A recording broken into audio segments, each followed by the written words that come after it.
The picture of Dorian Gray. Preface. The artist is the creator of beautiful things.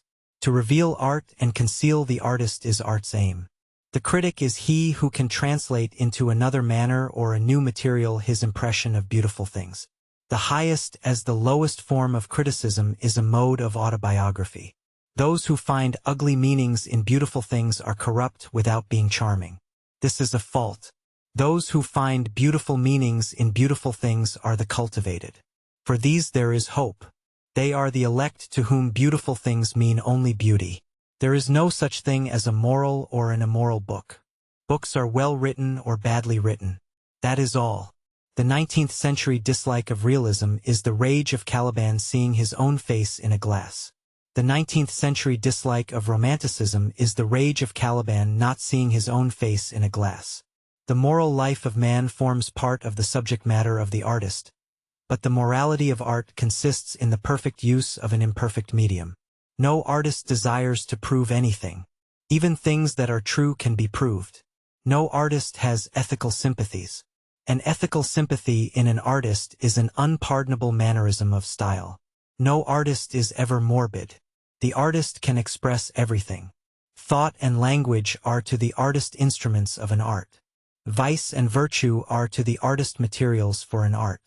From the point of view of form, the type of all the arts is the art of the musician. From the point of view of feeling, the actor's craft is the type. All art is at once surface and symbol.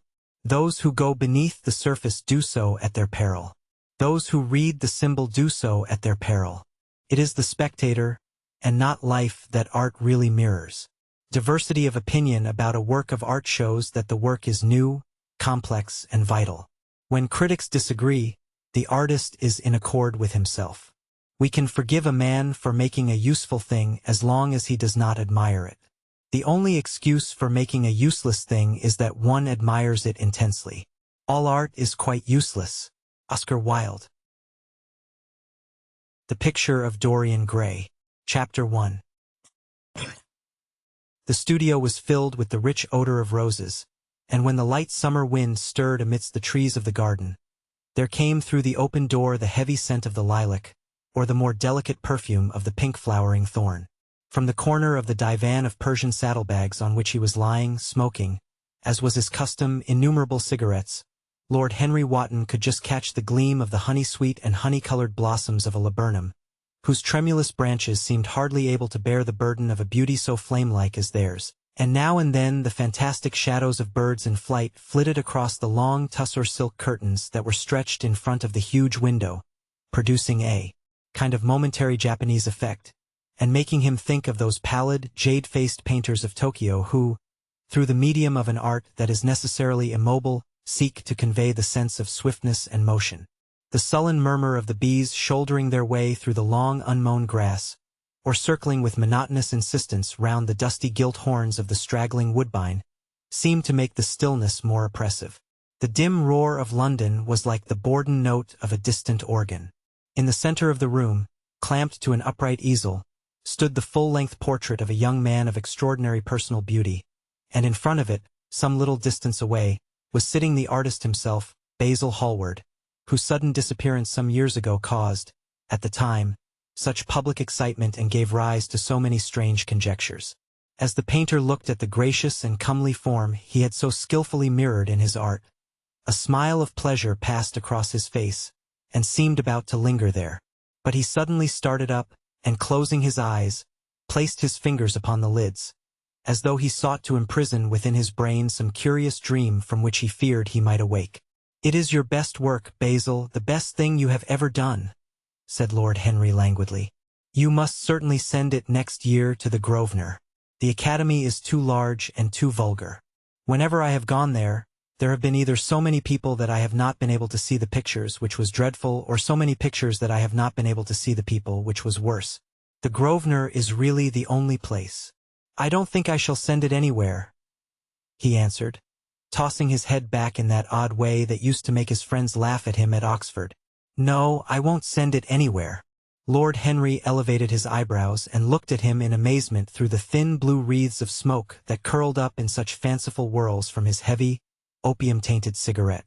Not send it anywhere? My dear fellow, why? Have you any reason? What odd chaps you painters are. You do anything in the world to gain a reputation. As soon as you have one, you seem to want to throw it away. It is silly of you, for there is only one thing in the world worse than being talked about, and that is not being talked about. A portrait like this would set you far above all the young men in England, and make the old men quite jealous, if old men are ever capable of any emotion. I know you will laugh at me, he replied, but I really can't exhibit it. I have put too much of myself into it. Lord Henry stretched himself out on the divan and laughed. Yes, I knew you would. But it is quite true all the same. Too much of yourself in it. Upon my word, Basil, I didn't know you were so vain. And I really can't see any resemblance between you, with your rugged strong face and your coal-black hair, and this young Adonis, who looks as if he was made out of ivory and rose leaves.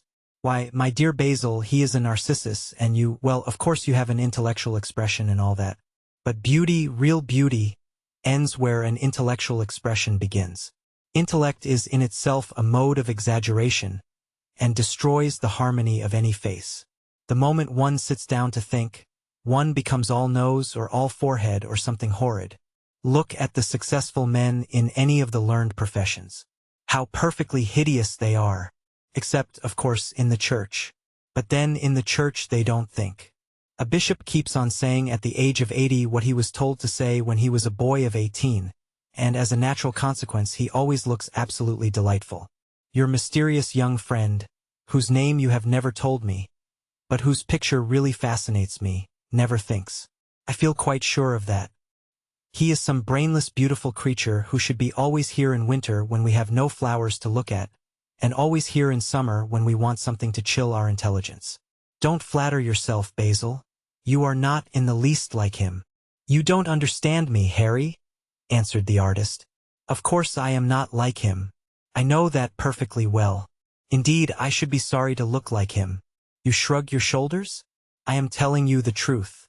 There is a fatality about all physical and intellectual distinction, the sort of fatality that seems to dog through history the faltering steps of kings.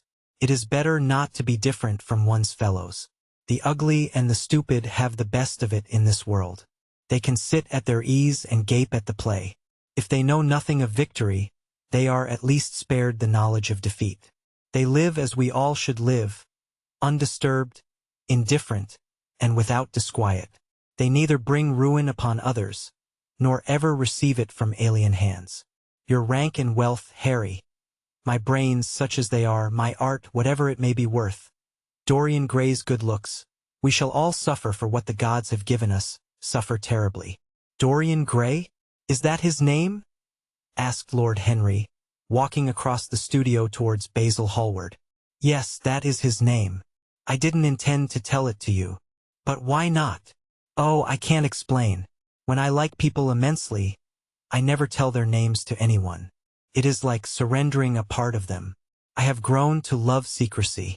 It seems to be the one thing that can make modern life mysterious or marvelous to us. The commonest thing is delightful if one only hides it. When I leave town now, I never tell my people where I am going. If I did, I would lose all my pleasure. It is a silly habit, I dare say, but somehow it seems to bring a great deal of romance into one's life. I suppose you think me awfully foolish about it? Not at all, answered Lord Henry. Not at all, my dear Basil.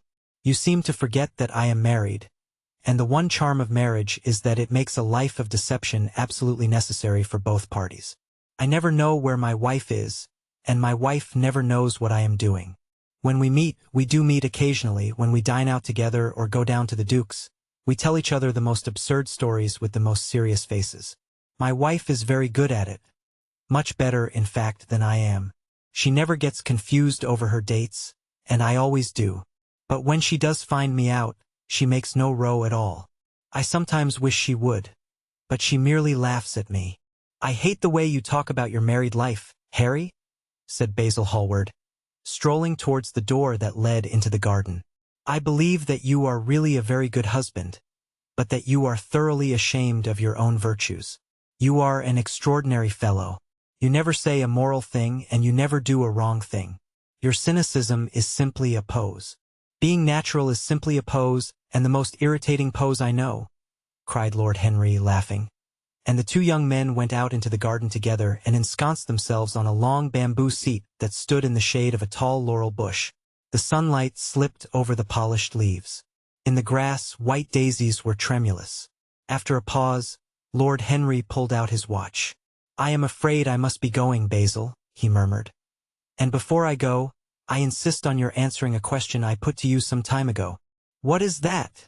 said the painter, keeping his eyes fixed on the ground. "You know quite well." "I do not, Harry."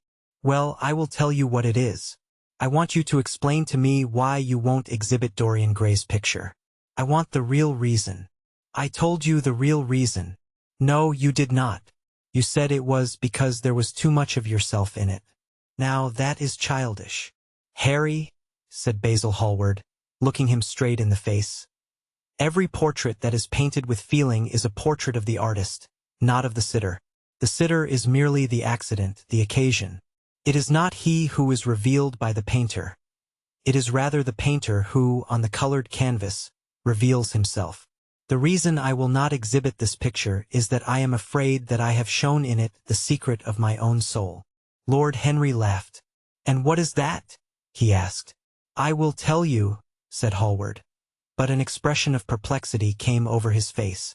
"I am all expectation, Basil," continued his companion, glancing at him. "Oh, there is really very little to tell, Harry," answered the painter. "And I am afraid you will hardly understand it. Perhaps you will hardly believe it." Lord Henry smiled, and leaning down, plucked a pink-petaled daisy from the grass and examined it. "I am quite sure I shall understand it," he replied, gazing intently at the little golden, white-feathered disk.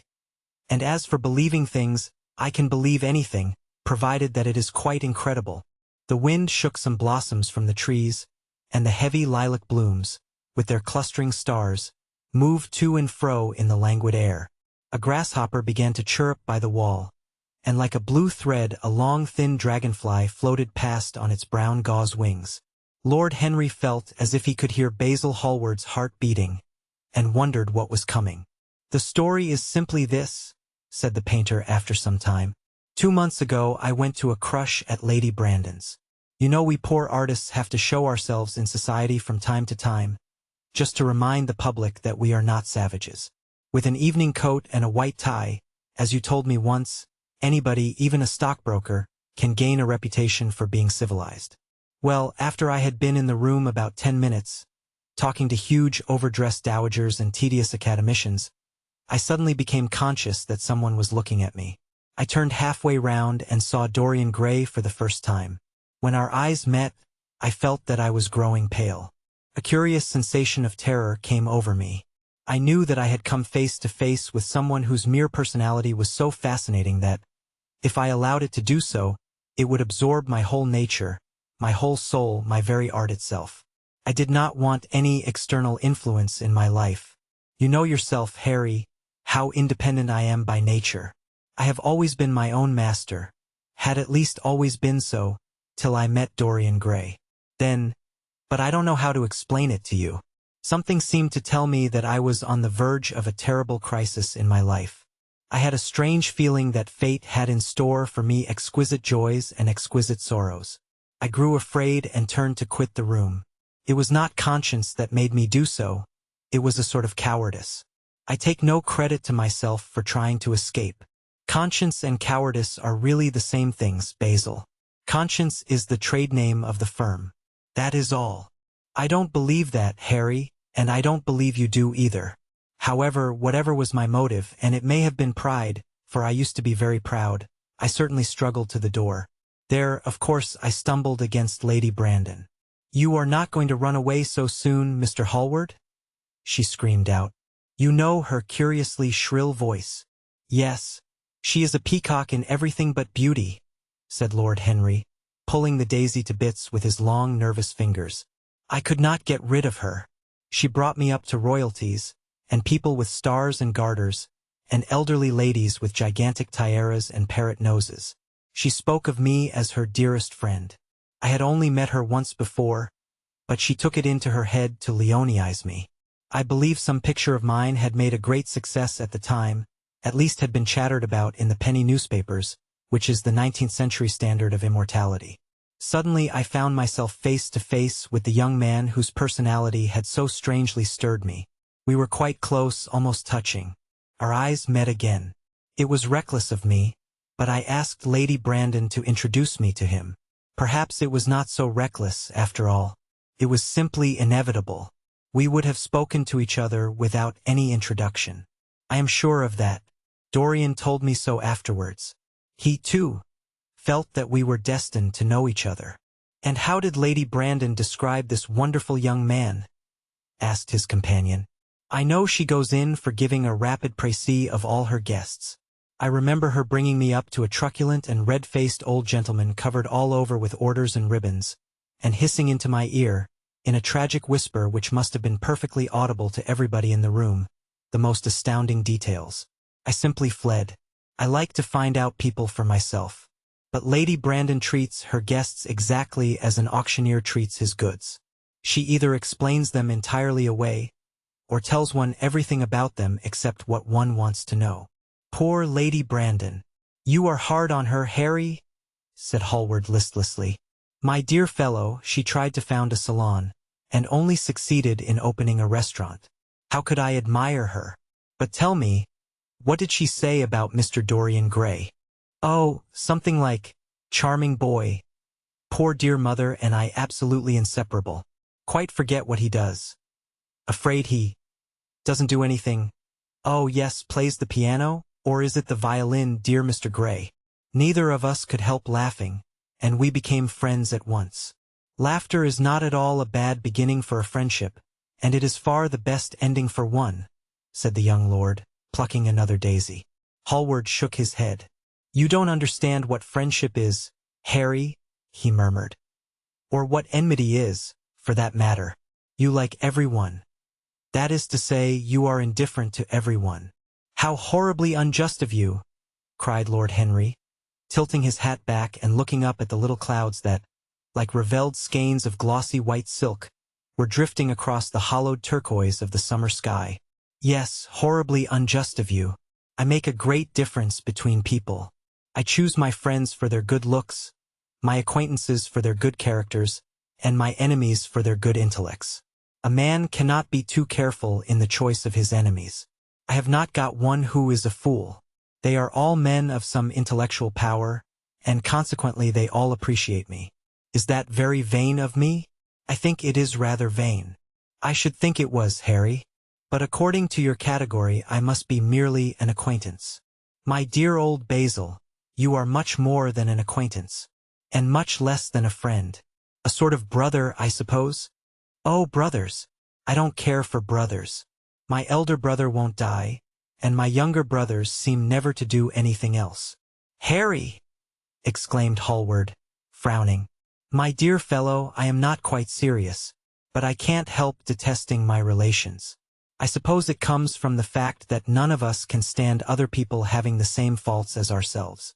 I quite sympathize with the rage of the English democracy against what they call the vices of the upper orders. The masses feel that drunkenness, stupidity, and immorality should be their own special property, and that if any one of us makes an ass of himself, he is poaching on their preserves. When poor Southwark got into the divorce court, their indignation was quite magnificent. And yet I don't suppose that 10% of the proletariat live correctly.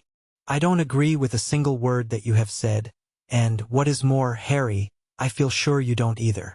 Lord Henry stroked his pointed brown beard and tapped the toe of his patent leather boot with a tasseled ebony cane. How English you are, Basil! That is the second time you have made that observation.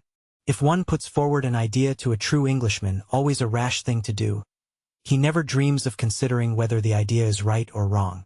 The only thing he considers of any importance is whether one believes it oneself. Now, the value of an idea has nothing whatsoever to do with the sincerity of the man who expresses it. Indeed, the probabilities are that the more insincere the man is, the more purely intellectual will the idea be, as in that case it will not be colored by either his wants, his desires, or his prejudices. However, I don't propose to discuss politics, sociology, or metaphysics with you.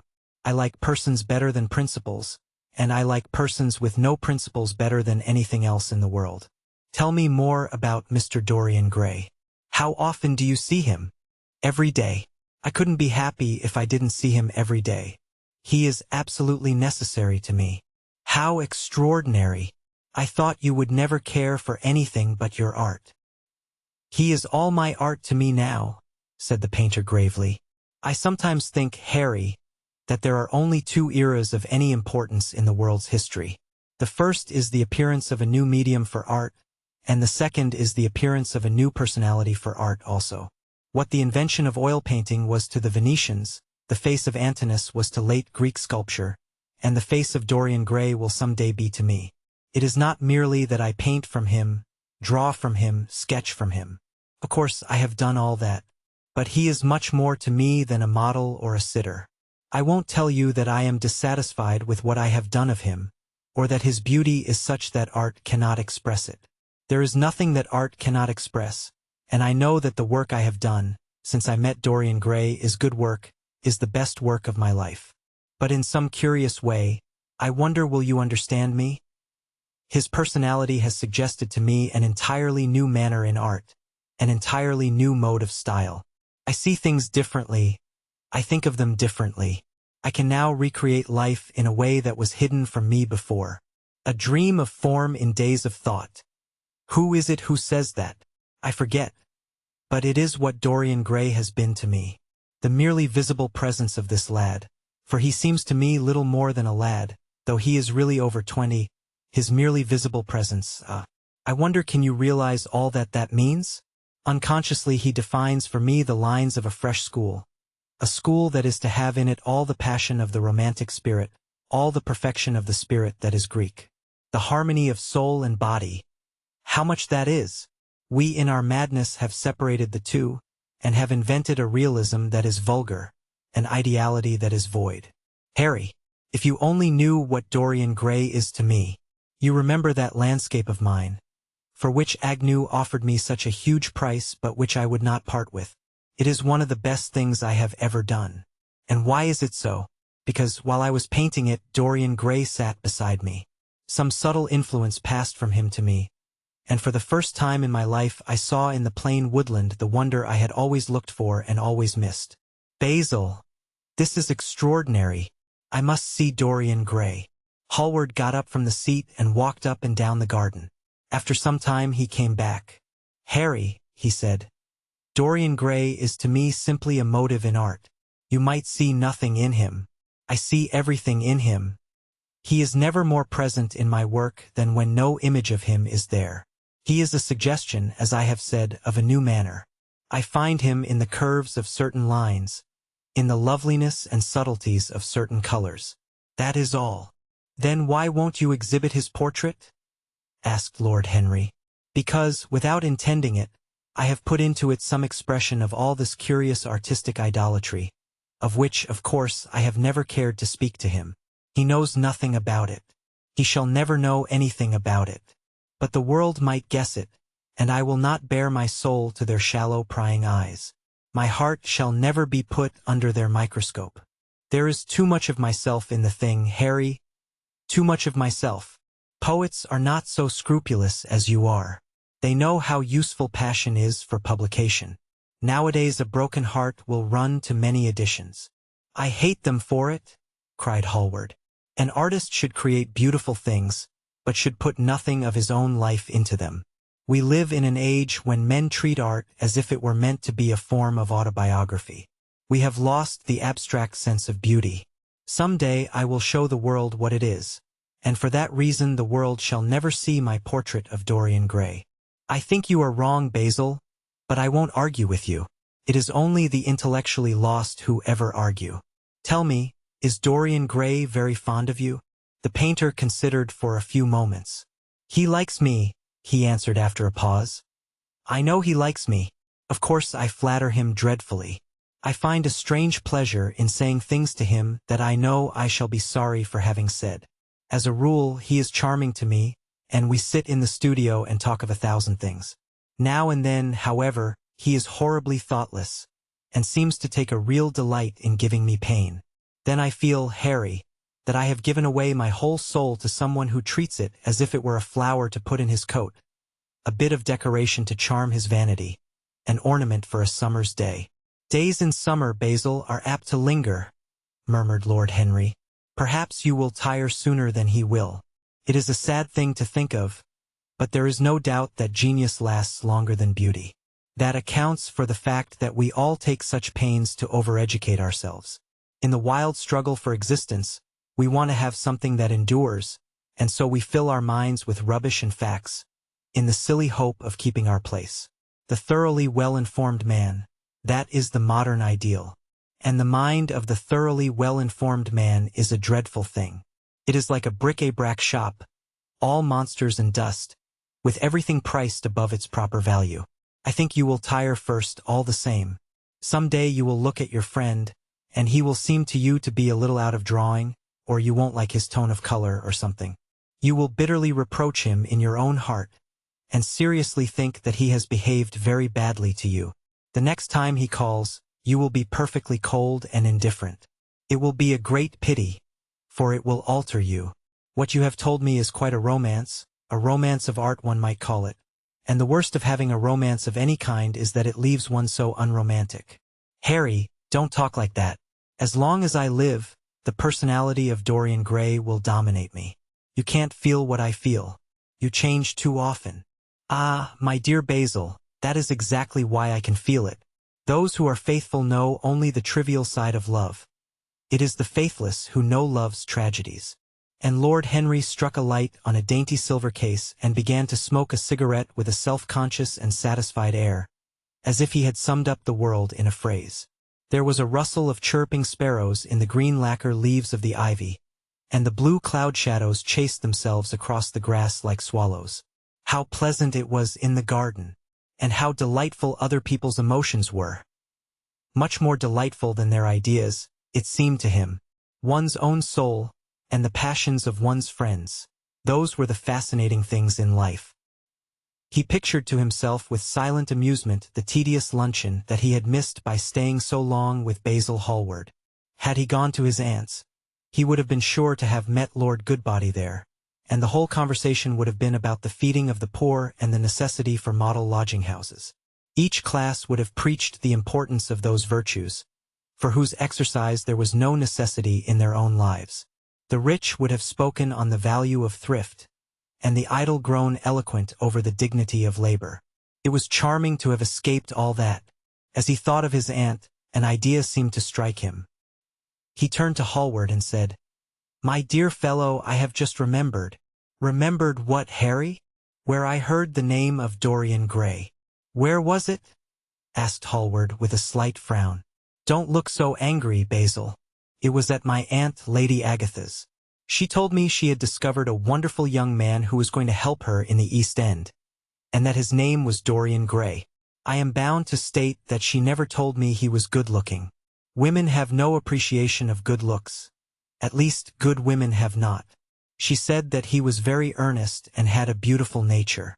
I at once pictured to myself a creature with spectacles and lank hair, horribly freckled, and tramping about on huge feet. I wish I had known it was your friend." "I am very glad you didn't, Harry." "Why?" "I don't want you to meet him." "You don't want me to meet him?" "No."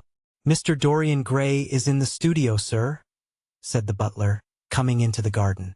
"You must introduce me now," cried Lord Henry, laughing. The painter turned to his servant, who stood blinking in the sunlight. "Ask Mr. Gray to wait, Parker. I shall be in a few moments." The man bowed and went up the walk. Then he looked at Lord Henry. "Dorian Gray is my dearest friend," he said. "He has a simple and a beautiful nature. Your aunt was quite right in what she said of him. Don't spoil him. Don't try to influence him. Your influence would be bad. The world is wide, and has many marvelous people in it.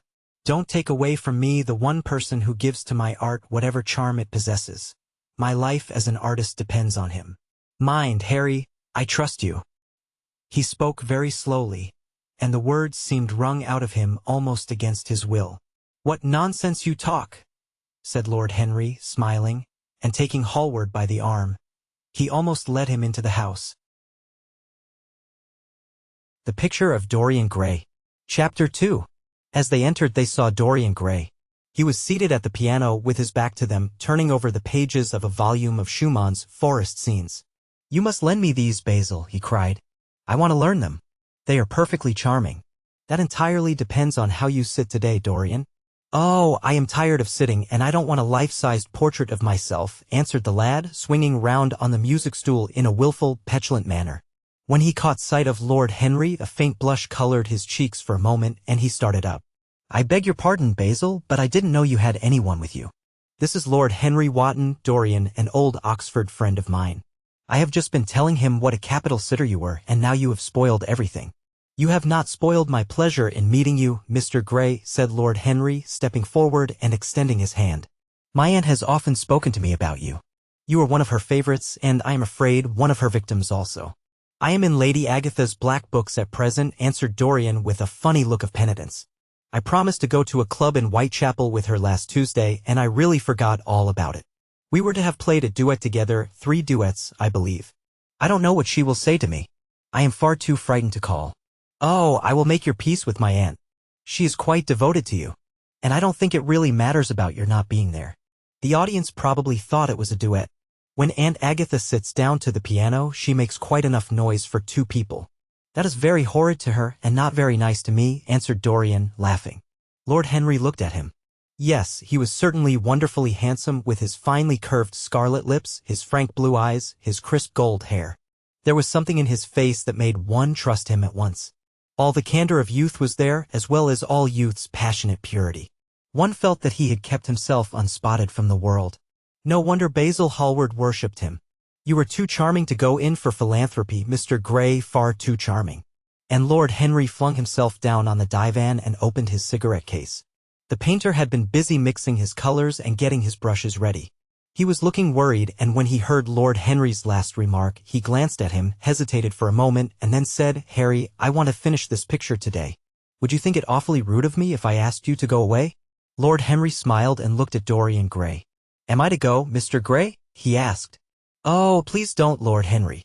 I see that Basil is in one of his sulky moods, and I can't bear him when he sulks. Besides, I want you to tell me why I should not go in for philanthropy." "I don't know that I shall tell you that, Mr. Gray. It is so tedious a subject that one would have to talk seriously about it. But I certainly shall not run away now that you have asked me to stop. You don't really mind, Basil, do you? You have often told me that you liked your sitters to have someone to chat to." Hallward bit his lip. "If Dorian wishes it, of course you must stay. Dorian's whims are laws to everybody except himself." Lord Henry took up his hat and gloves. "You are very pressing, Basil, but I am afraid I must go. I have promised to meet a man at the Orleans. Goodbye, Mr. Gray. Come and see me some afternoon in Curzon Street. I am nearly always at home at 5 o'clock. Write to me when you are coming. I should be sorry to miss you." "Basil," cried Dorian Gray, "if Lord Henry Wotton goes, I shall go, too. You never open your lips while you are painting, and it is horribly dull standing on a platform and trying to look pleasant. Ask him to stay. I insist upon it." "Stay, Harry, to oblige Dorian, and to oblige me," said Hallward, gazing intently at his picture. "It is quite true, I never talk when I am working, and never listen either, and it must be dreadfully tedious for my unfortunate sitters. I beg you to stay. But what about my man at the Orleans?" The painter laughed. "I don't think there will be any difficulty about that. Sit down again, Harry. And now, Dorian, get up on the platform and don't move about too much or pay any attention to what Lord Henry says. He has a very bad influence over all his friends, with the single exception of myself." Dorian Gray stepped up on the dais with the air of a young Greek martyr and made a little moue of discontent to Lord Henry, to whom he had rather taken a fancy. He was so unlike Basil. They made a delightful contrast. And he had such a beautiful voice. After a few moments he said to him, "Have you really a very bad influence, Lord Henry? As bad as Basil says?" "There is no such thing as a good influence, Mr. Gray. All influence is immoral from the scientific point of view." "Why?" "Because to influence a person is to give him one's own soul. He does not think his natural thoughts or burn with his natural passions. His virtues are not real to him. His sins, if there are such things as sins, are borrowed. He becomes an echo of someone else's music, an actor of a part that has not been written for him. The aim of life is self-development. To realize one's nature perfectly, that is what each of us is here for. People are afraid of themselves nowadays. They have forgotten the highest of all duties, the duty that one owes to oneself. Of course, they are charitable. They feed the hungry and clothe the beggar. But their own souls starve and are naked. Courage has gone out of our race. Perhaps we never really had it. The terror of society, which is the basis of morals, the terror of God, which is the secret of religion, these are the two things that govern us. And yet, just turn your head a little more to the right, Dorian, like a good boy, said the painter, deep in his work and conscious only that a look had come into the lad's face that he had never seen there before. And yet, continued Lord Henry in his low, musical voice and with that graceful wave of the hand that was always so characteristic of him and that he had even in his Eton days, I believe that if one man were to live out his life fully and completely, were to give form to every feeling, expression to every thought, reality to every dream, I believe that the world would gain such a fresh impulse of joy that we would forget all the maladies of medievalism and return to the Hellenic ideal too. Something finer, richer than the Hellenic ideal, it may be. But the bravest man amongst us is afraid of himself. The mutilation of the savage has its tragic survival in the self-denial that mars our lives. We are punished for our refusals. Every impulse that we strive to strangle broods in the mind and poisons us. The body sins once and has done with its sin, for action is a mode of purification. Nothing remains then but the recollection of a pleasure or the luxury of a regret. The only way to get rid of a temptation is to yield to it. Resist it, and your soul grows sick with longing for the things it has forbidden to itself, with desire for what its monstrous laws have made monstrous and unlawful. It has been said that the great events of the world take place in the brain. It is in the brain, and the brain only, that the great sins of the world take place also. You, Mr. Gray, you yourself, with your rose-red youth and your rose-white boyhood, you have had passions that have made you afraid, thoughts that have filled you with terror, daydreams and sleeping dreams whose mere memory might stain your cheek with shame. Stop, faltered Dorian Gray, stop. You bewilder me. I don't know what to say. There is some answer to you, but I cannot find it. Don't speak. Let me think. Or, rather, let me try not to think.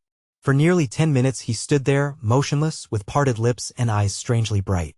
He was dimly conscious that entirely fresh influences were at work within him. Yet they seemed to him to have come really from himself. The few words that Basil's friend had said to him, words spoken by chance, no doubt, and with willful paradox in them, had touched some secret chord that had never been touched before, but that he felt was now vibrating and throbbing to curious pulses. Music had stirred him like that. Music had troubled him many times. But music was not articulate. It was not a new world, but rather another chaos that it created in us. Words. Mere words. How terrible they were. How clear and vivid and cruel. One could not escape from them. And yet what a subtle magic there was in them. They seemed to be able to give a plastic form to formless things and to have a music of their own as sweet as that of viol or of lute. Mere words. Was there anything so real as words? Yes, there had been things in his boyhood that he had not understood. He understood them now. Life suddenly became fiery-colored to him. It seemed to him that he had been walking in fire. Why had he not known it? With his subtle smile, Lord Henry watched him. He knew the precise psychological moment when to say nothing. He felt intensely interested. He was amazed at the sudden impression that his words had produced, and remembering a book that he had read when he was 16, a book which had revealed to him much that he had not known before, he wondered whether Dorian Gray was passing through a similar experience. He had merely shot an arrow into the air. Had it hit the mark? How fascinating the lad was! Hallward painted away with that marvelous bold touch of his that had the true refinement and perfect delicacy that in art at any rate comes only from strength. He was unconscious of the silence. Basil, I am tired of standing, cried Dorian Gray suddenly. I must go out and sit in the garden. The air is stifling here. My dear fellow, I am so sorry. When I am painting, I can't think of anything else. But you never sat better. You were perfectly still. And I have caught the effect I wanted, the half-parted lips and the bright look in the eyes. I don't know what Harry has been saying to you, but he has certainly made you have the most wonderful expression. I suppose he has been paying you compliments. You mustn't believe a word that he says. He has certainly not been paying me compliments. Perhaps that is the reason that I don't believe anything he has told me. You know you believe it all, said Lord Henry, looking at him with his dreamy, languorous eyes. I will go out to the garden with you. It is horribly hot in the studio. Basil, let us have something iced to drink, something with strawberries in it. Certainly, Harry. Just touch the bell, and when Parker comes I will tell him what you want. I have got to work up this background, so I will join you later on. Don't keep Dorian too long. I have never been in better form for painting than I am today. This is going to be my masterpiece. It is my masterpiece as it stands. Lord Henry went out to the garden and found Dorian Gray burying his face in the great cool lilac blossoms, feverishly drinking in their perfume as if it had been wine. He came close to him and put his hand upon his shoulder. "You are quite right to do that," he murmured. "Nothing can cure the soul but the senses, just as nothing can cure the senses but the soul." The lad started and drew back. He was bareheaded, and the leaves had tossed his rebellious curls and tangled all their gilded threads. There was a look of fear in his eyes, such as people have when they are suddenly awakened. His finely chiseled nostrils quivered, and some hidden nerve shook the scarlet of his lips and left them trembling. "Yes," continued Lord Henry, "that is one of the great secrets of life, to cure the soul by means of the senses and the senses by means of the soul. You are a wonderful creation. You know more than you think you know, just as you know less than you want to know." Dorian Gray frowned and turned his head away. He could not help liking the tall, graceful young man who was standing by him. His romantic, olive-colored face and worn expression interested him. There was something in his low, languid voice that was absolutely fascinating. His cool, white, flower-like hands even had a curious charm. They moved as he spoke like music and seemed to have a language of their own. But he felt afraid of him and ashamed of being afraid. Why had it been left for a stranger to reveal him to himself? He had known Basil Hallward for months, but the friendship between them had never altered him. Suddenly there had come someone across his life who seemed to have disclosed to him life's mystery. And yet, what was there to be afraid of? He was not a schoolboy or a girl. It was absurd to be frightened. "Let us go and sit in the shade," said Lord Henry. "Parker has brought out the drinks, and if you stay any longer in this glare, you will be quite spoiled, and Basil will never paint you again. You really must not allow yourself to become sunburned. It would be unbecoming." "What can it matter?" cried Dorian Gray, laughing as he sat down on the seat at the end of the garden. "It should matter everything to you, Mr. Gray." "Why?" "Because you have the most marvelous youth, and youth is the one thing worth having." "I don't feel that, Lord Henry." "No, you don't feel it now. Some day, when you are old and wrinkled and ugly, when thought has seared your forehead with its lines, and passion branded your lips with its hideous fires, you will feel it terribly. Now, wherever you go, you charm the world. Will it always be so? You have a wonderfully beautiful face, Mr. Gray. Don't frown. You have. And beauty is a form of genius, is higher, indeed, than genius, as it needs no explanation. It is of the great facts of the world, like sunlight, or springtime, or the reflection in dark waters of that silver shell we call the moon. It cannot be questioned. It has its divine right of sovereignty. It makes princes of those who have it. You smile? Ah! When you have lost it, you won't smile. People say sometimes that beauty is only superficial. That may be so, but at least it is not so superficial as thought is. To me, beauty is the wonder of wonders. It is only shallow people who do not judge by appearances. The true mystery of the world is the visible, not the invisible. Yes, Mr. Gray, the gods have been good to you. But what the gods give they quickly take away. You have only a few years in which to live really, perfectly, and fully. When your youth goes, your beauty will go with it, and then you will suddenly discover that there are no triumphs left for you, or have to content yourself with those mean triumphs that the memory of your past will make more bitter than defeats. Every month as it wanes brings you nearer to something dreadful. Time is jealous of you and wars against your lilies and your roses. You will become sallow and hollow-cheeked and dull-eyed. You will suffer horribly. Ah! Realize your youth while you have it. Don't squander the gold of your days, listening to the tedious, trying to improve the hopeless failure, or giving away your life to the ignorant, the common, and the vulgar. These are the sickly aims, the false ideals of our age. Live the wonderful life that is in you. Let nothing be lost upon you. Be always searching for new sensations. Be afraid of nothing. A new hedonism, that is what our century wants. You might be its visible symbol. With your personality there is nothing you could not do. The world belongs to you for a season. The moment I met you I saw that you were quite unconscious of what you really are, of what you really might be. There was so much in you that charmed me that I felt I must tell you something about yourself. I thought how tragic it would be if you were wasted. For there is such a little time that your youth will last, such a little time. The common hill flowers wither, but they blossom again. The laburnum will be as yellow next June as it is now. In a month there will be purple stars on the clematis, and year after year the green night of its leaves will hold its purple stars. But we never get back our youth. The pulse of joy that beats in us at 20 becomes sluggish. Our limbs fail, our senses rot.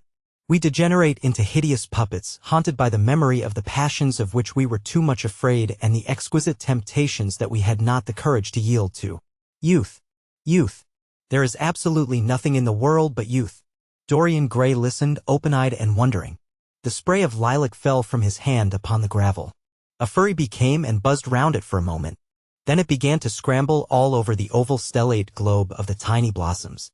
He watched it with that strange interest in trivial things that we try to develop when things of high import make us afraid, or when we are stirred by some new emotion for which we cannot find expression, or when some thought that terrifies us lays sudden siege to the brain and calls on us to yield. After a time the bee flew away. He saw it creeping into the stained trumpet of a Tyrian convolvulus.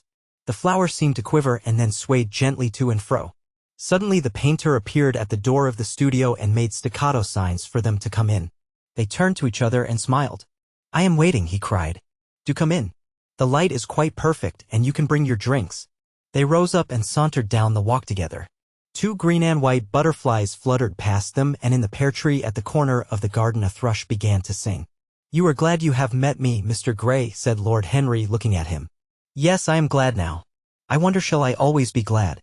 "Always? That is a dreadful word. It makes me shudder when I hear it. Women are so fond of using it.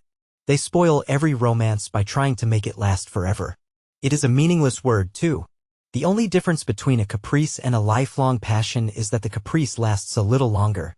As they entered the studio, Dorian Gray put his hand upon Lord Henry's arm. "In that case, let our friendship be a caprice," he murmured, flushing at his own boldness, then stepped up on the platform and resumed his pose. Lord Henry flung himself into a large wicker armchair and watched him. The sweep and dash of the brush on the canvas made the only sound that broke the stillness, except when, now and then, Hallward stepped back to look at his work from a distance. In the slanting beams that streamed through the open doorway the dust danced and was golden. The heavy scent of the roses seemed to brood over everything. After about a quarter of an hour Hallward stopped painting, looked for a long time at Dorian Gray and then for a long time at the picture, biting the end of one of his huge brushes and frowning. "It is quite finished," he cried at last, and stooping down he wrote his name in long vermilion letters on the left-hand corner of the canvas. Lord Henry came over and examined the picture. It was certainly a wonderful work of art and a wonderful likeness as well. "My dear fellow, I congratulate you most warmly," he said. "It is the finest portrait of modern times. Mr. Gray, come over and look at yourself." The lad started as if awakened from some dream. "Is it really finished?" he murmured, stepping down from the platform. "Quite finished," said the painter. "And you have sat splendidly today. I am awfully obliged to you." "That is entirely due to me," broke in Lord Henry. "Isn't it, Mr. Gray?" Dorian made no answer but passed listlessly in front of his picture and turned towards it. When he saw it he drew back and his cheeks flushed for a moment with pleasure. A look of joy came into his eyes as if he had recognized himself for the first time. He stood there motionless and in wonder, dimly conscious that Hallward was speaking to him but not catching the meaning of his words. The sense of his own beauty came on him like a revelation. He had never felt it before. Basil Hallward's compliments had seemed to him to be merely the charming exaggeration of friendship. He had listened to them, laughed at them, forgotten them. They had not influenced his nature. Then had come Lord Henry Wotton with his strange panegyric on youth, his terrible warning of its brevity. That had stirred him at the time, and now, as he stood gazing at the shadow of his own loveliness, the full reality of the description flashed across him. Yes, there would be a day when his face would be wrinkled and wizen, his eyes dim and colorless, the grace of his figure broken and deformed. The scarlet would pass away from his lips and the gold steal from his hair. The life that was to make his soul would mar his body. He would become dreadful, hideous, and uncouth. As he thought of it, a sharp pang of pain struck through him like a knife and made each delicate fiber of his nature quiver. His eyes deepened into amethyst, and across them came a mist of tears. He felt as if a hand of ice had been laid upon his heart. "Don't you like it?" cried Hallward at last, stung a little by the lad's silence, not understanding what it meant. "Of course he likes it," said Lord Henry. "Who wouldn't like it? It is one of the greatest things in modern art. I will give you anything you like to ask for it. I must have it. It is not my property, Harry." "Whose property is it?" "Dorian's, of course," answered the painter. "He is a very lucky fellow." "How sad it is," murmured Dorian Gray with his eyes still fixed upon his own portrait. "How sad it is. I shall grow old and horrible and dreadful. But this picture will remain always young. It will never be older than this particular day of June. If it were only the other way." If it were I who was to be always young and the picture that was to grow old. For that, I would give everything. Yes, there is nothing in the whole world I would not give. I would give my soul for that. You would hardly care for such an arrangement, Basil, cried Lord Henry, laughing. It would be rather hard lines on your work. I should object very strongly, Harry, said Hallward. Dorian Gray turned and looked at him. I believe you would, Basil. You like your art better than your friends. I am no more to you than a green bronze figure. Hardly as much, I dare say. The painter stared in amazement. It was so unlike Dorian to speak like that. What had happened?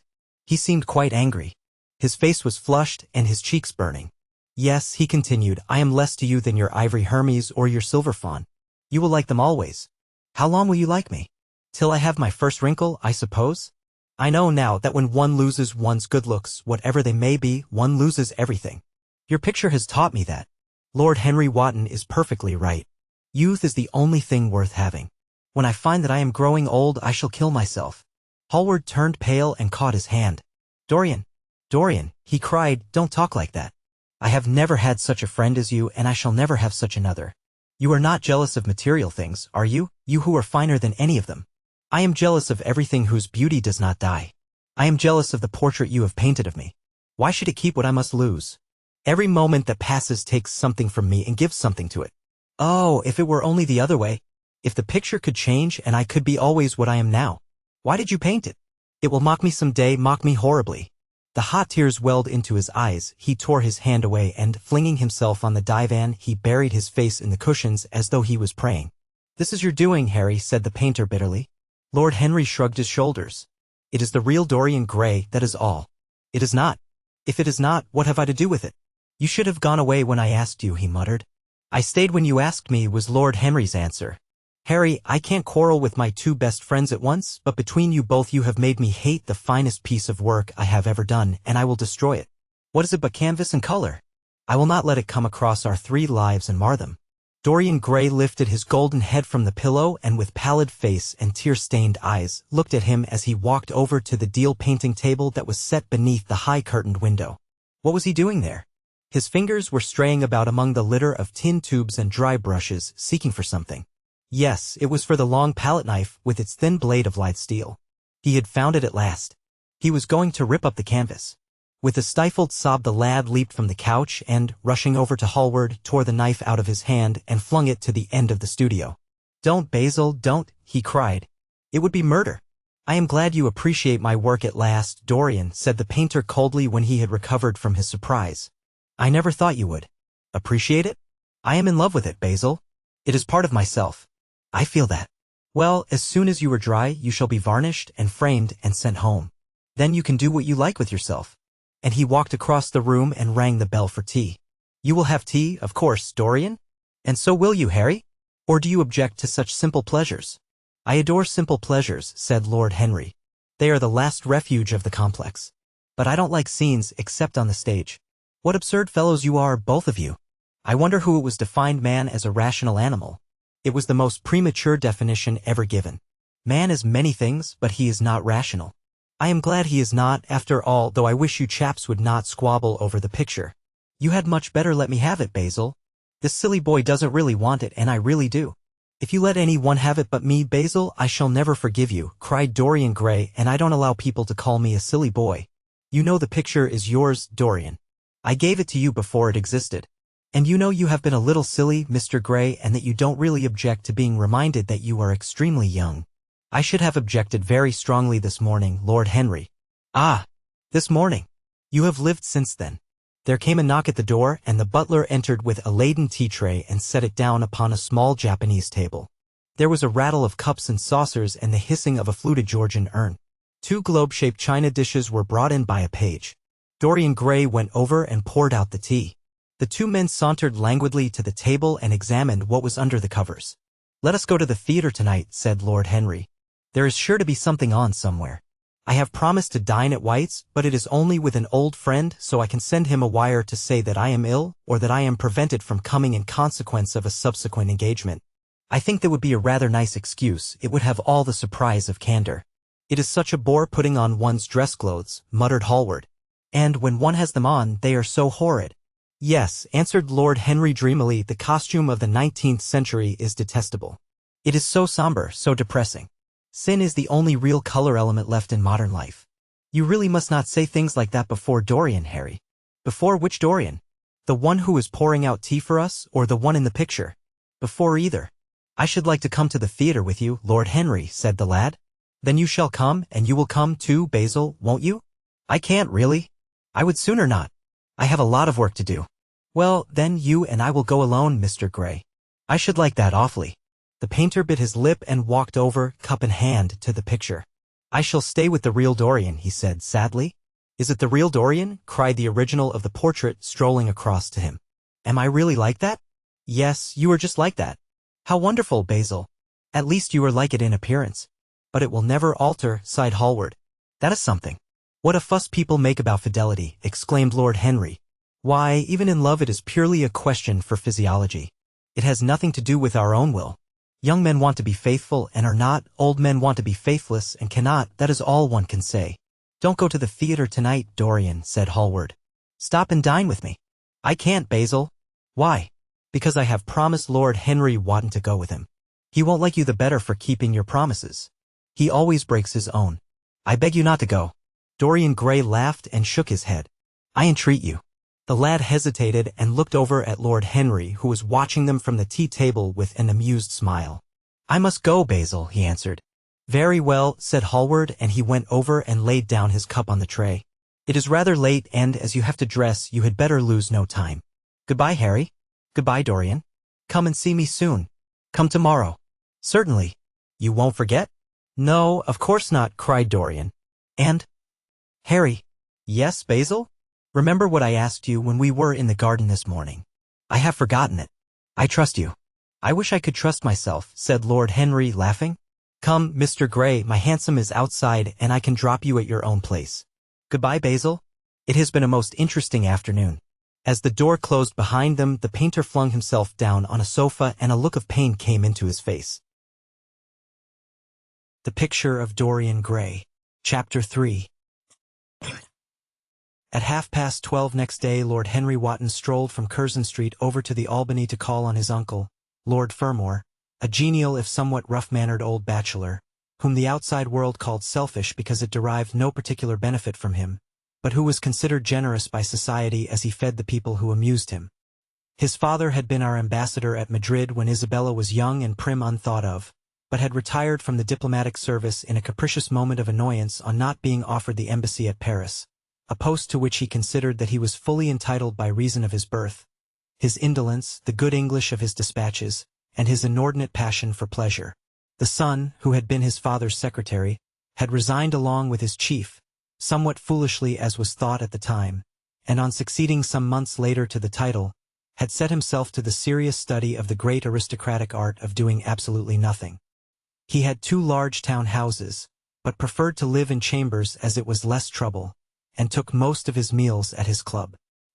He paid some attention to the management of his collieries in the Midland counties, excusing himself for this taint of industry on the ground that the one advantage of having coal was that it enabled a gentleman to afford the decency of burning wood on his own hearth. In politics he was a Tory, except when the Tories were in office, during which period he roundly abused them for being a pack of radicals. He was a hero to his valet, who bullied him, and a terror to most of his relations, whom he bullied in turn. Only England could have produced him, and he always said that the country was going to the dogs. His principles were out of date, but there was a good deal to be said for his prejudices. When Lord Henry entered the room, he found his uncle sitting in a rough shooting coat, smoking a cheroot and grumbling over the Times. "Well, Harry," said the old gentleman, "what brings you out so early? I thought you dandies never got up till 2, and were not visible till 5. Pure family affection. I assure you, Uncle George, I want to get something out of you."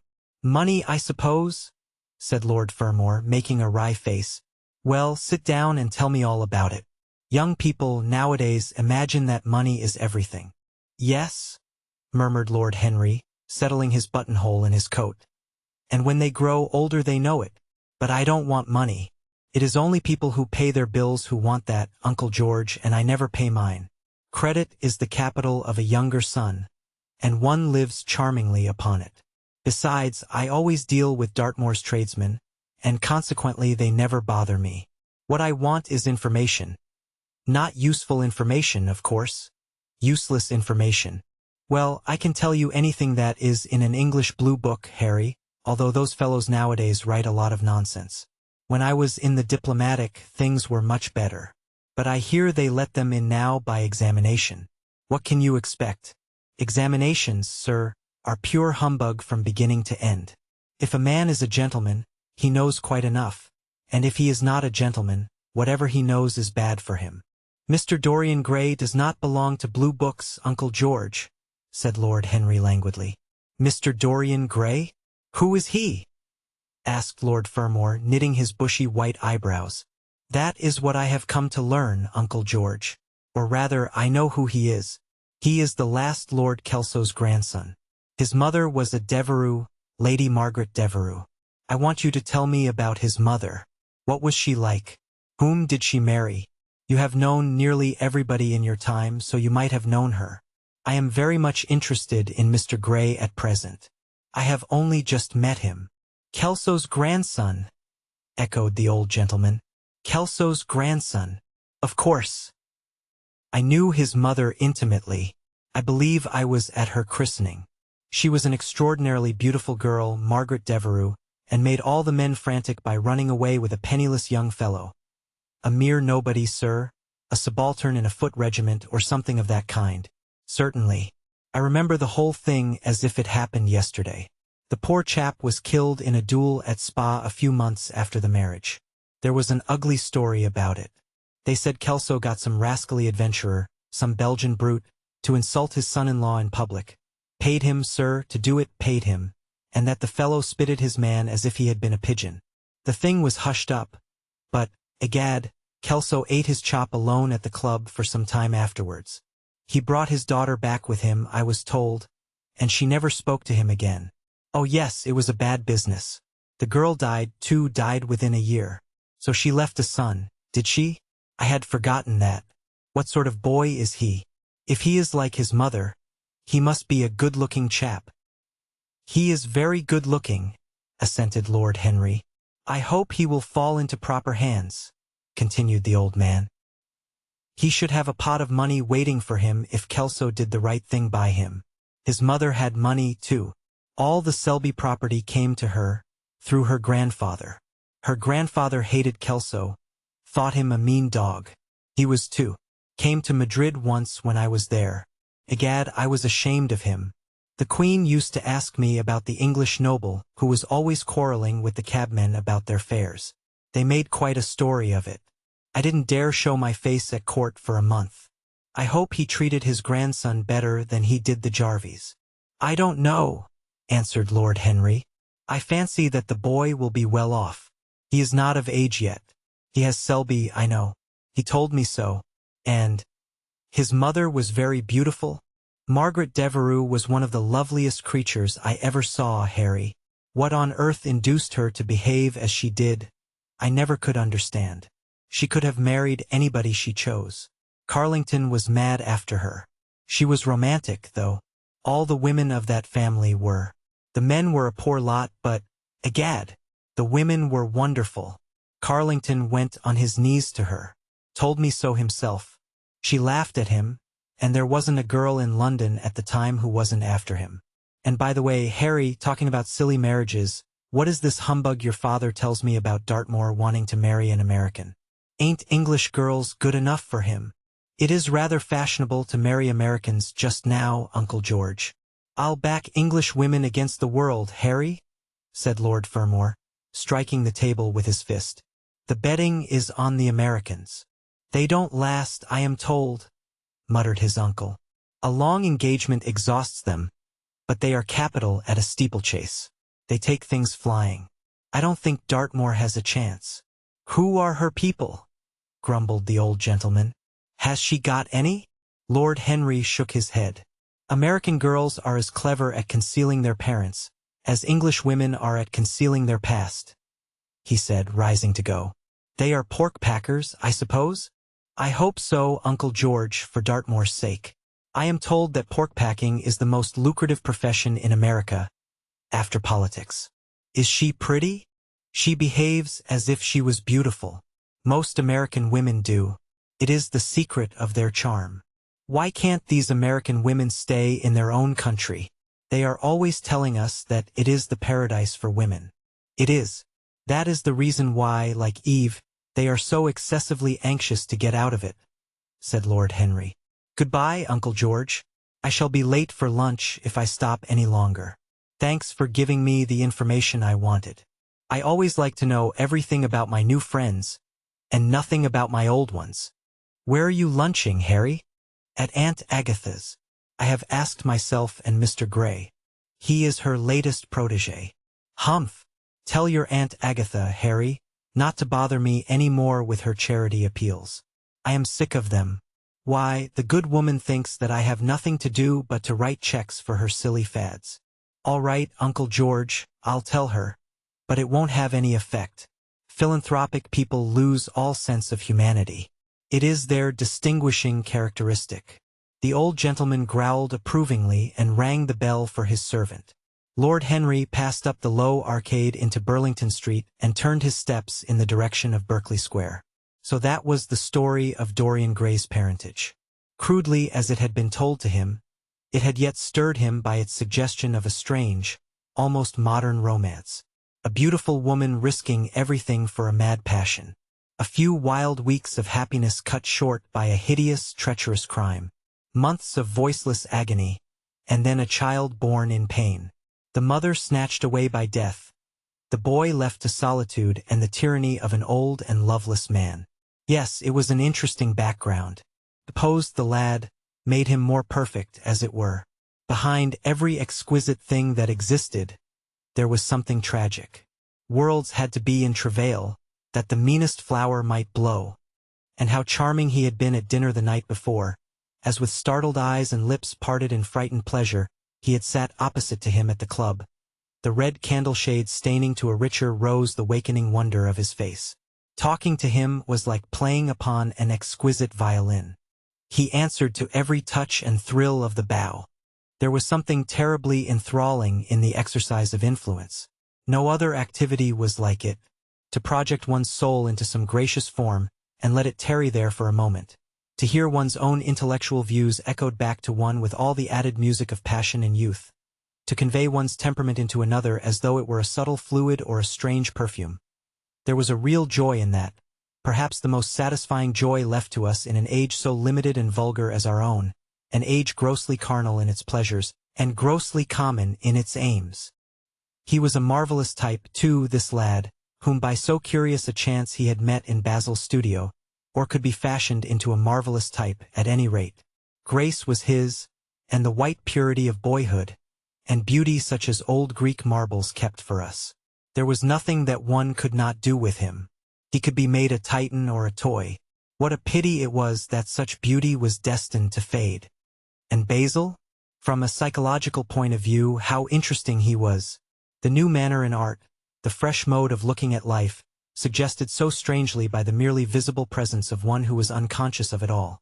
The silent spirit that dwelt in dim woodland, and walked unseen in open field, suddenly showing herself, dryad-like and not afraid, because in his soul who sought for her there had been wakened that wonderful vision to which alone are wonderful things revealed, the mere shapes and patterns of things becoming, as it were, refined, and gaining a kind of symbolical value, as though they were themselves patterns of some other and more perfect form whose shadow they made real. How strange it all was! He remembered something like it in history. Was it not Plato, that artist in thought, who had first analyzed it? Was it not Buonarroti who had carved it in the colored marbles of a sonnet sequence? But in our own century it was strange.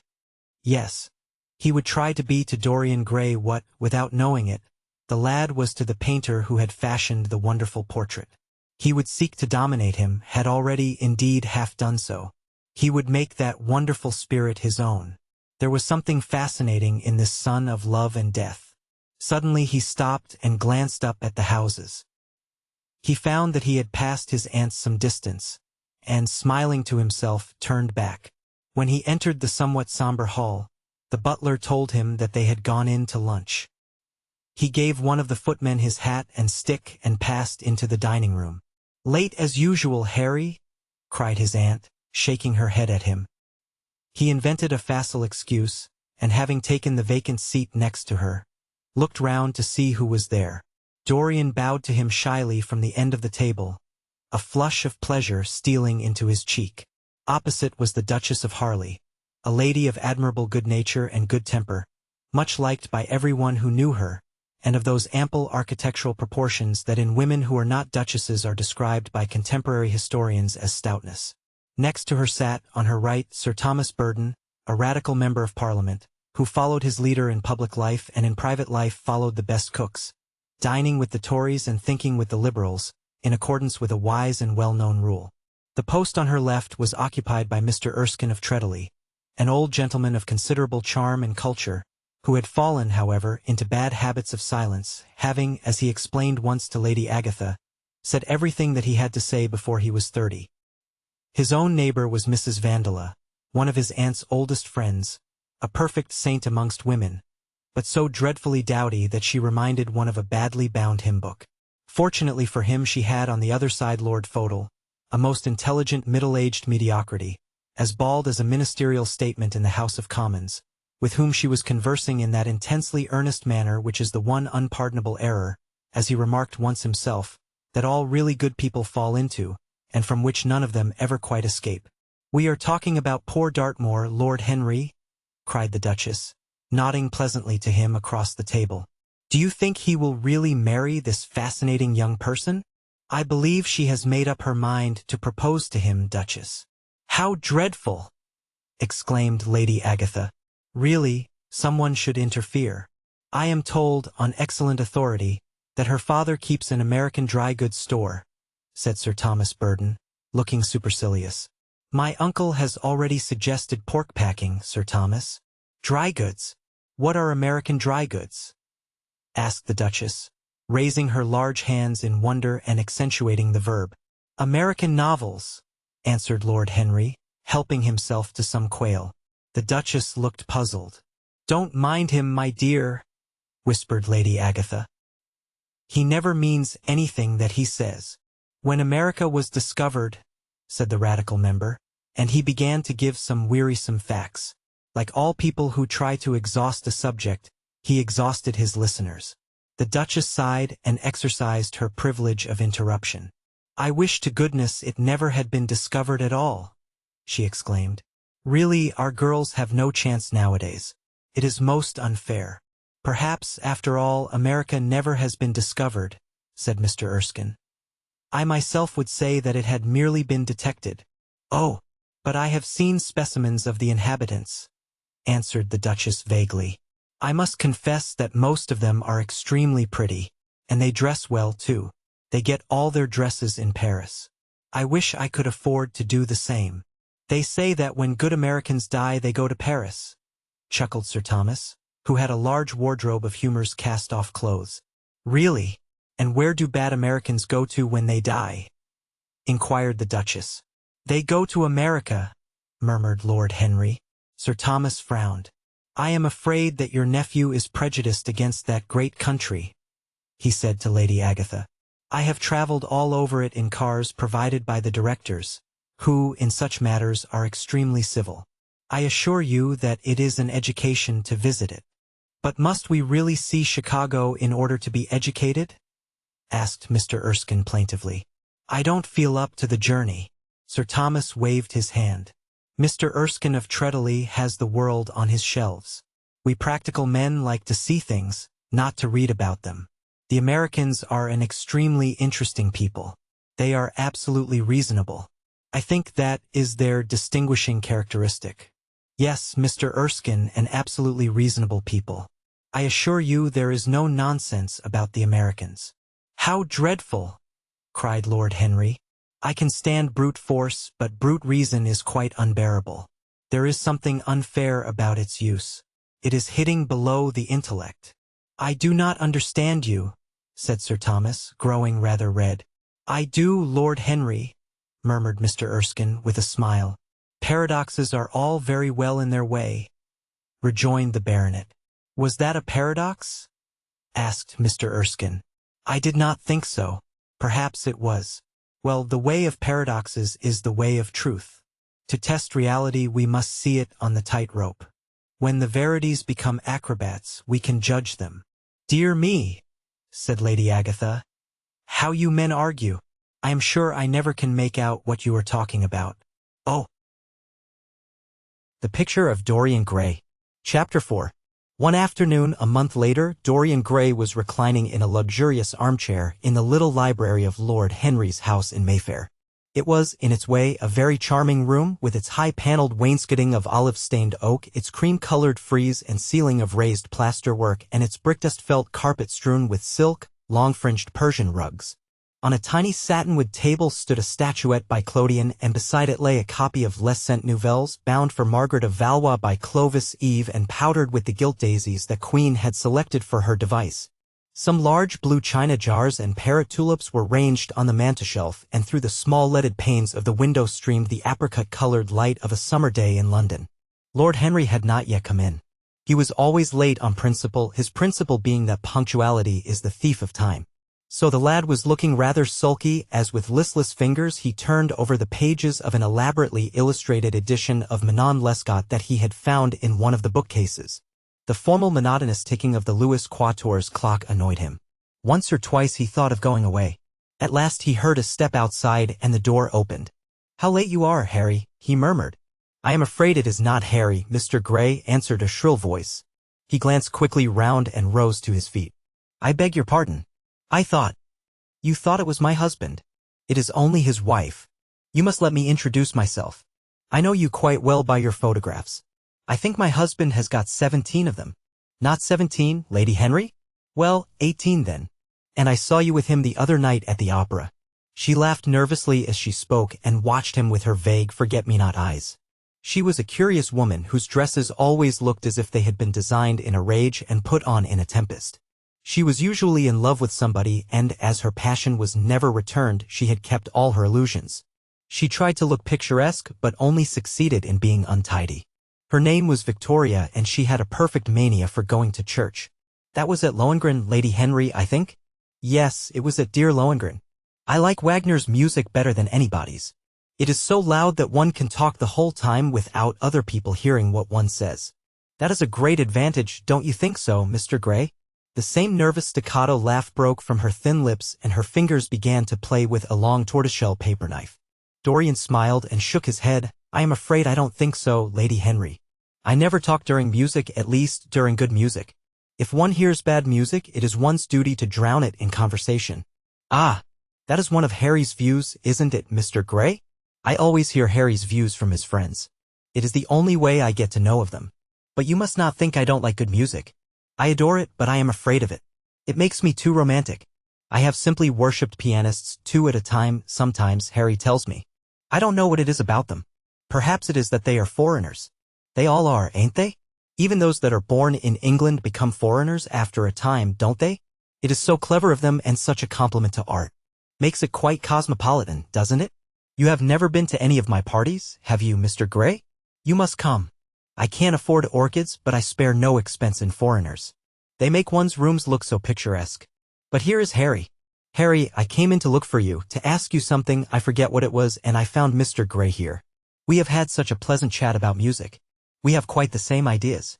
No, I think our ideas are quite different. But he has been most pleasant. I am so glad I've seen him.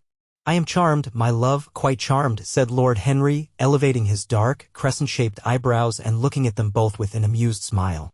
So sorry I am late, Dorian. I went to look after a piece of old brocade in Wardour Street and had to bargain for hours for it.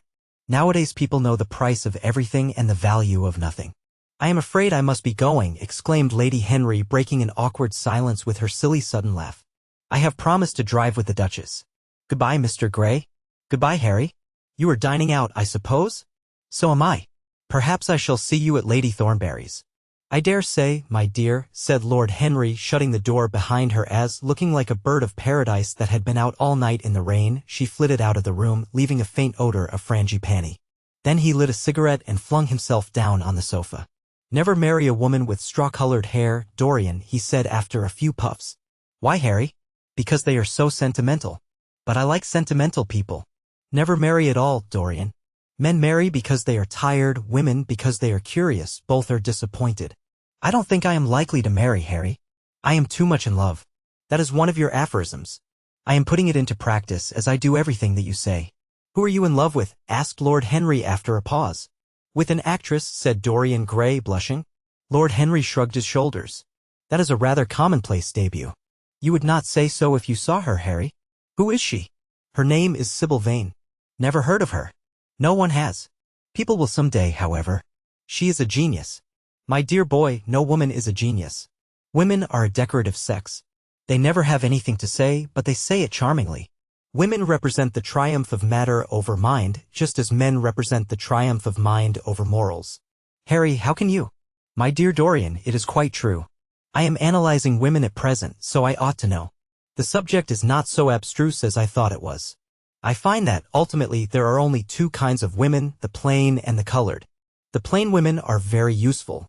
If you want to gain a reputation for respectability, you have merely to take them down to supper. The other women are very charming.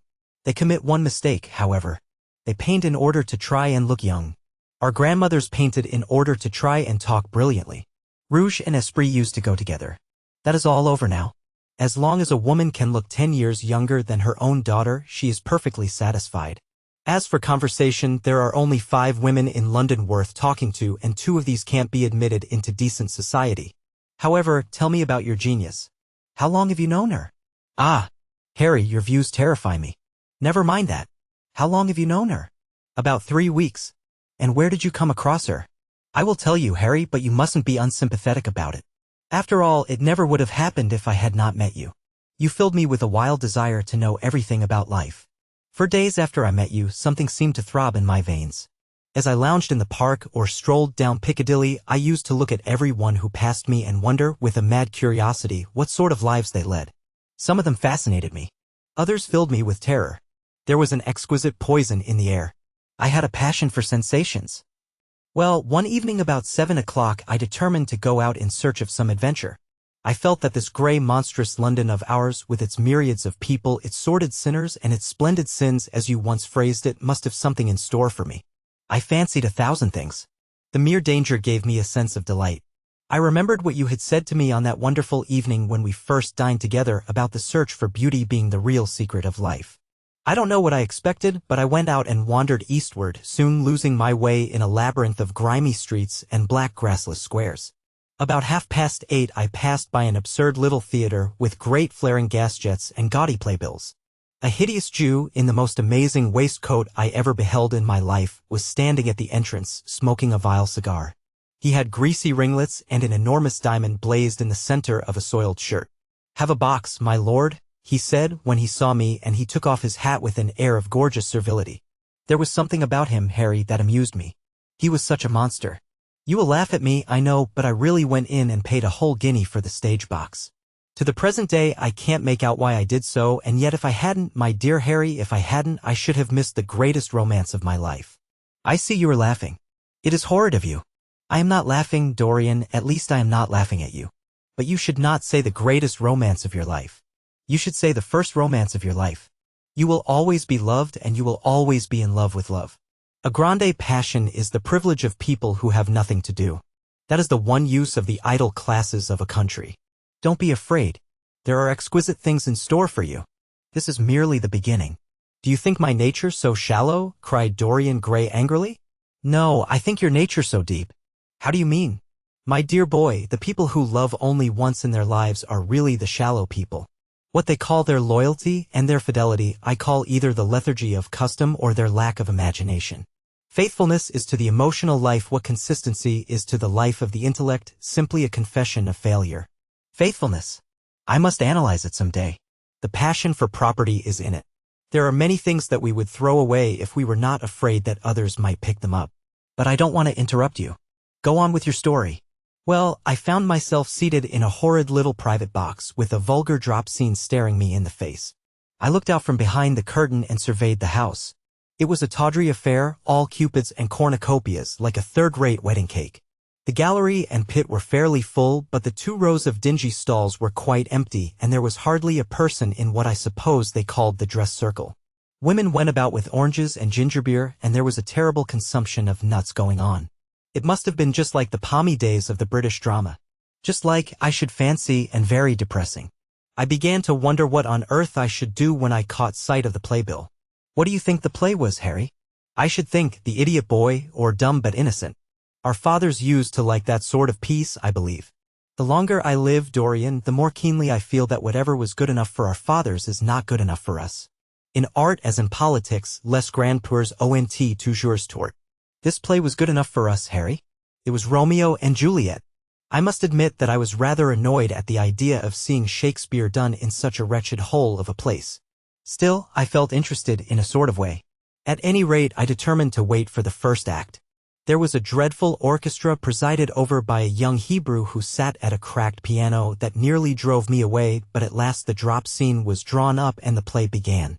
Romeo was a stout elderly gentleman with corked eyebrows, a husky tragedy voice, and a figure like a beer barrel. Mercutio was almost as bad. He was played by the locomedian who had introduced gags of his own and was on most friendly terms with the pit. They were both as grotesque as the scenery, and that looked as if it had come out of a country booth. But Juliet. Harry, imagine a girl hardly 17 years of age with a little, flower-like face, a small Greek head with plaited coils of dark brown hair, eyes that were violet wells of passion, lips that were like the petals of a rose. She was the loveliest thing I had ever seen in my life. You said to me once that pathos left you unmoved, but that beauty, mere beauty, could fill your eyes with tears. I tell you, Harry, I could hardly see this girl for the mist of tears that came across me. And her voice, I never heard such a voice.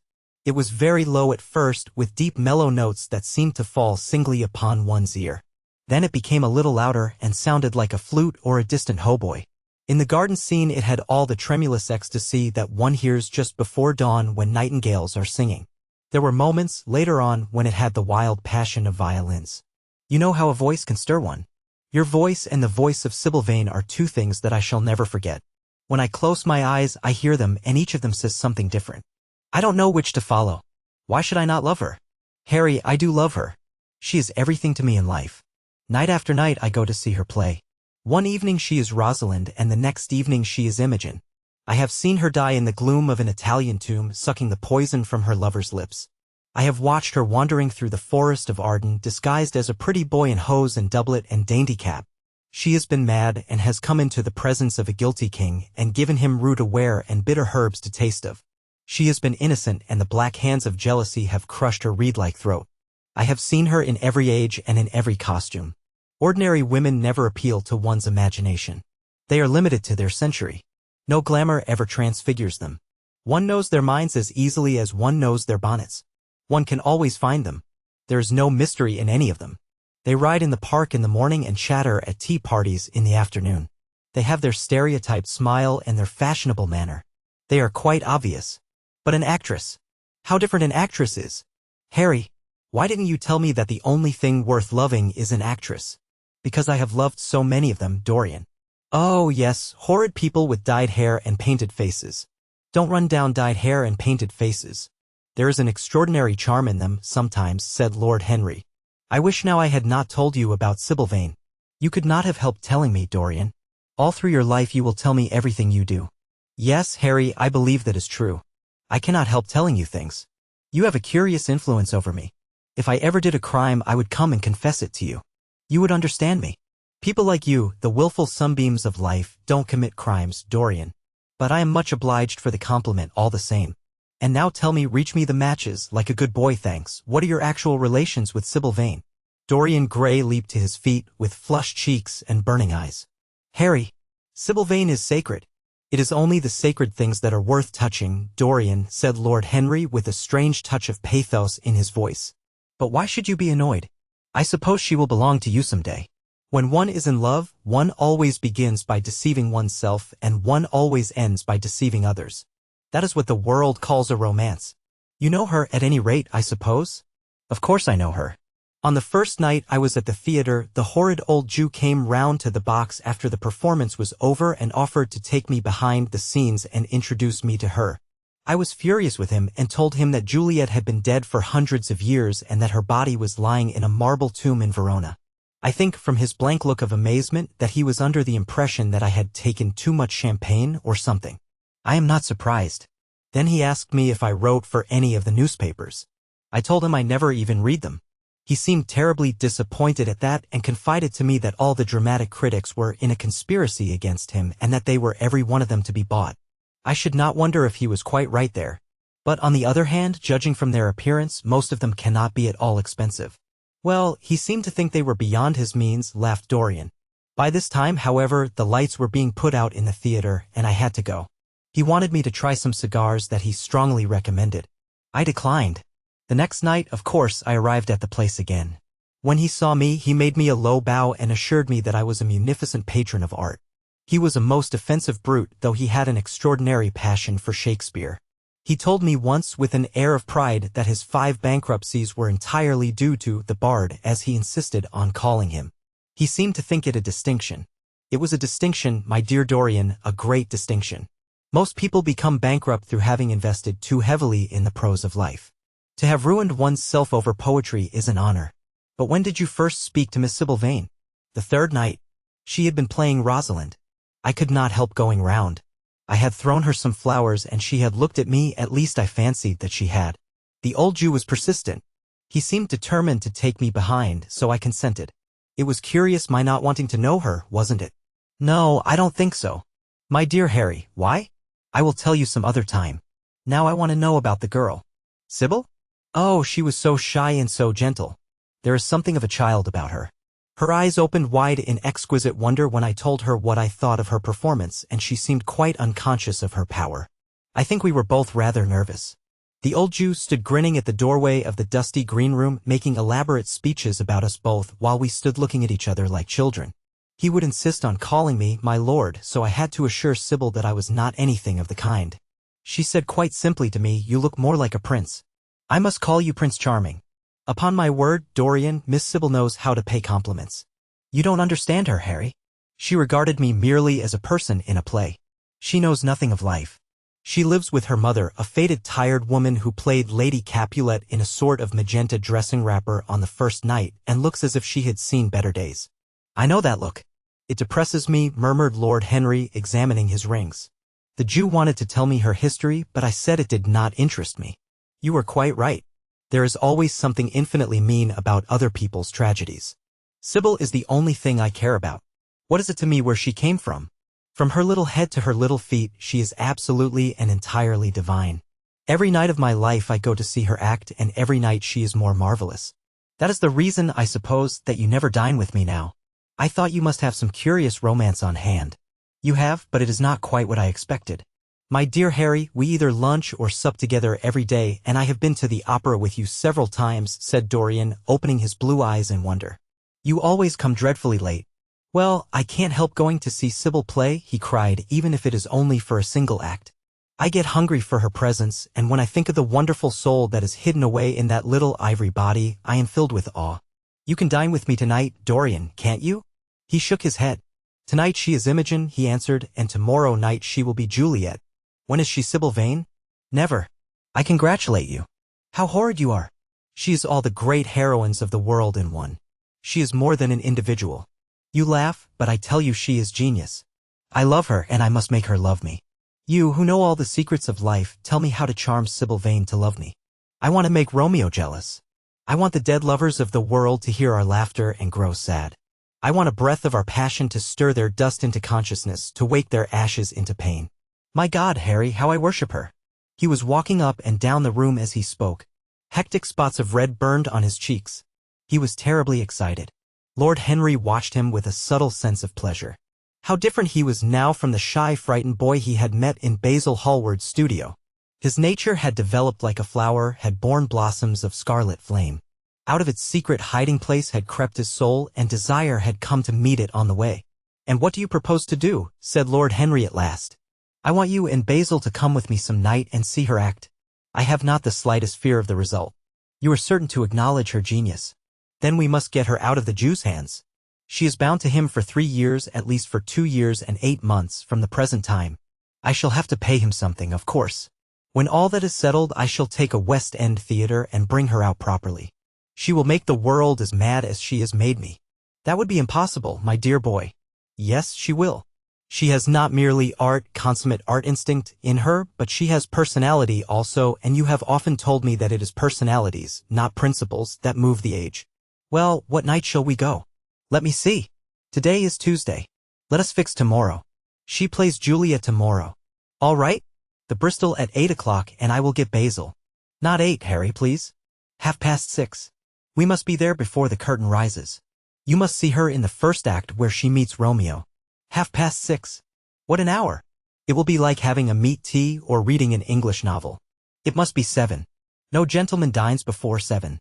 Shall you see Basil between this and then? Or shall I write to him? Dear Basil, I have not laid eyes on him for a week. It is rather horrid of me, as he has sent me my portrait in the most wonderful frame, specially designed by himself, and though I am a little jealous of the picture for being a whole month younger than I am, I must admit that I delight in it. Perhaps you had better write to him. I don't want to see him alone. He says things that annoy me. He gives me good advice. Lord Henry smiled. People are very fond of giving away what they need most themselves. It is what I call the depth of generosity. Oh, Basil is the best of fellows, but he seems to me to be just a bit of a Philistine. Since I have known you, Harry, I have discovered that. Basil, my dear boy, puts everything that is charming in him into his work. The consequence is that he has nothing left for life but his prejudices, his principles, and his common sense. The only artists I have ever known who are personally delightful are bad artists. Good artists exist simply in what they make, and consequently are perfectly uninteresting in what they are. A great poet, a really great poet, is the most unpoetical of all creatures. But inferior poets are absolutely fascinating. The worse their rhymes are, the more picturesque they look. The mere fact of having published a book of second-rate sonnets makes a man quite irresistible. He lives the poetry that he cannot write. The others write the poetry that they dare not realize. I wonder, is that really so, Harry? Said Dorian Gray, putting some perfume on his handkerchief out of a large, gold-topped bottle that stood on the table. It must be if you say it. And now I am off. Imogen is waiting for me. Don't forget about tomorrow. Goodbye. As he left the room, Lord Henry's heavy eyelids drooped, and he began to think. Certainly few people had ever interested him so much as Dorian Gray, and yet the lad's mad adoration of someone else caused him not the slightest pang of annoyance or jealousy. He was pleased by it. It made him a more interesting study. He had been always enthralled by the methods of natural science, but the ordinary subject matter of that science had seemed to him trivial and of no import. And so he had begun by vivisecting himself as he had ended by vivisecting others. Human life, that appeared to him the one thing worth investigating. Compared to it there was nothing else of any value. It was true that as one watched life in its curious crucible of pain and pleasure, one could not wear over one's face a mask of glass, nor keep the sulphurous fumes from troubling the brain and making the imagination turbid with monstrous fancies and misshapen dreams. There were poisons so subtle that to know their properties one had to sicken of them. There were maladies so strange that one had to pass through them if one sought to understand their nature. And yet, what a great reward one received! How wonderful the whole world became to one! To note the curious hard logic of passion and the emotional colored life of the intellect, to observe where they met and where they separated, at what point they were in unison and at what point they were at discord, there was a delight in that. What matter what the cost was? One could never pay too high a price for any sensation. He was conscious, and the thought brought a gleam of pleasure into his brown agate eyes, that it was through certain words of his, musical words said with musical utterance, that Dorian Gray's soul had turned to this white girl and bowed in worship before her. To a large extent the lad was his own creation. He had made him premature. That was something. Ordinary people waited till life disclosed to them its secrets, but to the few, to the elect, the mysteries of life were revealed before the veil was drawn away. Sometimes this was the effect of art, and chiefly of the art of literature, which dealt immediately with the passions and the intellect. But now and then a complex personality took the place and assumed the office of art, was indeed, in its way, a real work of art, life having its elaborate masterpieces, just as poetry has, or sculpture, or painting. Yes, the lad was premature. He was gathering his harvest while it was yet spring. The pulse and passion of youth were in him, but he was becoming self-conscious. It was delightful to watch him. With his beautiful face and his beautiful soul, he was a thing to wonder at. It was no matter how it all ended or was destined to end. He was like one of those gracious figures in a pageant or a play whose joys seem to be remote from one, but whose sorrows stir one's sense of beauty and whose wounds are like red roses. Soul and body, body and soul, how mysterious they were. There was animalism in the soul, and the body had its moments of spirituality. The senses could refine and the intellect could degrade. Who could say where the fleshly impulse ceased or the psychical impulse began? How shallow were the arbitrary definitions of ordinary psychologists? And yet how difficult to decide between the claims of the various schools. Was the soul a shadow seated in the house of sin? Or was the body really in the soul, as Giordano Bruno thought? The separation of spirit from matter was a mystery, and the union of spirit with matter was a mystery also. He began to wonder whether we could ever make psychology so absolute a science that each little spring of life would be revealed to us. As it was, we always misunderstood ourselves and rarely understood others. Experience was of no ethical value. It was merely the name men gave to their mistakes. Moralists had, as a rule, regarded it as a mode of warning, had claimed for it a certain ethical efficacy in the formation of character, had praised it as something that taught us what to follow and showed us what to avoid. But there was no motive power in experience. It was as little of an active cause as conscience itself. All that it really demonstrated was that our future would be the same as our past, and that the sin we had done once and with loathing we would do many times and with joy.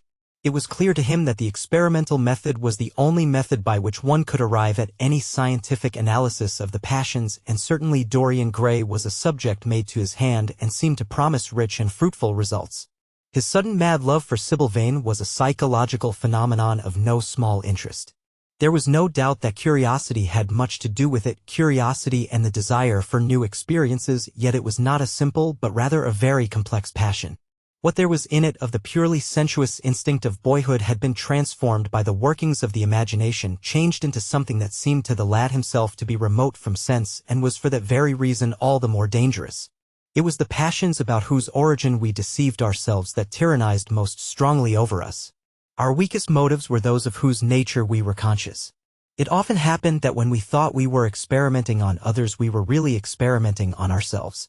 While Lord Henry sat dreaming on these things, a knock came to the door, and his valet entered and reminded him it was time to dress for dinner. He got up and looked out into the street. The sunset had smitten into scarlet gold the upper windows of the houses opposite. The panes glowed like plates of heated metal. The sky above was like a faded rose. He thought of his friend's young fiery-colored life and wondered how it was all going to end. When he arrived home, about 12:30, he saw a telegram lying on the hall table. He opened it and found it was from Dorian Gray. It was to tell him that he was engaged to be married to Sybil Vane. The Picture of Dorian Gray. Chapter 5. "Mother, mother, I am so happy," whispered the girl, burying her face in the lap of the faded, tired-looking woman who, with back turned to the shrill, intrusive light, was sitting in the one armchair that their dingy sitting room contained. "I am so happy," she repeated. "And you must be happy too." Mrs. Vane winced and put her thin, bismuth-whitened hands on her daughter's head. "Happy," she echoed. "I am only happy, Sybil, when I see you act. You must not think of anything but your acting. Mr. Isaacs has been very good to us, and we owe him money." The girl looked up and pouted. "Money, mother?" she cried. "What does money matter? Love is more than money. Mr. Isaacs has advanced us £50 to pay off our debts and to get a proper outfit for James. You must not forget that, Sybil. £50 is a very large sum. Mr. Isaacs has been most considerate." "He is not a gentleman, mother, and I hate the way he talks to me," said the girl, rising to her feet and going over to the window. "I don't know how we could manage without him," answered the elder woman querulously. Sybil Vane tossed her head and laughed. "We don't want him any more, mother. Prince Charming rules life for us now." Then she paused. A rose shook in her blood and shadowed her cheeks. Quick breath parted the petals of her lips. They trembled. Some southern wind of passion swept over her and stirred the dainty folds of her dress. "I love him," she said simply. "Foolish child, was the parrot phrase flung in answer. The waving of crooked, false jeweled fingers gave grotesqueness to the words. The girl laughed again. The joy of a caged bird was in her voice. Her eyes caught the melody and echoed it in radiance, then closed for a moment, as though to hide their secret. When they opened, the mist of a dream had passed across them. Thin-lipped wisdom spoke at her from the worn chair, hinted at prudence, quoted from that book of cowardice whose author apes the name of common sense. She did not listen. She was free in her prison of passion. Her prince, Prince Charming, was with her. She had called on memory to remake him. She had sent her soul to search for him, and it had brought him back. His kiss burned again upon her mouth. Her eyelids were warm with his breath. Then wisdom altered its method and spoke of espial and discovery. This young man might be rich. If so, marriage should be thought of. Against the shell of her ear broke the waves of worldly cunning. The arrows of craft shot by her.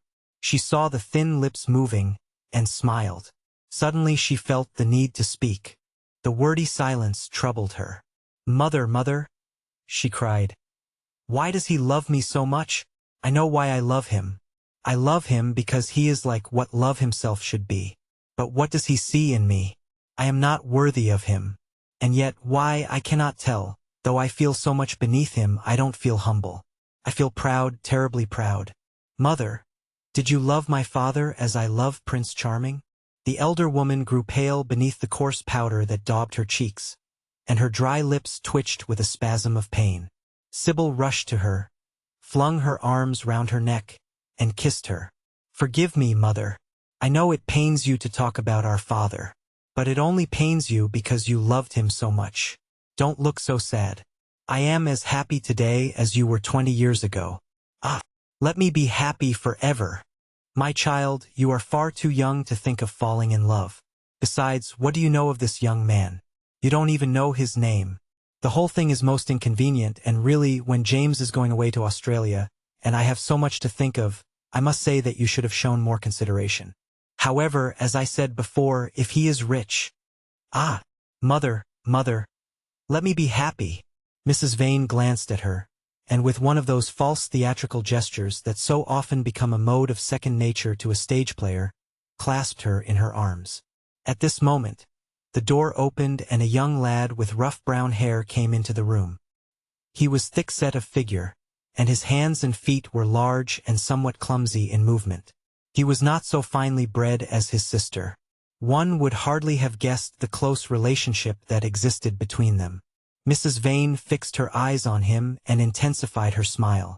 She mentally elevated her son to the dignity of an audience. She felt sure that the tableau was interesting. "You might keep some of your kisses for me, Sybil, I think," said the lad with a good-natured grumble. "Ah, but you don't like being kissed, Jim," she cried. "You are a dreadful old bear," and she ran across the room and hugged him. James Vane looked into his sister's face with tenderness. "I want you to come out with me for a walk, Sybil. I don't suppose I shall ever see this horrid London again. I am sure I don't want to." "My son, don't say such dreadful things," murmured Mrs. Vane, taking up a tawdry theatrical dress, with a sigh, and beginning to patch it. She felt a little disappointed that he had not joined the group. It would have increased the theatrical picturesqueness of the situation. "Why not, mother? I mean it. You pain me, my son. I trust you will return from Australia in a position of affluence. I believe there is no society of any kind in the colonies, nothing that I would call society, so when you have made your fortune, you must come back and assert yourself in London." "Society," muttered the lad. "I don't want to know anything about that.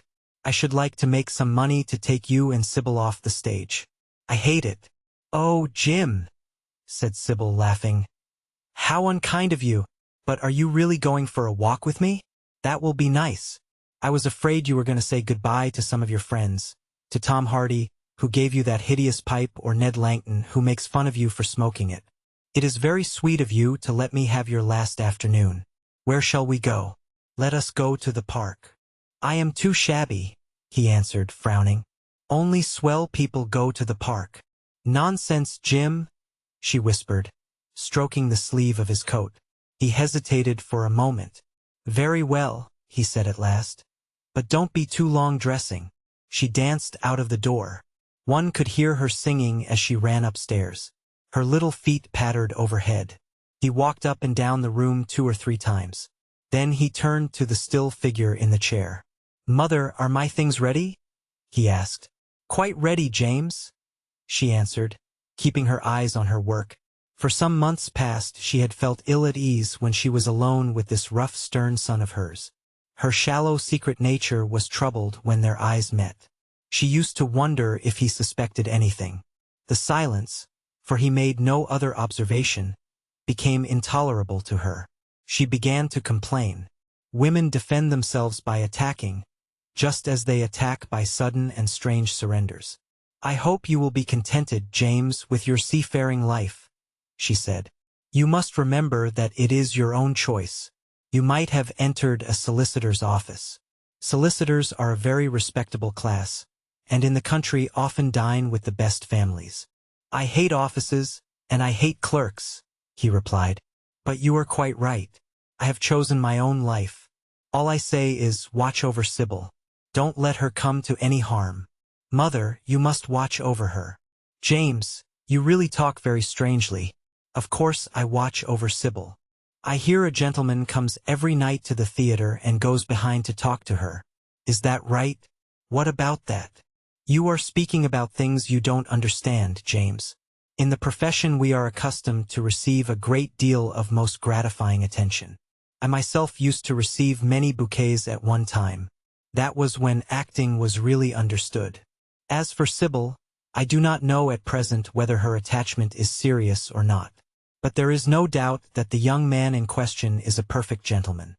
He is always most polite to me. Besides, he has the appearance of being rich, and the flowers he sends are lovely." "You don't know his name, though?" said the lad harshly. "No," answered his mother with a placid expression in her face. "He has not yet revealed his real name. I think it is quite romantic of him. He is probably a member of the aristocracy." James Vane bit his lip. "Watch over Sybil, mother," he cried. "Watch over her. My son, you distress me very much. Sybil is always under my special care. Of course, if this gentleman is wealthy, there is no reason why she should not contract an alliance with him. I trust he is one of the aristocracy. He has all the appearance of it, I must say. It might be a most brilliant marriage for Sybil. They would make a charming couple. His good looks are really quite remarkable. Everybody notices them." The lad muttered something to himself and drummed on the window pane with his coarse fingers. He had just turned round to say something when the door opened and Sybil ran in. "How serious you both are!" she cried. "What is the matter?" "Nothing," he answered. "I suppose one must be serious sometimes. Goodbye, mother. I will have my dinner at 5 o'clock. Everything is packed except my shirts, so you need not trouble." "Goodbye, my son," she answered with a bow of strained stateliness. She was extremely annoyed at the tone he had adopted with her, and there was something in his look that had made her feel afraid. "Kiss me, mother," said the girl. Her flower-like lips touched the withered cheek and warmed its frost. "My child! My child!"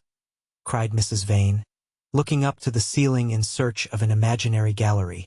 "Come, Sybil," said her brother impatiently. He hated his mother's affectations. They went out into the flickering, wind-blown sunlight and strolled down the dreary Euston Road. The passers-by glanced in wonder at the sullen, heavy youth who, in coarse, ill-fitting clothes, was in the company of such a graceful, refined-looking girl. He was like a common gardener walking with a rose.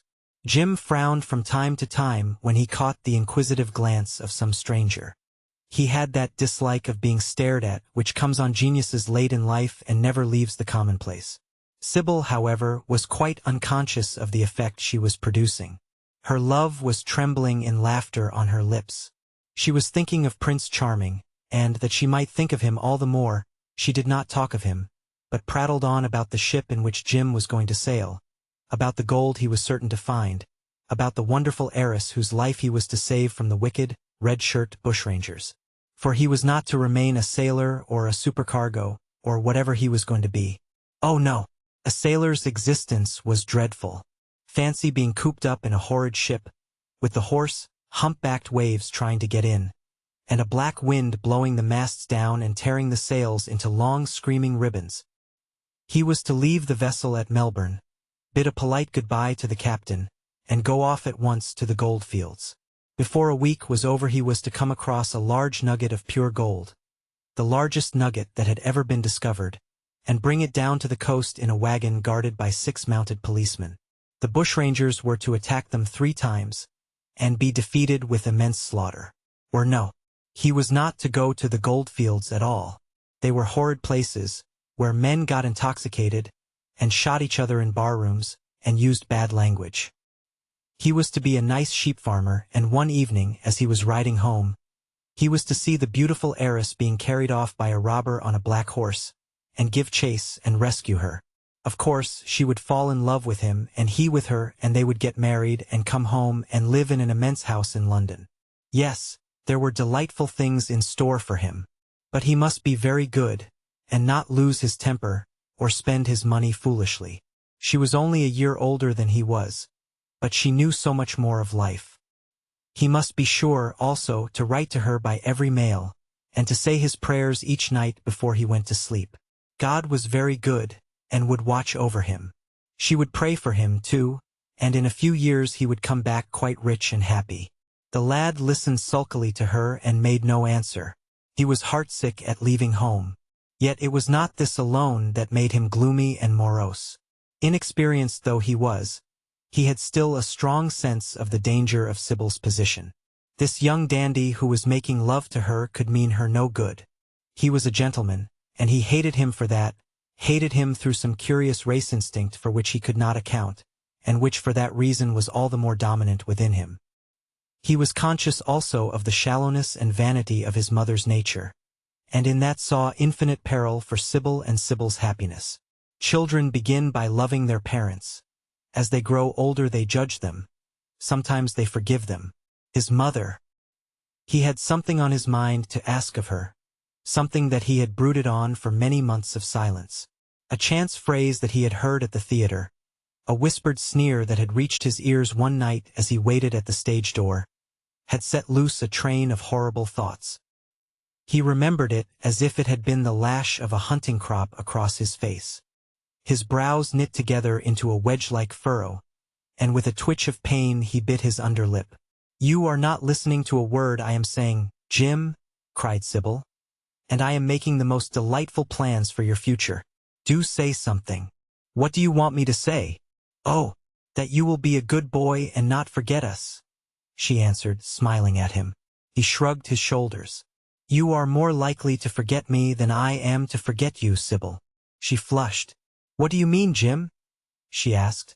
"You have a new friend, I hear. Who is he? Why have you not told me about him? He means you no good."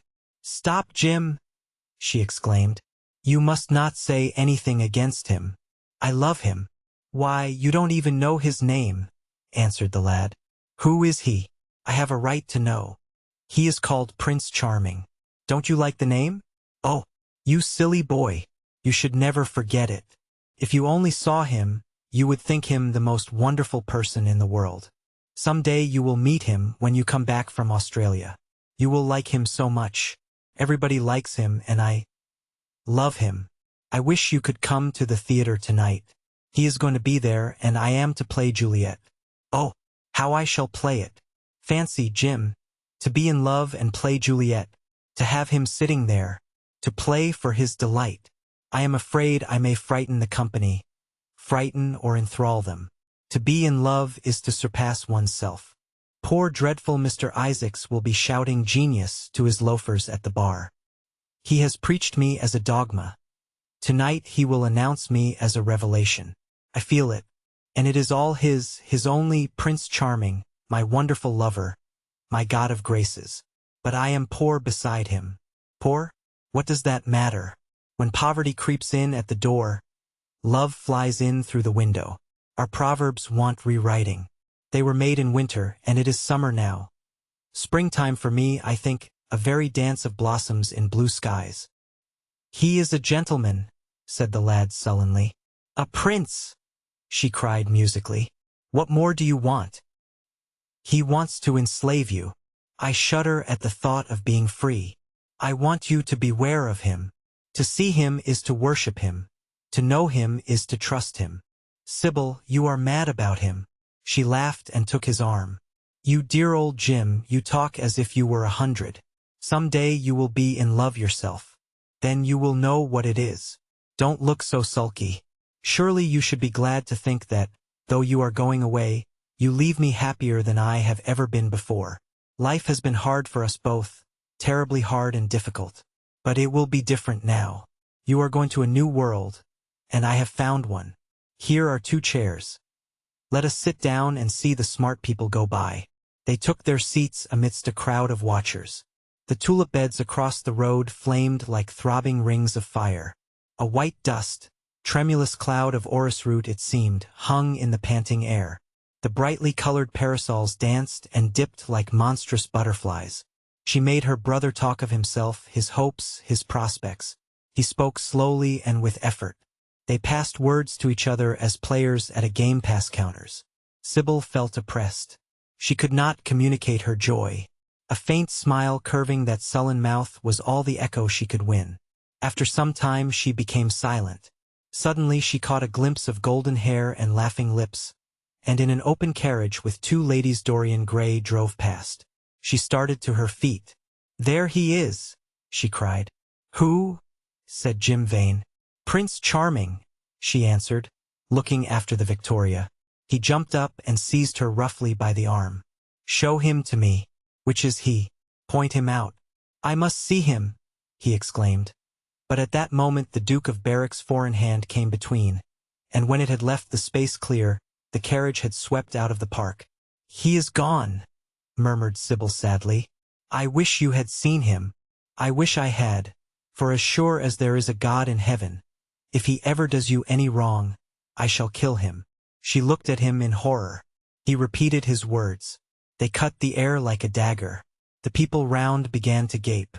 A lady standing close to her tittered. "Come away, Jim. Come away," she whispered. He followed her doggedly as she passed through the crowd. He felt glad at what he had said. When they reached the Achilles statue, she turned round. There was pity in her eyes that became laughter on her lips. She shook her head at him. "You are foolish, Jim, utterly foolish. A bad-tempered boy, that is all.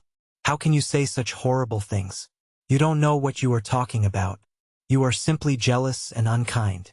Ah, I wish you would fall in love.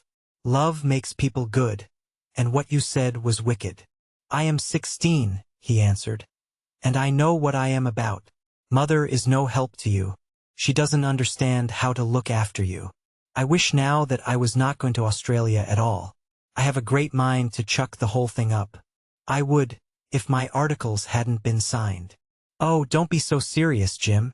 You are like one of the heroes of those silly melodramas Mother used to be so fond of acting in. I am not going to quarrel with you. I have seen him, and oh, to see him is perfect happiness. We won't quarrel. I know you would never harm anyone I love. Would you?" "Not as long as you love him, I suppose," was the sullen answer. "I shall love him forever," she cried. "And he, forever too." "He had better." She shrank from him. Then she laughed and put her hand on his arm. He was merely a boy. At the Marble Arch they hailed an omnibus, which left them close to their shabby home in the Euston Road.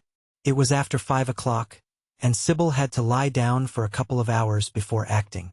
Jim insisted that she should do so. He said that he would sooner part with her when their mother was not present. She would be sure to make a scene, and he detested scenes of every kind. In Sybil's own room they parted. There was jealousy in the lad's heart, and a fierce murderous hatred of the stranger who, as it seemed to him, had come between them. Yet, when her arms were flung round his neck, and her fingers strayed through his hair, he softened and kissed her with real affection. There were tears in his eyes as he went downstairs. His mother was waiting for him below. She grumbled at his unpunctuality as he entered. He made no answer, but sat down to his meager meal. The flies buzzed round the table and crawled over the stained cloth. Through the rumble of omnibuses and the clatter of street cabs, he could hear the droning voice devouring each minute that was left to him. After some time, he thrust away his plate and put his head in his hands. He felt that he had a right to know. It should have been told to him before, if it was as he suspected. Leaden with fear, his mother watched him. Words dropped mechanically from her lips.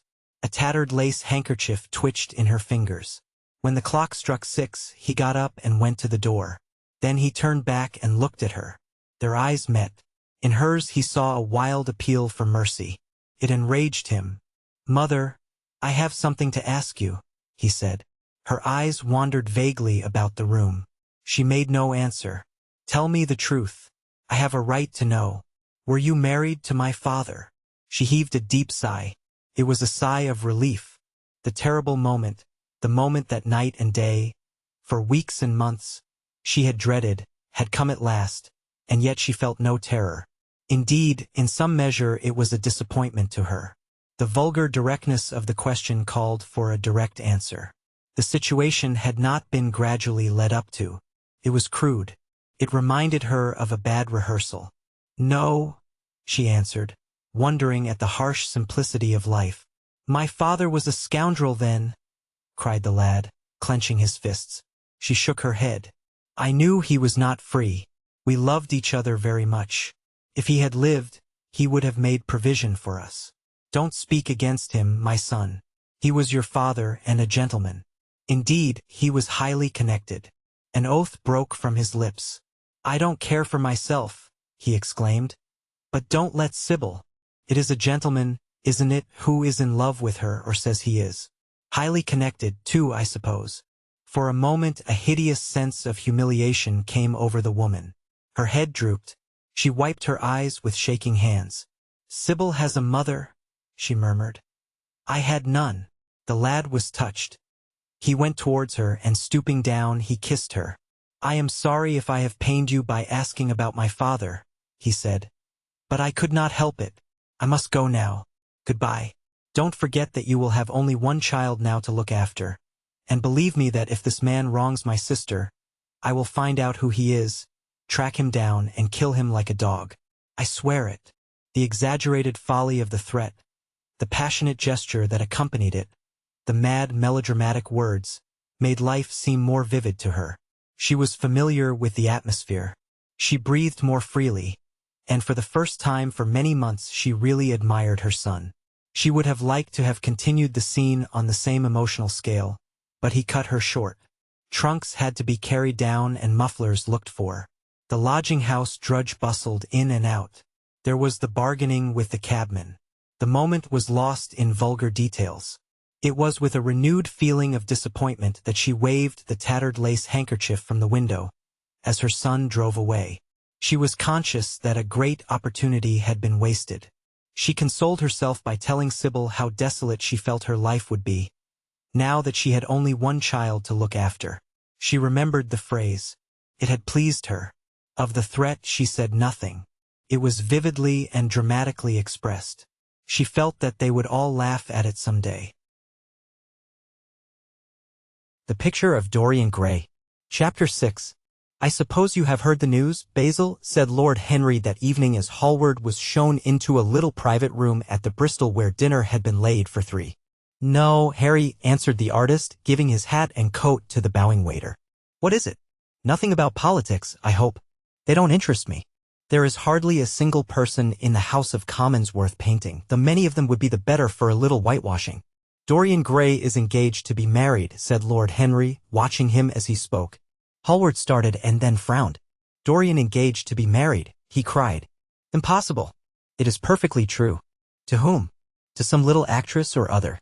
"I can't believe it. Dorian is far too sensible. Dorian is far too wise not to do foolish things now and then, my dear Basil." "Marriage is hardly a thing that one can do now and then, Harry." "Except in America," rejoined Lord Henry languidly. "But I didn't say he was married. I said he was engaged to be married. There is a great difference. I have a distinct remembrance of being married, but I have no recollection at all of being engaged. I am inclined to think that I never was engaged. But think of Dorian's birth and position and wealth. It would be absurd for him to marry so much beneath him. If you want to make him marry this girl, tell him that, Basil. He is sure to do it then. Whenever a man does a thoroughly stupid thing, it is always from the noblest motives. I hope the girl is good, Harry. I don't want to see Dorian tied to some vile creature who might degrade his nature and ruin his intellect." "Oh, she is better than good, she is beautiful," murmured Lord Henry, sipping a glass of vermouth and orange bitters. Dorian says she is beautiful and he is not often wrong about things of that kind. Your portrait of him has quickened his appreciation of the personal appearance of other people. It has had that excellent effect, amongst others. We are to see her tonight if that boy doesn't forget his appointment. Are you serious? Quite serious, Basil. I should be miserable if I thought I should ever be more serious than I am at the present moment. But do you approve of it, Harry? Asked the painter, walking up and down the room and biting his lip. You can't approve of it, possibly. It is some silly infatuation. I never approve or disapprove of anything now. It is an absurd attitude to take towards life. We are not sent into the world to air our moral prejudices. I never take any notice of what common people say, and I never interfere with what charming people do. If a personality fascinates me, whatever mode of expression that personality selects is absolutely delightful to me. Dorian Gray falls in love with a beautiful girl who acts Juliet and proposes to marry her. Why not? If he wedded Messalina, he would be none the less interesting. You know I am not a champion of marriage. The real drawback to marriage is that it makes one unselfish. And unselfish people are colorless. They lack individuality. Still, there are certain temperaments that marriage makes more complex. They retain their egotism and add to it many other egos. They are forced to have more than one life. They become more highly organized, and to be highly organized is, I should fancy, the object of man's existence. Besides, every experience is of value, and whatever one may say against marriage, it is certainly an experience. I hope that Dorian Gray will make this girl his wife, passionately adore her for 6 months, and then suddenly become fascinated by someone else. He would be a wonderful study. You don't mean a single word of all that, Harry, you know you don't. If Dorian Gray's life were spoiled, no one would be sorrier than yourself. You are much better than you pretend to be. Lord Henry laughed. The reason we all like to think so well of others is that we are all afraid for ourselves. The basis of optimism is sheer terror. We think that we are generous because we credit our neighbor with the possession of those virtues that are likely to be a benefit to us. We praise the banker that we may overdraw our account and find good qualities in the highwayman in the hope that he may spare our pockets. I mean everything that I have said. I have the greatest contempt for optimism. As for a spoiled life, no life is spoiled but one whose growth is arrested. If you want to mar nature, you have merely to reform it. As for marriage, of course that would be silly, but there are other and more interesting bonds between men and women. I will certainly encourage them. They have the charm of being fashionable. But here is Dorian himself. He will tell you more than I can. My dear Harry, my dear Basil, you must both congratulate me, said the lad, throwing off his evening cape with its satin-lined wings and shaking each of his friends by the hand in turn. I have never been so happy. Of course, it is sudden all really delightful things are. And yet it seems to me to be the one thing I have been looking for all my life. He was flushed with excitement and pleasure and looked extraordinarily handsome. I hope you will always be very happy, Dorian, said Hallward, but I don't quite forgive you for not having let me know of your engagement. You let Harry know. And I don't forgive you for being late for dinner, broke in Lord Henry, putting his hand on the lad's shoulder and smiling as he spoke. Come, let us sit down and try what the new chef here is like, and then you will tell us how it all came about. There is really not much to tell, cried Dorian as they took their seats at the small round table. What happened was simply this. After I left you yesterday evening, Harry, I dressed, had some dinner at that little Italian restaurant in Rupert Street you introduced me to, and went down at 8 o'clock to the theater. Sybil was playing Rosalind. Of course, the scenery was dreadful and the Orlando absurd. But Sybil, you should have seen her. When she came on in her boy's clothes, she was perfectly wonderful. She wore a moss-colored velvet jerkin with cinnamon sleeves, slim, brown, cross-gartered hose, a dainty little green cap with a hawk's feather caught in a jewel, and a hooded cloak lined with dull red. She had never seemed to me more exquisite. She had all the delicate grace of that Tanagra figurine that you have in your studio, Basil. Her hair clustered round her face like dark leaves round a pale rose. As for her acting, well, you shall see her tonight. She is simply a born artist. I sat in the dingy box absolutely enthralled.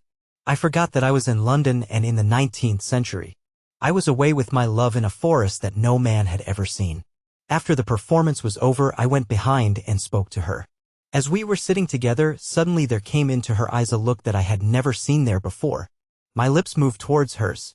We kissed each other. I can't describe to you what I felt at that moment.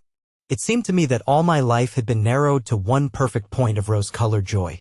She trembled all over and shook like a white narcissus. Then she flung herself on her knees and kissed my hands. I feel that I should not tell you all this, but I can't help it. Of course, our engagement is a dead secret. She has not even told her own mother. I don't know what my guardians will say. Lord Radley is sure to be furious. I don't care. I shall be of age in less than a year, and then I can do what I like. I have been right, Basil, haven't I, to take my love out of poetry and to find my wife in Shakespeare's plays? Lips that Shakespeare taught to speak have whispered their secret in my ear. I have had the arms of Rosalind around me and kissed Juliet on the mouth. Yes, Dorian, I suppose you were right, said Hallward slowly. Have you seen her today? Asked Lord Henry. Dorian Gray shook his head. I left her in the forest of Arden. I shall find her in an orchard in Verona. Lord Henry sipped his champagne in a meditative manner. At what particular point did you mention the word marriage, Dorian? And what did she say in answer? Perhaps you forgot all about it. My dear Harry, I did not treat it as a business transaction and I did not make any formal proposal. I told her that I loved her and she said she was not worthy to be my wife. Not worthy? Why, the whole world is nothing to me compared with her. Women are wonderfully practical, murmured Lord Henry, much more practical than we are. In situations of that kind we often forget to say anything about marriage and they always remind us. Hallward laid his hand upon his arm. Don't, Harry. You have annoyed Dorian. He is not like other men. He would never bring misery upon anyone. His nature is too fine for that. Lord Henry looked across the table. Dorian is never annoyed with me, he answered. I asked the question for the best reason possible, for the only reason, indeed, that excuses one for asking any question, simple curiosity. I have a theory that it is always the women who propose to us and not we who propose to the women. Except, of course, in middle-class life. But then the middle classes are not modern. Dorian Gray laughed and tossed his head. You are quite incorrigible, Harry, but I don't mind. It is impossible to be angry with you. When you see Sybil Vane, you will feel that the man who could wrong her would be a beast without a heart. I cannot understand how anyone can wish to shame the thing he loves. I love Sybil Vane. I want to place her on a pedestal of gold and to see the world worship the woman who is mine. What is marriage? An irrevocable vow? You mock at it for that. Ah, don't mock. It is an irrevocable vow that I want to take. Her trust makes me faithful, her belief makes me good. When I am with her, I regret all that you have taught me. I become different from what you have known me to be. I am changed, and the mere touch of Sybil Vane's hand makes me forget you and all your wrong, fascinating, poisonous, delightful theories. And those are, asked Lord Henry, helping himself to some salad. Oh, your theories about life, your theories about love, your theories about pleasure. All your theories, in fact, Harry. Pleasure is the only thing worth having a theory about, he answered in his slow melodious voice. But I am afraid I cannot claim my theory as my own. It belongs to nature, not to me. Pleasure is nature's test, her sign of approval. When we are happy, we are always good, but when we are good, we are not always happy. Ah! But what do you mean by good? Cried Basil Hallward. Yes, echoed Dorian, leaning back in his chair and looking at Lord Henry over the heavy clusters of purple-lipped irises that stood in the center of the table. What do you mean by good, Harry? To be good is to be in harmony with one's self, he replied, touching the thin stem of his glass with his pale, fine-pointed fingers. Discord is to be forced to be in harmony with others. One's own life, that is the important thing. As for the lives of one's neighbors, if one wishes to be a prig or a Puritan, one can flaunt one's moral views about them, but they are not one's concern. Besides, individualism has really the higher aim. Modern morality consists in accepting the standard of one's age. I consider that for any man of culture to accept the standard of his age is a form of the grossest immorality. But surely if one lives merely for oneself, Harry, one pays a terrible price for doing so, suggested the painter. Yes, we are overcharged for everything nowadays. I should fancy that the real tragedy of the poor is that they can afford nothing but self-denial. Beautiful sins, like beautiful things, are the privilege of the rich. One has to pay in other ways but money. What sort of ways, Basil? Oh, I should fancy in remorse, in suffering, in the consciousness of degradation. Lord Henry shrugged his shoulders. My dear fellow, medieval art is charming, but medieval emotions are out of date. One can use them in fiction, of course. But then the only things that one can use in fiction are the things that one has ceased to use in fact. Believe me, no civilized man ever regrets a pleasure, and no uncivilized man ever knows what a pleasure is. I know what pleasure is, cried Dorian Gray. It is to adore someone. That is certainly better than being adored, he answered, toying with some fruits. Being adored is a nuisance. Women treat us just as humanity treats its gods. They worship us and are always bothering us to do something for them. I should have said that whatever they asked for they had first given to us, murmured the lad gravely. They create love in our natures. They have a right to demand it back. That is quite true, Dorian, cried Hallward. Nothing is ever quite true, said Lord Henry. This is, interrupted Dorian. You must admit, Harry, that women give to men the very gold of their lives. Possibly, he sighed, but they invariably want it back in such very small change. That is the worry.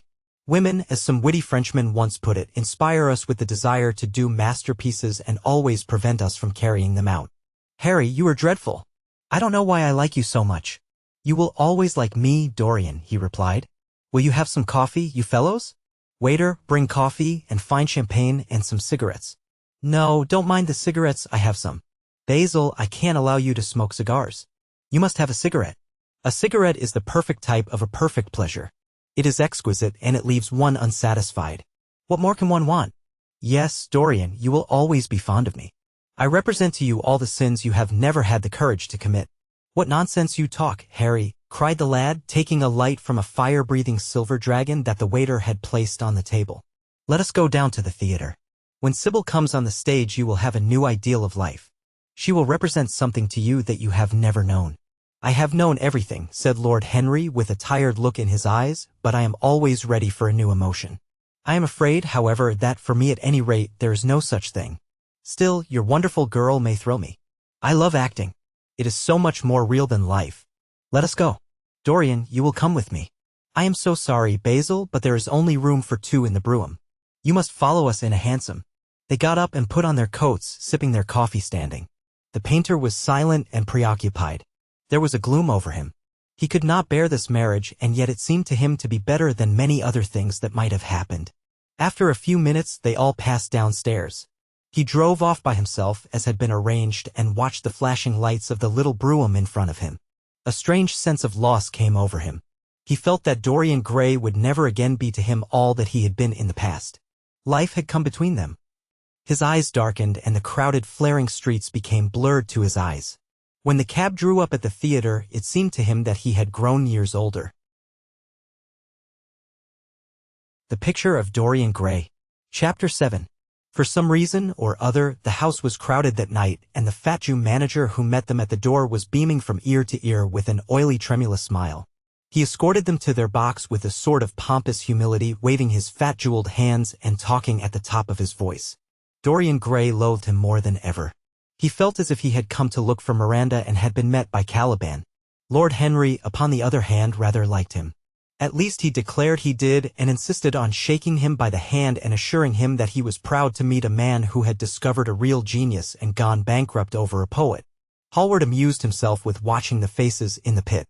The heat was terribly oppressive, and the huge sunlight flamed like a monstrous dahlia with petals of yellow fire. The youths in the gallery had taken off their coats and waistcoats and hung them over the side. They talked to each other across the theater and shared their oranges with the tawdry girls who sat beside them. Some women were laughing in the pit. Their voices were horribly shrill and discordant. The sound of the popping of corks came from the bar. What a place to find one's divinity in, said Lord Henry. Yes, answered Dorian Gray. It was here I found her, and she is divine beyond all living things. When she acts, you will forget everything.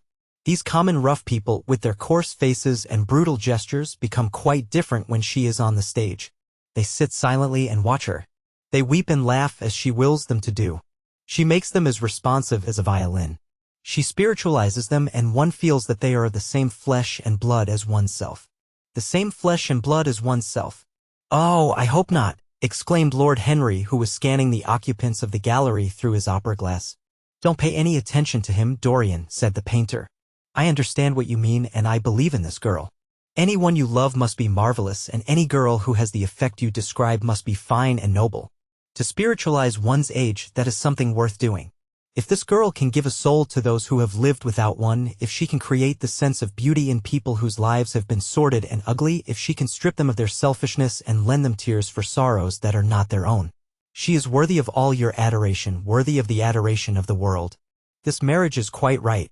I did not think so at first, but I admit it now. The gods made Sybil vain for you. Without her you would have been incomplete. Thanks, Basil, answered Dorian Gray, pressing his hand. I knew that you would understand me.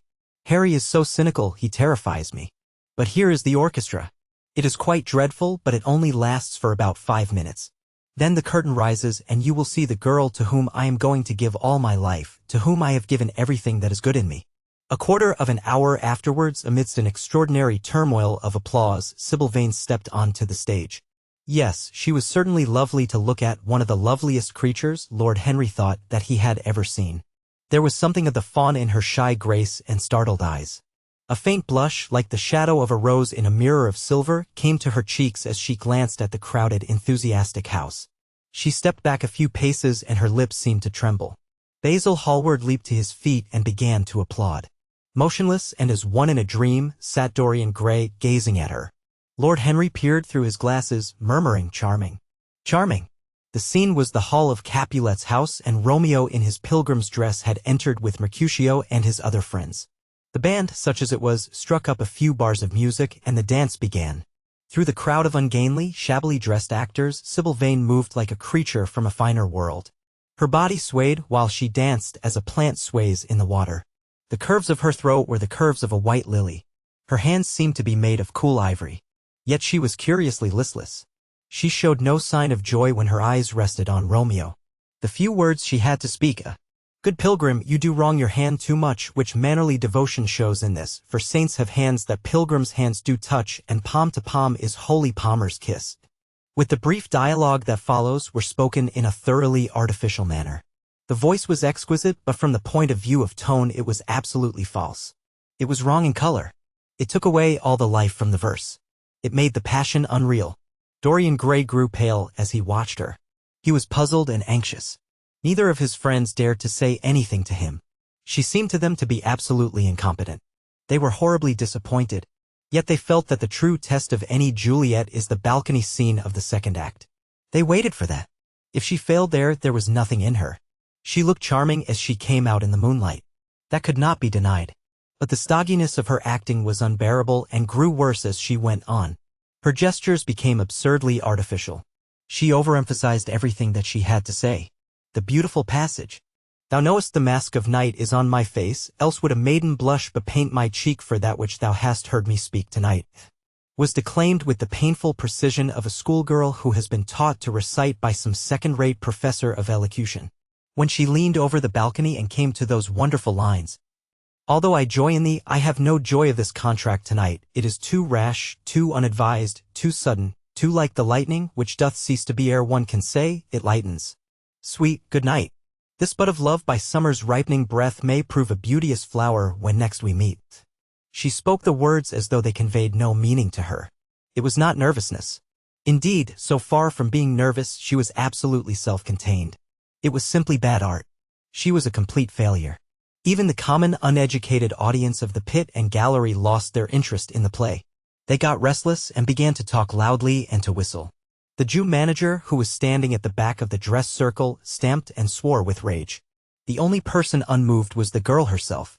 When the second act was over, there came a storm of hisses, and Lord Henry got up from his chair and put on his coat.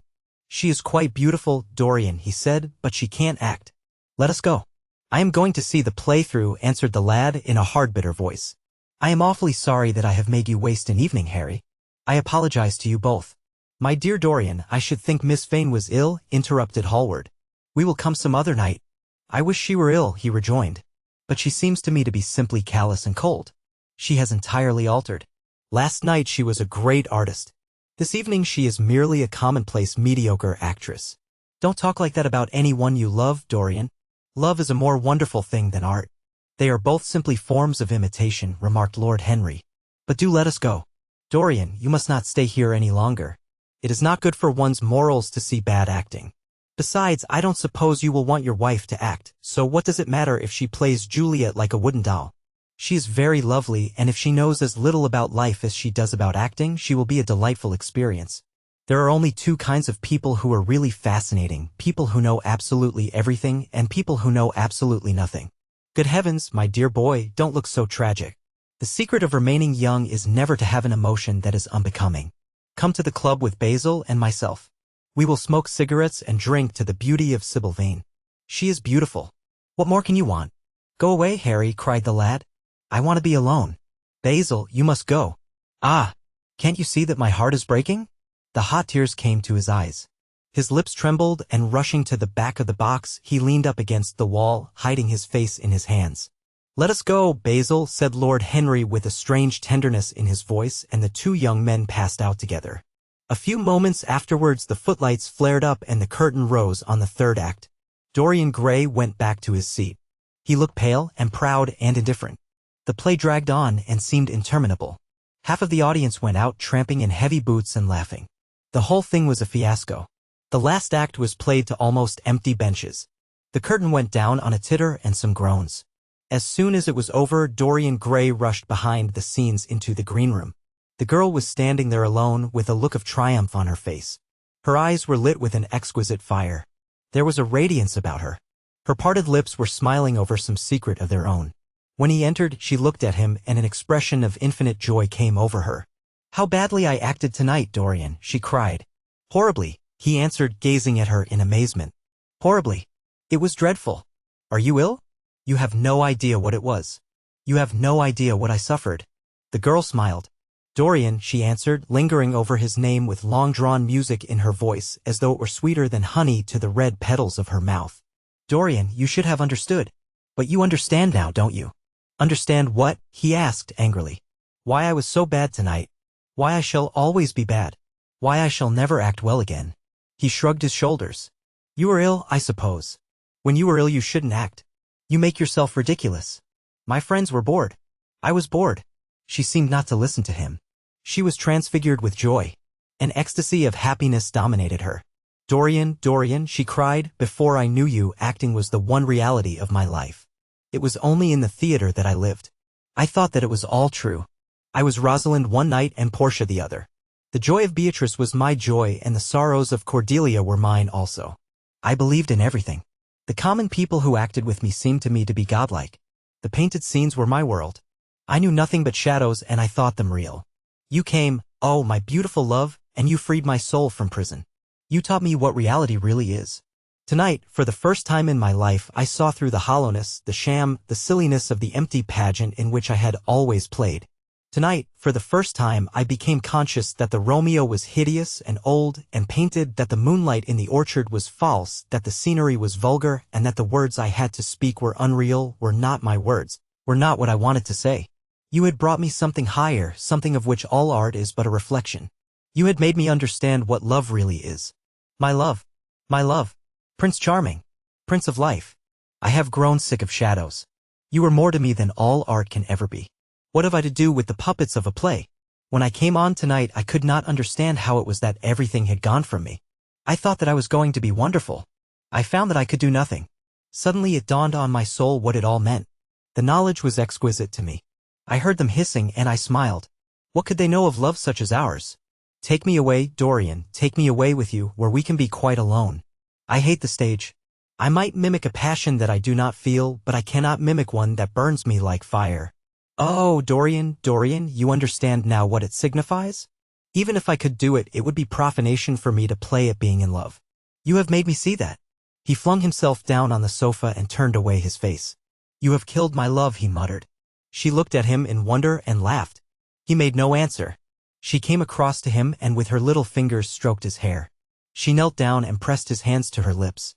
He drew them away and a shudder ran through him. Then he leaped up and went to the door. Yes, he cried, you have killed my love. You used to stir my imagination. Now you don't even stir my curiosity. You simply produce no effect. I loved you because you were marvelous, because you had genius and intellect, because you realized the dreams of great poets and gave shape and substance to the shadows of art. You have thrown it all away. You were shallow and stupid. My God! How mad I was to love you. What a fool I have been. You are nothing to me now. I will never see you again. I will never think of you. I will never mention your name. You don't know what you were to me once. Why once? Oh, I can't bear to think of it. I wish I had never laid eyes upon you. You have spoiled the romance of my life. How little you can know of love if you say it mars your art.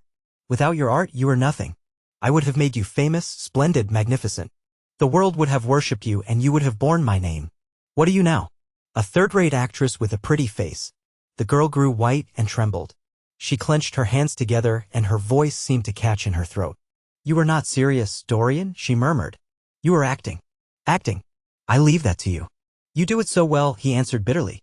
She rose from her knees and, with a piteous expression of pain in her face, came across the room to him. She put her hand upon his arm and looked into his eyes. He thrust her back. "Don't touch me," he cried. A low moan broke from her, and she flung herself at his feet and lay there like a trampled flower. "Dorian, Dorian, don't leave me," she whispered. "I am so sorry I didn't act well. I was thinking of you all the time. But I will try, indeed I will try. It came so suddenly across me, my love for you. I think I should never have known it if you had not kissed me, if we had not kissed each other. Kiss me again, my love. Don't go away from me. I couldn't bear it. Oh, don't go away from me. My brother." "No, never mind. He didn't mean it. He was in jest. But you, oh, can't you forgive me for tonight? I will work so hard and try to improve. Don't be cruel to me because I love you better than anything in the world. After all, it is only once that I have not pleased you. But you are quite right, Dorian. I should have shown myself more of an artist. It was foolish of me, and yet I couldn't help it. Oh, don't leave me, don't leave me." A fit of passionate sobbing choked her. She crouched on the floor like a wounded thing, and Dorian Gray, with his beautiful eyes, looked down at her, and his chiseled lips curled in exquisite disdain. There is always something ridiculous about the emotions of people whom one has ceased to love. Sybil Vane seemed to him to be absurdly melodramatic. Her tears and sobs annoyed him. "I am going," he said at last in his calm, clear voice. "I don't wish to be unkind, but I can't see you again. You have disappointed me." She wept silently and made no answer but crept nearer. Her little hands stretched blindly out and appeared to be seeking for him. He turned on his heel and left the room. In a few moments he was out of the theater. Where he went to he hardly knew. He remembered wandering through dimly lit streets, past gaunt, black-shadowed archways and evil-looking houses. Women with hoarse voices and harsh laughter had called after him. Drunkards had reeled by, cursing and chattering to themselves like monstrous apes. He had seen grotesque children huddled upon doorsteps and heard shrieks and oaths from gloomy courts. As the dawn was just breaking, he found himself close to Covent Garden. The darkness lifted, and, flushed with faint fires, the sky hollowed itself into a perfect pearl. Huge carts filled with nodding lilies rumbled slowly down the polished, empty street. The air was heavy with the perfume of the flowers, and their beauty seemed to bring him an anodyne for his pain. He followed into the market and watched the men unloading their wagons. A white-smocked carter offered him some cherries. He thanked him, wondered why he refused to accept any money for them, and began to eat them listlessly. They had been plucked at midnight, and the coldness of the moon had entered into them. A long line of boys carrying crates of striped tulips and of yellow and red roses defiled in front of him, threading their way through the huge, jade-green piles of vegetables. Under the portico with its gray, sun-bleached pillars loitered a troop of draggled bare-headed girls, waiting for the auction to be over. Others crowded round the swinging doors of the coffee-house in the piazza. The heavy cart horses slipped and stamped upon the rough stones, shaking their bells and trappings. Some of the drivers were lying asleep on a pile of sacks. Iris-necked and pink-footed, the pigeons ran about picking up seeds. After a little while he hailed a hansom and drove home. For a few moments he loitered upon the doorstep, looking round at the silent square, with its blank, close-shuttered windows and its staring blinds. The sky was pure opal now, and the roofs of the houses glistened like silver against it. From some chimney opposite a thin wreath of smoke was rising. It curled, a violet riband, through the nacre-colored air. In the huge gilt Venetian lantern, spoil of some doge's barge that hung from the ceiling of the great, oak-paneled hall of entrance, lights were still burning from 3 flickering jets, thin blue petals of flame they seemed, rimmed with white fire. He turned them out and, having thrown his hat and cape on the table, passed through the library towards the door of his bedroom, a large octagonal chamber on the ground floor that, in his newborn feeling for luxury, he had just decorated for himself and hung with some curious Renaissance tapestries that had been discovered stored in a disused attic at Selby Royal. As he was turning the handle of the door, his eye fell upon the portrait Basil Hallward had painted of him. He started back as if in surprise. Then he went on into his own room, looking somewhat puzzled. After he had taken the buttonhole out of his coat, he seemed to hesitate. Finally he came back, went over to the picture, and examined it. In the dim arrested light that struggled through the cream-colored silk blinds, the face appeared to him to be a little changed. The expression looked different. One would have said that there was a touch of cruelty in the mouth. It was certainly strange. He turned round and, walking to the window, drew up the blind. The bright dawn flooded the room and swept the fantastic shadows into dusky corners where they lay shuddering. But the strange expression that he had noticed in the face of the portrait seemed to linger there, to be more intensified even. The quivering, ardent sunlight showed him the lines of cruelty round the mouth as clearly as if he had been looking into a mirror after he had done some dreadful thing. He winced and, taking up from the table an oval glass framed in ivory cupids, one of Lord Henry's many presents to him, glanced hurriedly into its polished depths. No line like that warped his red lips. What did it mean? He rubbed his eyes and came close to the picture and examined it again. There were no signs of any change when he looked into the actual painting, and yet there was no doubt that the whole expression had altered. It was not a mere fancy of his own. The thing was horribly apparent. He threw himself into a chair and began to think. Suddenly there flashed across his mind what he had said in Basil Hallward's studio the day the picture had been finished. Yes, he remembered it perfectly. He had uttered a mad wish that he himself might remain young and the portrait grow old, that his own beauty might be untarnished and the face on the canvas bear the burden of his passions and his sins. That the painted image might be seared with the lines of suffering and thought, and that he might keep all the delicate bloom and loveliness of his then just conscious boyhood. Surely his wish had not been fulfilled? Such things were impossible. It seemed monstrous even to think of them. And yet there was the picture before him with the touch of cruelty in the mouth. Cruelty! Had he been cruel? It was the girl's fault, not his. He had dreamed of her as a great artist, had given his love to her because he had thought her great. Then she had disappointed him. She had been shallow and unworthy. And yet a feeling of infinite regret came over him as he thought of her lying at his feet sobbing like a little child. He remembered with what callousness he had watched her. Why had he been made like that? Why had such a soul been given to him? But he had suffered also. During the 3 terrible hours that the play had lasted, he had lived centuries of pain, aeon upon aeon of torture. His life was well worth hers. She had marred him for a moment if he had wounded her for an age. Besides, women were better suited to bear sorrow than men. They lived on their emotions. They only thought of their emotions. When they took lovers, it was merely to have someone with whom they could have scenes. Lord Henry had told him that, and Lord Henry knew what women were. Why should he trouble about Sybil Vane? She was nothing to him now. But the picture? What was he to say of that? It held the secret of his life and told his story. It had taught him to love his own beauty. Would it teach him to loathe his own soul? Would he ever look at it again? No, it was merely an illusion wrought on the troubled senses. The horrible night that he had passed had left phantoms behind it. Suddenly there had fallen upon his brain that tiny scarlet speck that makes men mad. The picture had not changed. It was folly to think so. Yet it was watching him with its beautiful marred face and its cruel smile. Its bright hair gleamed in the early sunlight. Its blue eyes met his own. A sense of infinite pity, not for himself, but for the painted image of himself, came over him. It had altered already and would alter more. Its gold would wither into gray. Its red and white roses would die. For every sin that he committed, a stain would fleck and wreck its fairness. But he would not sin. The picture, changed or unchanged, would be to him the visible emblem of conscience. He would resist temptation.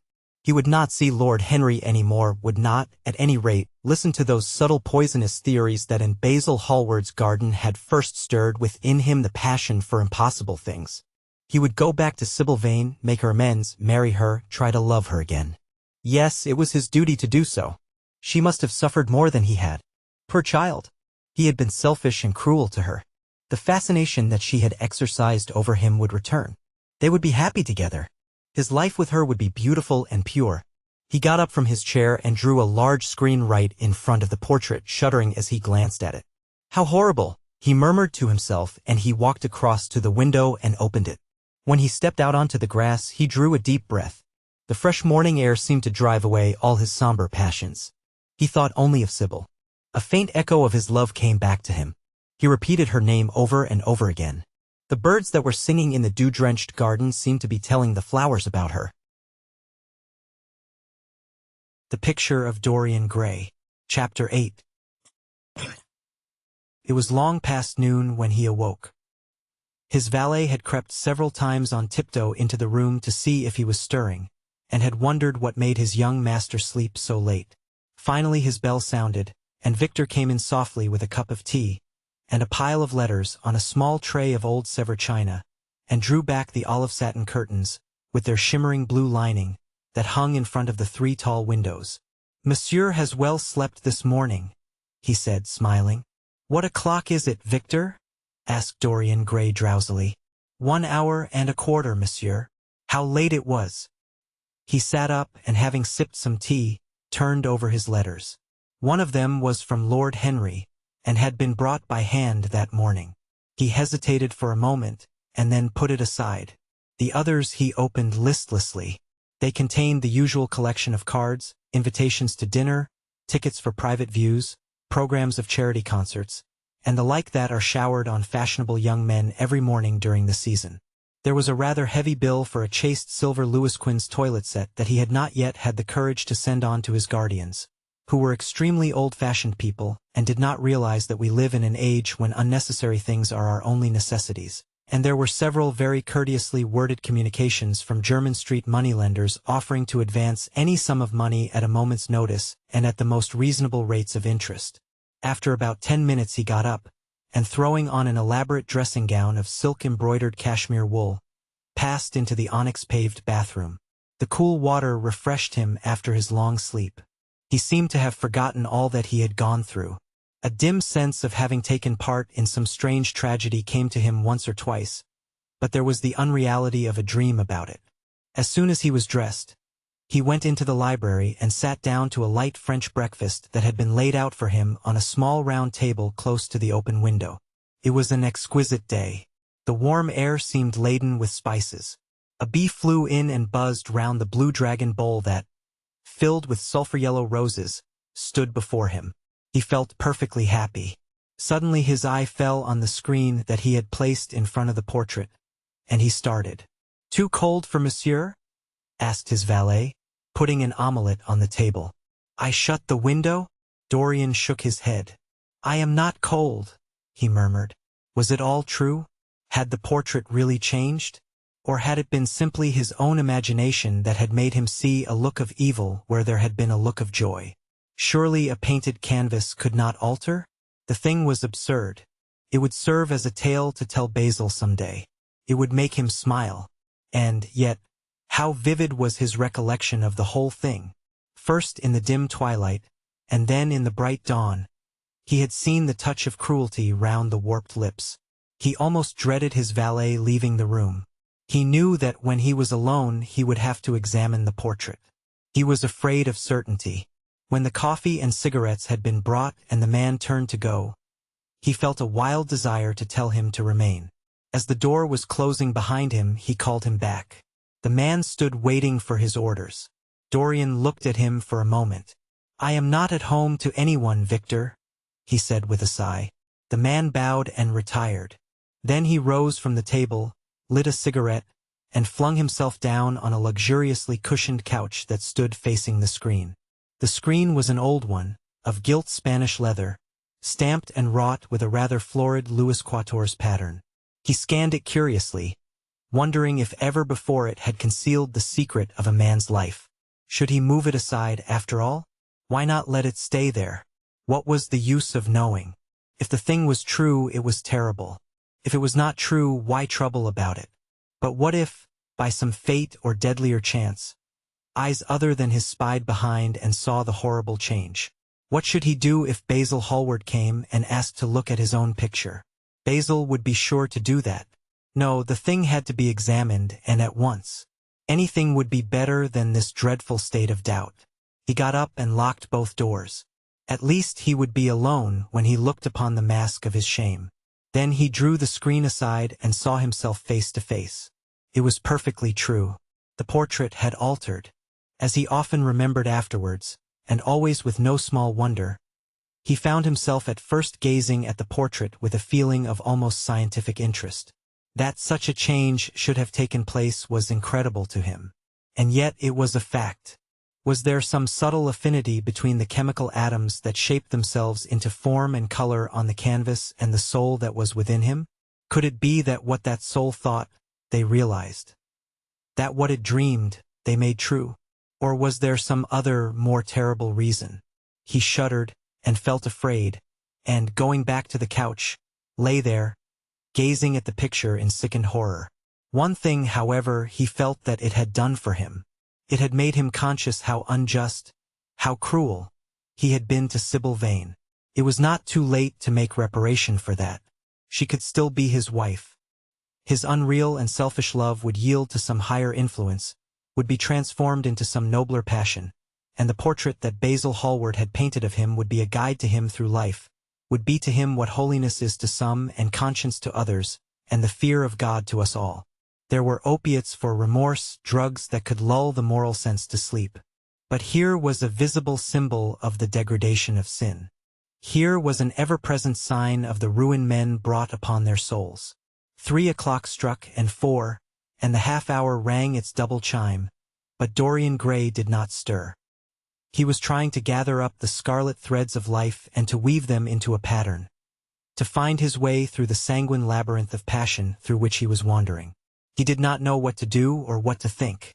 Finally, he went over to the table and wrote a passionate letter to the girl he had loved, imploring her forgiveness and accusing himself of madness.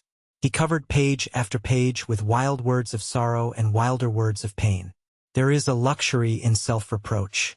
When we blame ourselves, we feel that no one else has a right to blame us. It is the confession, not the priest, that gives us absolution. When Dorian had finished the letter, he felt that he had been forgiven. Suddenly there came a knock to the door, and he heard Lord Henry's voice outside. "My dear boy, I must see you. Let me in at once. I can't bear your shutting yourself up like this." He made no answer at first, but remained quite still. The knocking still continued and grew louder. Yes, it was better to let Lord Henry in, and to explain to him the new life he was going to lead, to quarrel with him if it became necessary to quarrel, to part if parting was inevitable. He jumped up, drew the screen hastily across the picture, and unlocked the door. "I am so sorry for it all, Dorian," said Lord Henry as he entered. "But you must not think too much about it." "Do you mean about Sybil Vane?" asked the lad. "Yes, of course," answered Lord Henry, sinking into a chair and slowly pulling off his yellow gloves. "It is dreadful from one point of view, but it was not your fault. Tell me, did you go behind and see her after the play was over?" "Yes. I felt sure you had.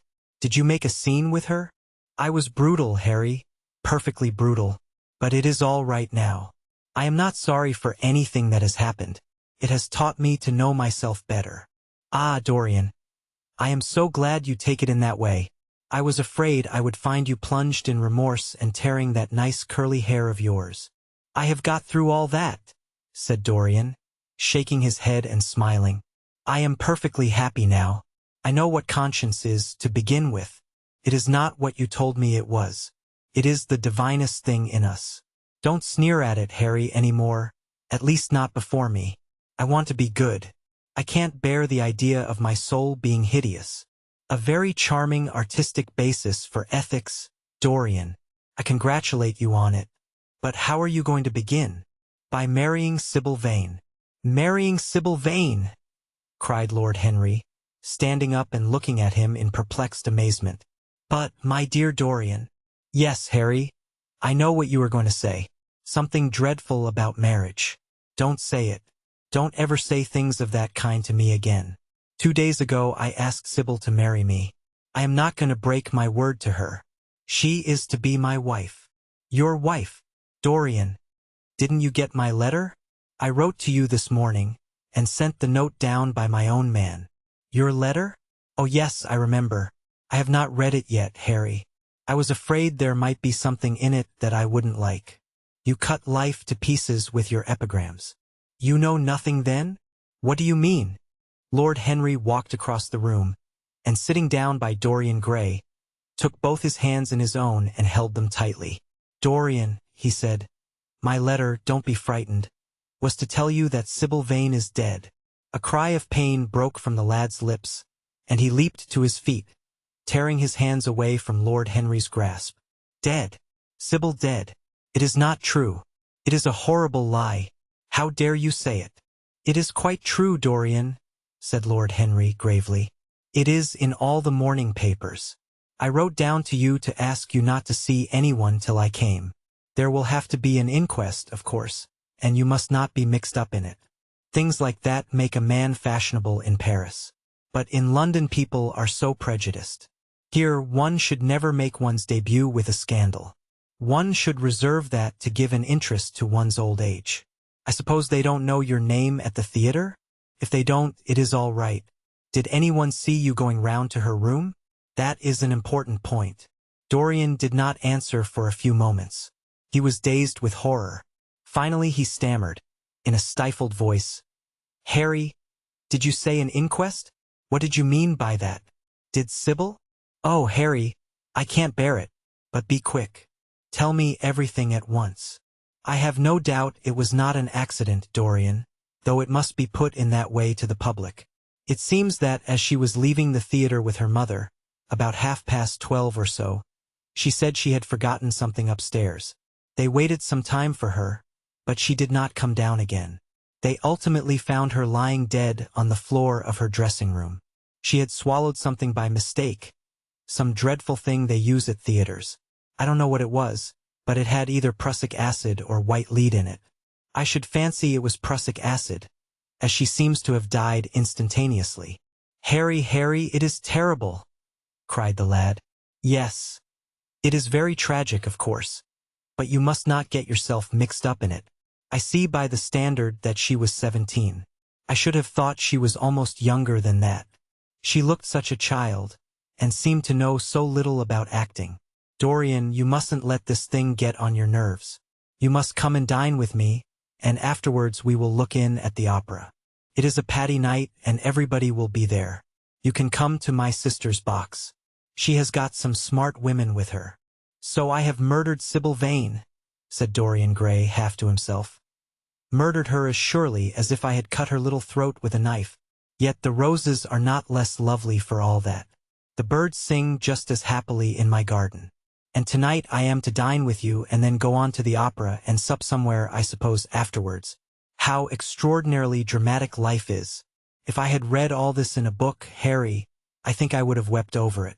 Somehow, now that it has happened actually, and to me it seems far too wonderful for tears. Here is the first passionate love letter I have ever written in my life. Strange that my first passionate love letter should have been addressed to a dead girl. Can they feel, I wonder, those white silent people we call the dead? Sybil, can she feel or know or listen? Oh, Harry, how I loved her once. It seems years ago to me now. She was everything to me. Then came that dreadful night. Was it really only last night? When she played so badly, and my heart almost broke. She explained it all to me. It was terribly pathetic. But I was not moved a bit. I thought her shallow. Suddenly something happened that made me afraid. I can't tell you what it was, but it was terrible. I said I would go back to her. I felt I had done wrong. And now she is dead. My God! My God! Harry, what shall I do? You don't know the danger I am in, and there is nothing to keep me straight. She would have done that for me.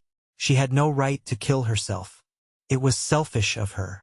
My dear Dorian, answered Lord Henry, taking a cigarette from his case and producing a gold Latin matchbox. The only way a woman can ever reform a man is by boring him so completely that he loses all possible interest in life. If you had married this girl, you would have been wretched. Of course, you would have treated her kindly. One can always be kind to people about whom one cares nothing. But she would have soon found out that you were absolutely indifferent to her. And when a woman finds that out about her husband, she either becomes dreadfully dowdy, or wears very smart bonnets that some other woman's husband has to pay for. I say nothing about the social mistake, which would have been abject, which, of course, I would not have allowed. But I assure you that in any case the whole thing would have been an absolute failure. I suppose it would, muttered the lad, walking up and down the room and looking horribly pale. But I thought it was my duty. It is not my fault that this terrible tragedy has prevented my doing what was right. I remember your saying once that there is a fatality about good resolutions, that they are always made too late. Mine certainly were. Good resolutions are useless attempts to interfere with scientific laws. Their origin is pure vanity. Their result is absolutely nil. They give us, now and then, some of those luxurious sterile emotions that have a certain charm for the weak. That is all that can be said for them. They are simply checks that men draw on a bank where they have no account. Harry, cried Dorian Gray, coming over and sitting down beside him. Why is it that I cannot feel this tragedy as much as I want to? I don't think I am heartless. Do you? You have done too many foolish things during the last fortnight to be entitled to give yourself that name, Dorian, answered Lord Henry with his sweet melancholy smile. The Picture of Dorian Gray. Chapter 9. As he was sitting at breakfast next morning, Basil Hallward was shown into the room. "I am so glad I have found you, Dorian," he said gravely. "I called last night and they told me you were at the opera. Of course, I knew that was impossible. But I wish you had left word where you had really gone to. I passed a dreadful evening, half afraid that one tragedy might be followed by another. I think you might have telegraphed for me when you heard of it first. I read of it quite by chance in a late edition of the Globe that I picked up at the club. I came here at once and was miserable at not finding you. I can't tell you how heartbroken I am about the whole thing. I know what you must suffer. But where were you? Did you go down and see the girl's mother? For a moment I thought of following you there. They gave the address in the paper. Somewhere in the Euston Road, isn't it? But I was afraid of intruding upon a sorrow that I could not lighten. Poor woman. What a state she must be in. And her only child, too. What did she say about it all?" "My dear Basil, how do I know?" murmured Dorian Gray, sipping some pale yellow wine from a delicate, gold-beaded bubble of Venetian glass and looking dreadfully bored. "I was at the opera. You should have come on there. I met Lady Gwendolen, Harry's sister, for the first time. We were in her box. She is perfectly charming, and Patty sang divinely. Don't talk about horrid subjects. If one doesn't talk about a thing, it has never happened. It is simply expression, as Harry says, that gives reality to things. I may mention that she was not the woman's only child. There is a son, a charming fellow, I believe. But he is not on the stage. He's a sailor or something. And now tell me about yourself and what you were painting." "You went to the opera," said Hallward, speaking very slowly and with a strained touch of pain in his voice. "You went to the opera while Sybil Vane was lying dead in some sordid lodging?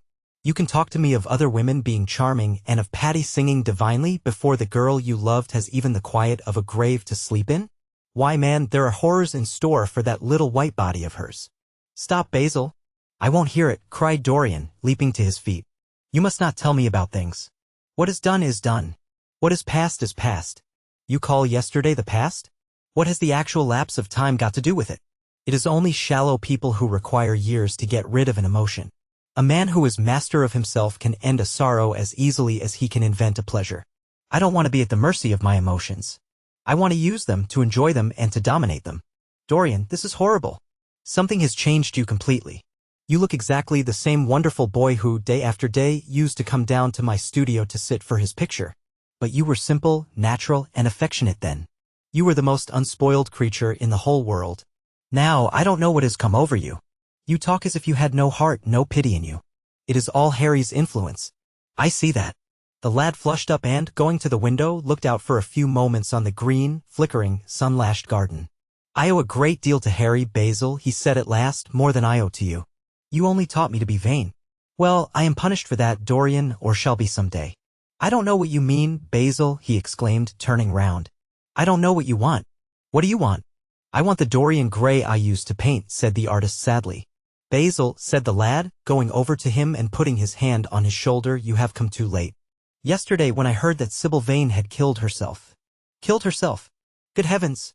Is there no doubt about that?" cried Hallward, looking up at him with an expression of horror. "My dear Basil, surely you don't think it was a vulgar accident? Of course she killed herself." The elder man buried his face in his hands. "How fearful," he muttered, and a shudder ran through him. "No," said Dorian Gray, "there is nothing fearful about it. It is one of the great romantic tragedies of the age. As a rule, people who act lead the most commonplace lives. They are good husbands, or faithful wives, or something tedious. You know what I mean, middle-class virtue and all that kind of thing. How different Sybil was. She lived her finest tragedy. She was always a heroine. The last night she played, the night you saw her, she acted badly because she had known the reality of love. When she knew its unreality, she died as Juliet might have died. She passed again into the sphere of art. There is something of the martyr about her.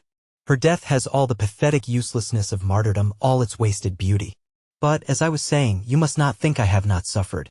If you had come in yesterday at a particular moment, about 5:30, perhaps, or 5:45, you would have found me in tears. Even Harry, who was here, who brought me the news, in fact, had no idea what I was going through. I suffered immensely. Then it passed away. I cannot repeat an emotion. No one can except sentimentalists. And you are awfully unjust, Basil. You come down here to console me. That is charming of you. You find me consoled and you are furious. How like a sympathetic person. You remind me of a story Harry told me about a certain philanthropist who spent 20 years of his life in trying to get some grievance redressed or some unjust law altered. I forget exactly what it was. Finally he succeeded and nothing could exceed his disappointment. He had absolutely nothing to do, almost died of ennui and became a confirmed misanthrope. And besides, my dear old Basil, if you really want to console me, teach me rather to forget what has happened or to see it from a proper artistic point of view. Was it not Gautier who used to write about La Consolation des Arts? I remember picking up a little vellum-covered book in your studio one day and chancing on that delightful phrase. Well, I am not like that young man you told me of when we were down at Marlow together, the young man who used to say that yellow satin could console one for all the miseries of life. I love beautiful things that one can touch and handle. Old brocades, green bronzes, lacquerwork, carved ivories, exquisite surroundings, luxury, pomp, there is much to be got from all these. But the artistic temperament that they create, or at any rate reveal, is still more to me.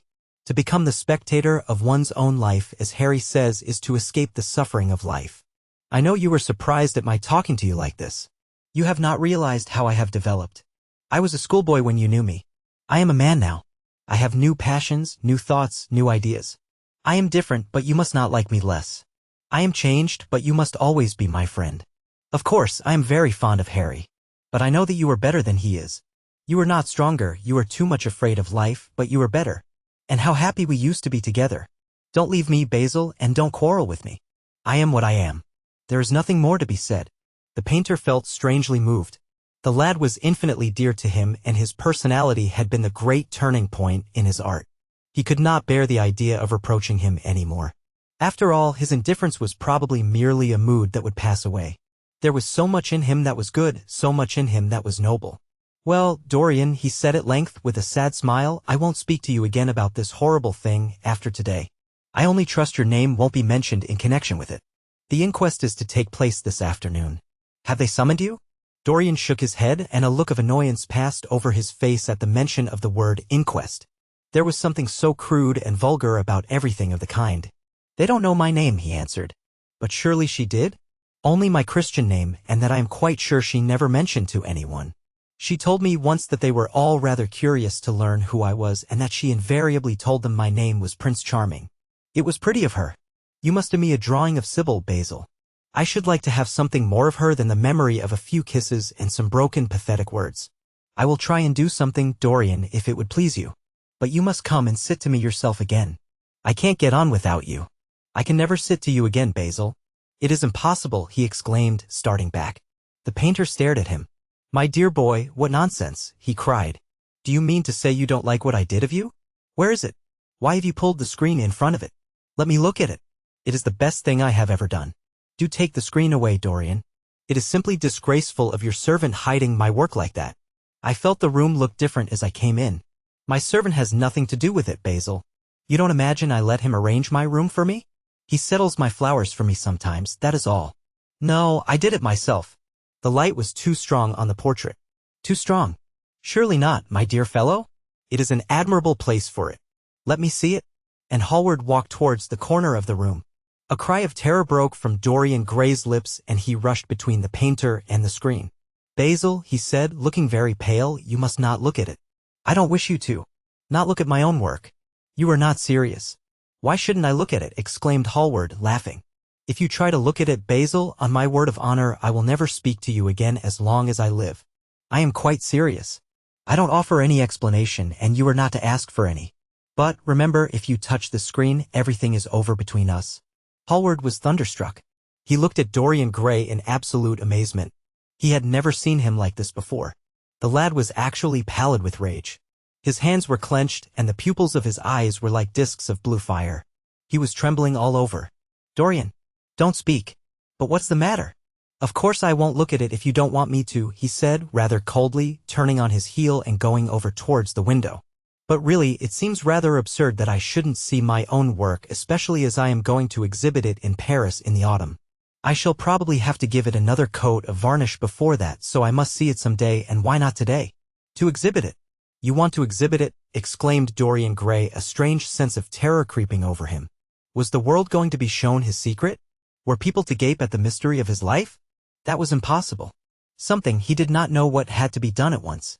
Yes, I don't suppose you will object to that. Georges Petit is going to collect all my best pictures for a special exhibition in the Rue d'Assise, which will open the first week in October. The portrait will only be away a month. I should think you could easily spare it for that time. In fact, you are sure to be out of town. And if you keep it always behind a screen, you can't care much about it. Dorian Gray passed his hand over his forehead. There were beads of perspiration there. He felt that he was on the brink of a horrible danger. You told me a month ago that you would never exhibit it, he cried. Why have you changed your mind? You people who go in for being consistent have just as many moods as others have. The only difference is that your moods are rather meaningless. You can't have forgotten that you assured me most solemnly that nothing in the world would induce you to send it to any exhibition. You told Harry exactly the same thing. He stopped suddenly and a gleam of light came into his eyes. He remembered that Lord Henry had said to him once, half seriously and half in jest, if you want to have a strange quarter of an hour, get Basil to tell you why he won't exhibit your picture. He told me why he wouldn't, and it was a revelation to me. Yes, perhaps Basil, too, had his secret. He would ask him and try. Basil, he said, coming over quite close and looking him straight in the face, we have each of us a secret.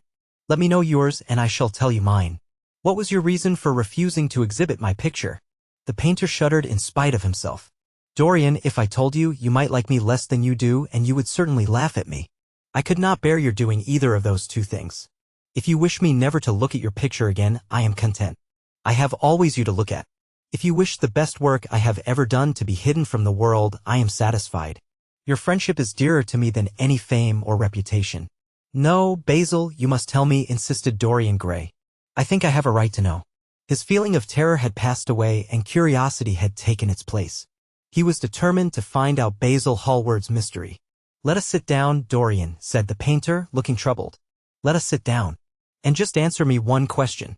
Have you noticed in the picture something curious, something that probably at first did not strike you, but that revealed itself to you suddenly?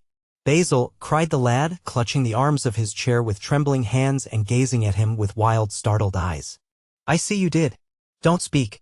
Wait till you hear what I have to say.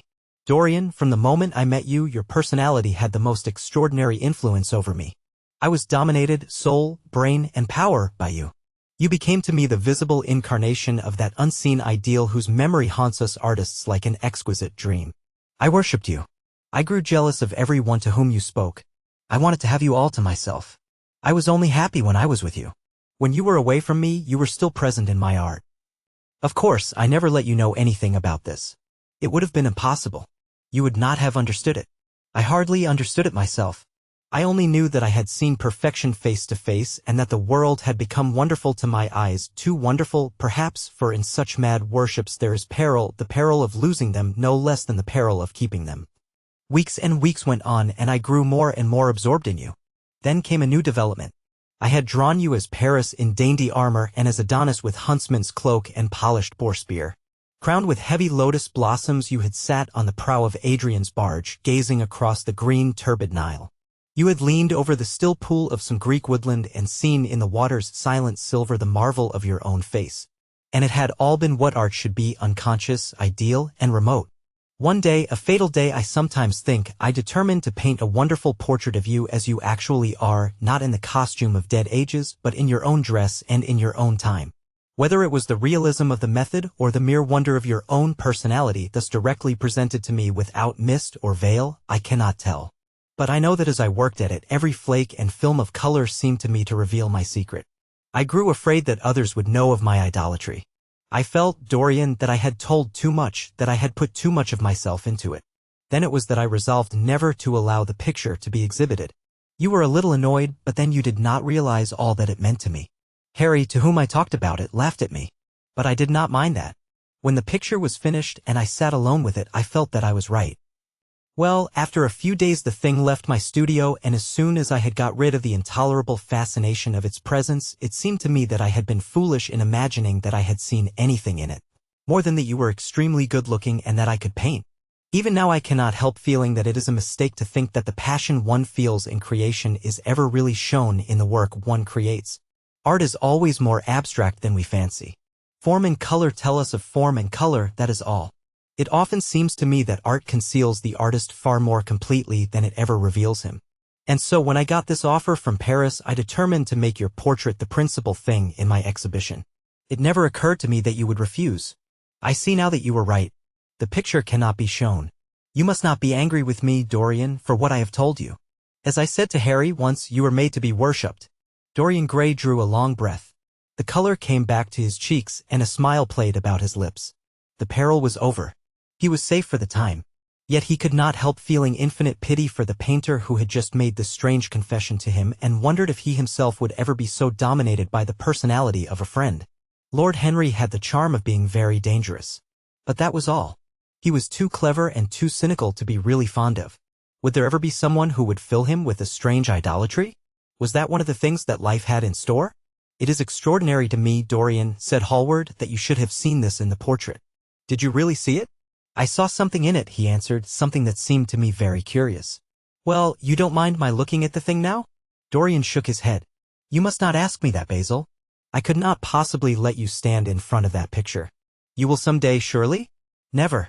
Well, perhaps you are right. And now goodbye, Dorian. You have been the one person in my life who has really influenced my art. Whatever I have done that is good, I owe to you. Ah, you don't know what it cost me to tell you all that I have told you. My dear Basil, said Dorian, what have you told me? Simply that you felt that you admired me too much. That is not even a compliment. It was not intended as a compliment. It was a confession. Now that I have made it, something seems to have gone out of me. Perhaps one should never put one's worship into words. It was a very disappointing confession. Why, what did you expect, Dorian? You didn't see anything else in the picture, did you? There was nothing else to see. No, there was nothing else to see. Why do you ask? But you mustn't talk about worship. It is foolish. You and I are friends, Basil, and we must always remain so. You have got Harry, said the painter sadly. Oh, Harry, cried the lad with a ripple of laughter. Harry spends his days in saying what is incredible and his evenings in doing what is improbable. Just the sort of life I would like to lead. But still I don't think I would go to Harry if I were in trouble. I would sooner go to you, Basil. You will sit to me again? Impossible. You spoil my life as an artist by refusing, Dorian. No man comes across two ideal things. Few come across one. I can't explain it to you, Basil, but I must never sit to you again. There is something fatal about a portrait. It has a life of its own. I will come and have tea with you. That will be just as pleasant. Pleasanter for you, I am afraid, murmured Hallward regretfully. And now goodbye. I am sorry you won't let me look at the picture once again. But that can't be helped. I quite understand what you feel about it. As he left the room, Dorian Gray smiled to himself. Poor Basil. How little he knew of the true reason. And how strange it was that, instead of having been forced to reveal his own secret, he had succeeded, almost by chance, in wresting a secret from his friend. How much that strange confession explained to him. The painter's absurd fits of jealousy, his wild devotion, his extravagant panegyrics, his curious reticences, he understood them all now, and he felt sorry. There seemed to him to be something tragic in a friendship so colored by romance. He sighed and touched the bell. The portrait must be hidden away at all costs. He could not run such a risk of discovery again. It had been mad of him to have allowed the thing to remain, even for an hour, in a room to which any of his friends had access. The Picture of Dorian Gray. Chapter 10. When his servant entered, he looked at him steadfastly and wondered if he had thought of peering behind the screen. The man was quite impassive and waited for his orders. Dorian lit a cigarette and walked over to the glass and glanced into it. He could see the reflection of Victor's face perfectly. It was like a placid mask of servility. There was nothing to be afraid of there. Yet he thought it best to be on his guard. Speaking very slowly, he told him to tell the housekeeper that he wanted to see her and then to go to the frame-maker and ask him to send 2 of his men round at once. It seemed to him that as the man left the room his eyes wandered in the direction of the screen. Or was that merely his own fancy? After a few moments, in her black silk dress, with old-fashioned thread mittens on her wrinkled hands, Mrs. Leaf bustled into the library. He asked her for the key of the schoolroom. "The old schoolroom, Mr. Dorian?" she exclaimed. "Why, it is full of dust. I must get it arranged and put straight before you go into it. It is not fit for you to see, sir. It is not, indeed. I don't want to put straight, Leaf. I only want the key. Well, sir, you'll be covered with cobwebs if you go into it. Why, it hasn't been opened for nearly 5 years, not since his lordship died." He winced at the mention of his grandfather. He had hateful memories of him. "That does not matter," he answered. "I simply want to see the place, that is all. Give me the key." "And here is the key, sir," said the old lady, going over the contents of her bunch with tremulously uncertain hands. "Here is the key. I'll have it off the bunch in a moment. But you don't think of living up there, sir, and you so comfortable here." "No, no," he cried petulantly. "Thank you, Leaf. That will do." She lingered for a few moments and was garrulous over some detail of the household. He sighed and told her to manage things as she thought best. She left the room wreathed in smiles. As the door closed, Dorian put the key in his pocket and looked round the room. His eye fell on a large purple satin coverlet heavily embroidered with gold, a splendid piece of late 17th century Venetian work that his grandfather had found in a convent near Bologna. Yes, that would serve to wrap the dreadful thing in. It had perhaps served often as a pall for the dead. Now it was to hide something that had a corruption of its own, worse than the corruption of death itself, something that would breed horrors and yet would never die. What the worm was to the corpse, his sins would be to the painted image on the canvas.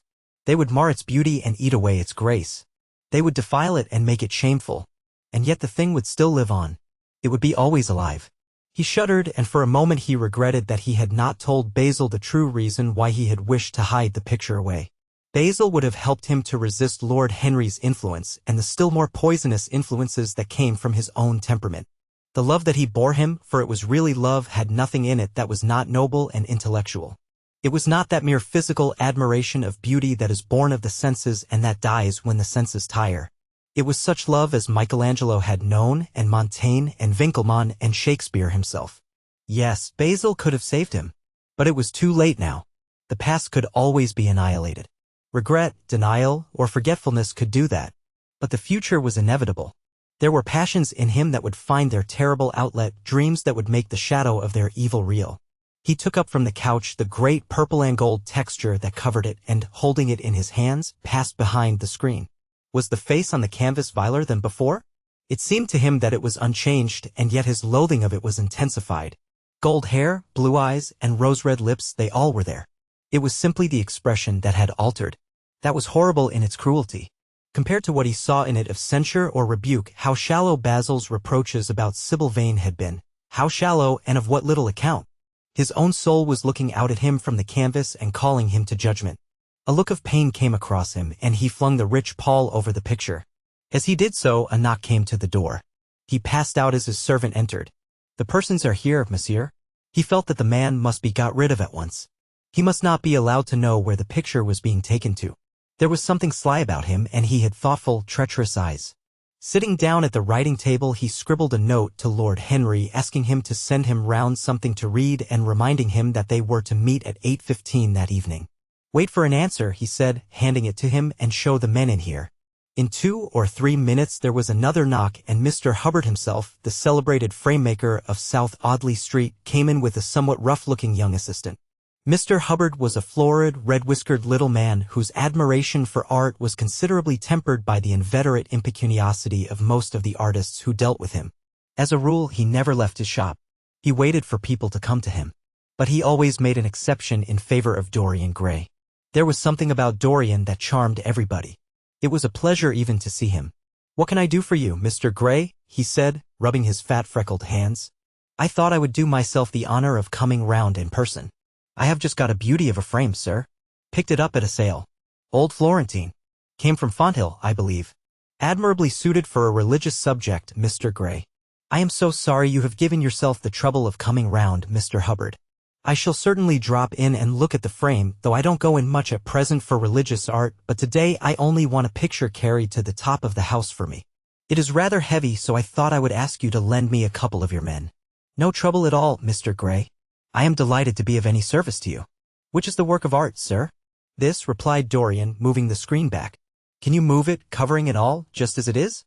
I don't want it to get scratched going upstairs." "There will be no difficulty, sir," said the genial frame-maker, beginning, with the aid of his assistant, to unhook the picture from the long brass chains by which it was suspended. "And now, where shall we carry it to, Mr. Gray? I will show you the way, Mr. Hubbard, if you will kindly follow me.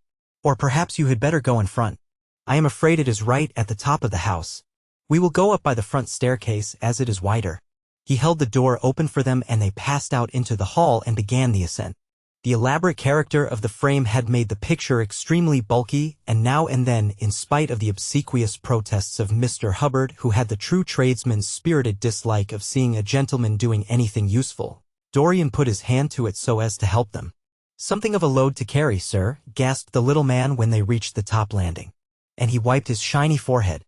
"I am afraid it is rather heavy," murmured Dorian as he unlocked the door that opened into the room that was to keep for him the curious secret of his life and hide his soul from the eyes of men. He had not entered the place for more than 4 years, not, indeed, since he had used it first as a playroom when he was a child and then as a study when he grew somewhat older. It was a large, well-proportioned room which had been specially built by the last Lord Kelso for the use of the little grandson whom, for his strange likeness to his mother, and also for other reasons, he had always hated and desired to keep at a distance. It appeared to Dorian to have but little changed. There was the huge Italian cassone with its fantastically painted panels and its tarnished gilt moldings in which he had so often hidden himself as a boy. There the satinwood bookcase filled with his dog-eared schoolbooks. On the wall behind it was hanging the same ragged Flemish tapestry where a faded king and queen were playing chess in a garden while a company of hawkers rode by, carrying hooded birds on their gauntlet wrists. How well he remembered it all. Every moment of his lonely childhood came back to him as he looked round. He recalled the stainless purity of his boyish life, and it seemed horrible to him that it was here the fatal portrait was to be hidden away. How little he had thought in those dead days of all that was in store for him. But there was no other place in the house so secure from prying eyes as this. He had the key and no one else could enter it. Beneath its purple pall, the face painted on the canvas could grow bestial, sodden, and unclean. What did it matter? No one could see it. He himself would not see it. Why should he watch the hideous corruption of his soul? He kept his youth, that was enough. And, besides, might not his nature grow finer, after all? There was no reason that the future should be so full of shame. Some love might come across his life and purify him and shield him from those sins that seemed to be already stirring in spirit and in flesh, those curious unpictured sins whose very mystery lent them their subtlety and their charm. Perhaps someday the cruel look would have passed away from the scarlet sensitive mouth and he might show to the world Basil Hallward's masterpiece. No, that was impossible. Hour by hour and week by week, the thing upon the canvas was growing old. It might escape the hideousness of sin, but the hideousness of age was in store for it. The cheeks would become hollow or flaccid. Yellow crow's feet would creep round the fading eyes and make them horrible. The hair would lose its brightness, the mouth would gape or droop, would be foolish or gross as the mouths of old men are. There would be the wrinkled throat, the cold, blue-veined hands, the twisted body that he remembered in the grandfather who had been so stern to him in his boyhood. The picture had to be concealed. There was no help for it. "Bring it in, Mr. Hubbard, please," he said, wearily, turning round. "I am sorry I kept you so long. I was thinking of something else."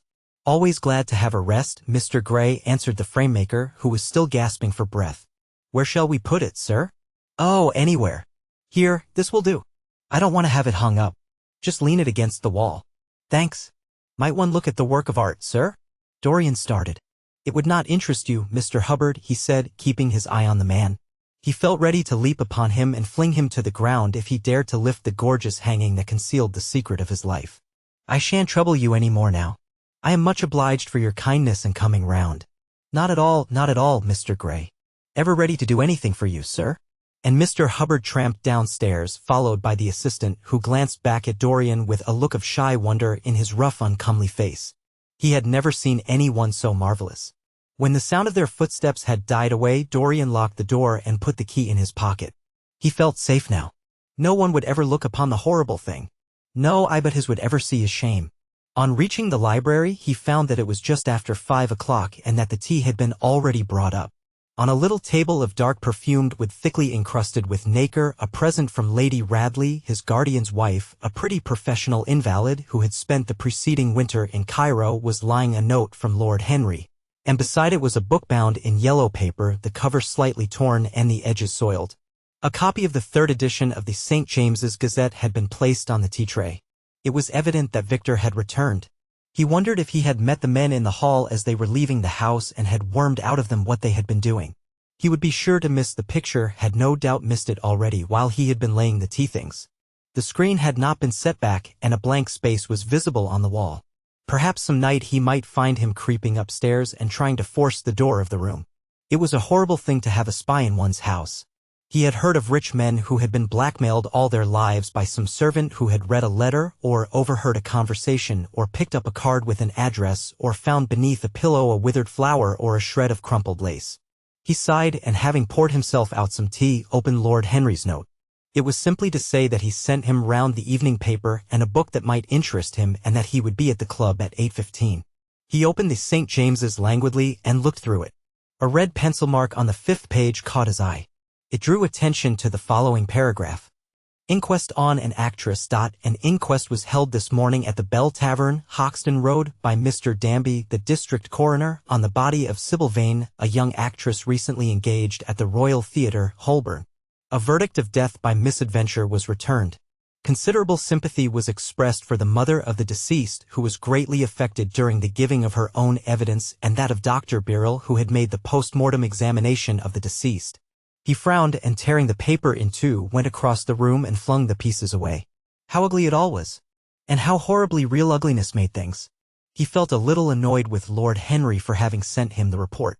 And it was certainly stupid of him to have marked it with red pencil. Victor might have read it. The man knew more than enough English for that. Perhaps he had read it and had begun to suspect something. And yet, what did it matter? What had Dorian Gray to do with Sybil Vane's death? There was nothing to fear. Dorian Gray had not killed her. His eye fell on the yellow book that Lord Henry had sent him.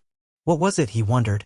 He went towards the little, pearl-colored octagonal stand that had always looked to him like the work of some strange Egyptian bees that wrought in silver, and taking up the volume, flung himself into an armchair and began to turn over the leaves. After a few minutes he became absorbed. It was the strangest book that he had ever read.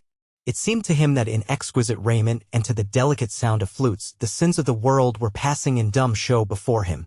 Things that he had dimly dreamed of were suddenly made real to him. Things of which he had never dreamed were gradually revealed. It was a novel without a plot and with only one character, being, indeed, simply a psychological study of a certain young Parisian who spent his life trying to realize in the 19th century all the passions and modes of thought that belonged to every century except his own, and to sum up, as it were, in himself the various moods through which the world spirit had ever passed, loving for their mere artificiality those renunciations that men have unwisely called virtue as much as those natural rebellions that wise men still call sin. The style in which it was written was that curious jeweled style, vivid and obscure at once, full of argot and of archaisms, of technical expressions and of elaborate paraphrases, that characterizes the work of some of the finest artists of the French school of symbolists. There were in it metaphors as monstrous as orchids and as subtle in color. The life of the senses was described in the terms of mystical philosophy. One hardly knew at times whether one was reading the spiritual ecstasies of some medieval saint or the morbid confessions of a modern sinner. It was a poisonous book. The heavy odor of incense seemed to cling about its pages and to trouble the brain. The mere cadence of the sentences, the subtle monotony of their music, so full as it was of complex refrains and movements elaborately repeated, produced in the mind of the lad, as he passed from chapter to chapter, a form of reverie. A melody of dreaming that made him unconscious of the falling day and creeping shadows. Cloudless and pierced by one solitary star, a copper-green sky gleamed through the windows. He read on by its wan light till he could read no more. Then, after his valet had reminded him several times of the lateness of the hour, he got up and, going into the next room, placed the book on the little Florentine table that always stood at his bedside and began to dress for dinner. It was almost 9 o'clock before he reached the club, where he found Lord Henry sitting alone in the morning room, looking very much bored. "I am so sorry, Harry," he cried, "but really it is entirely your fault. That book you sent me so fascinated me that I forgot how the time was going."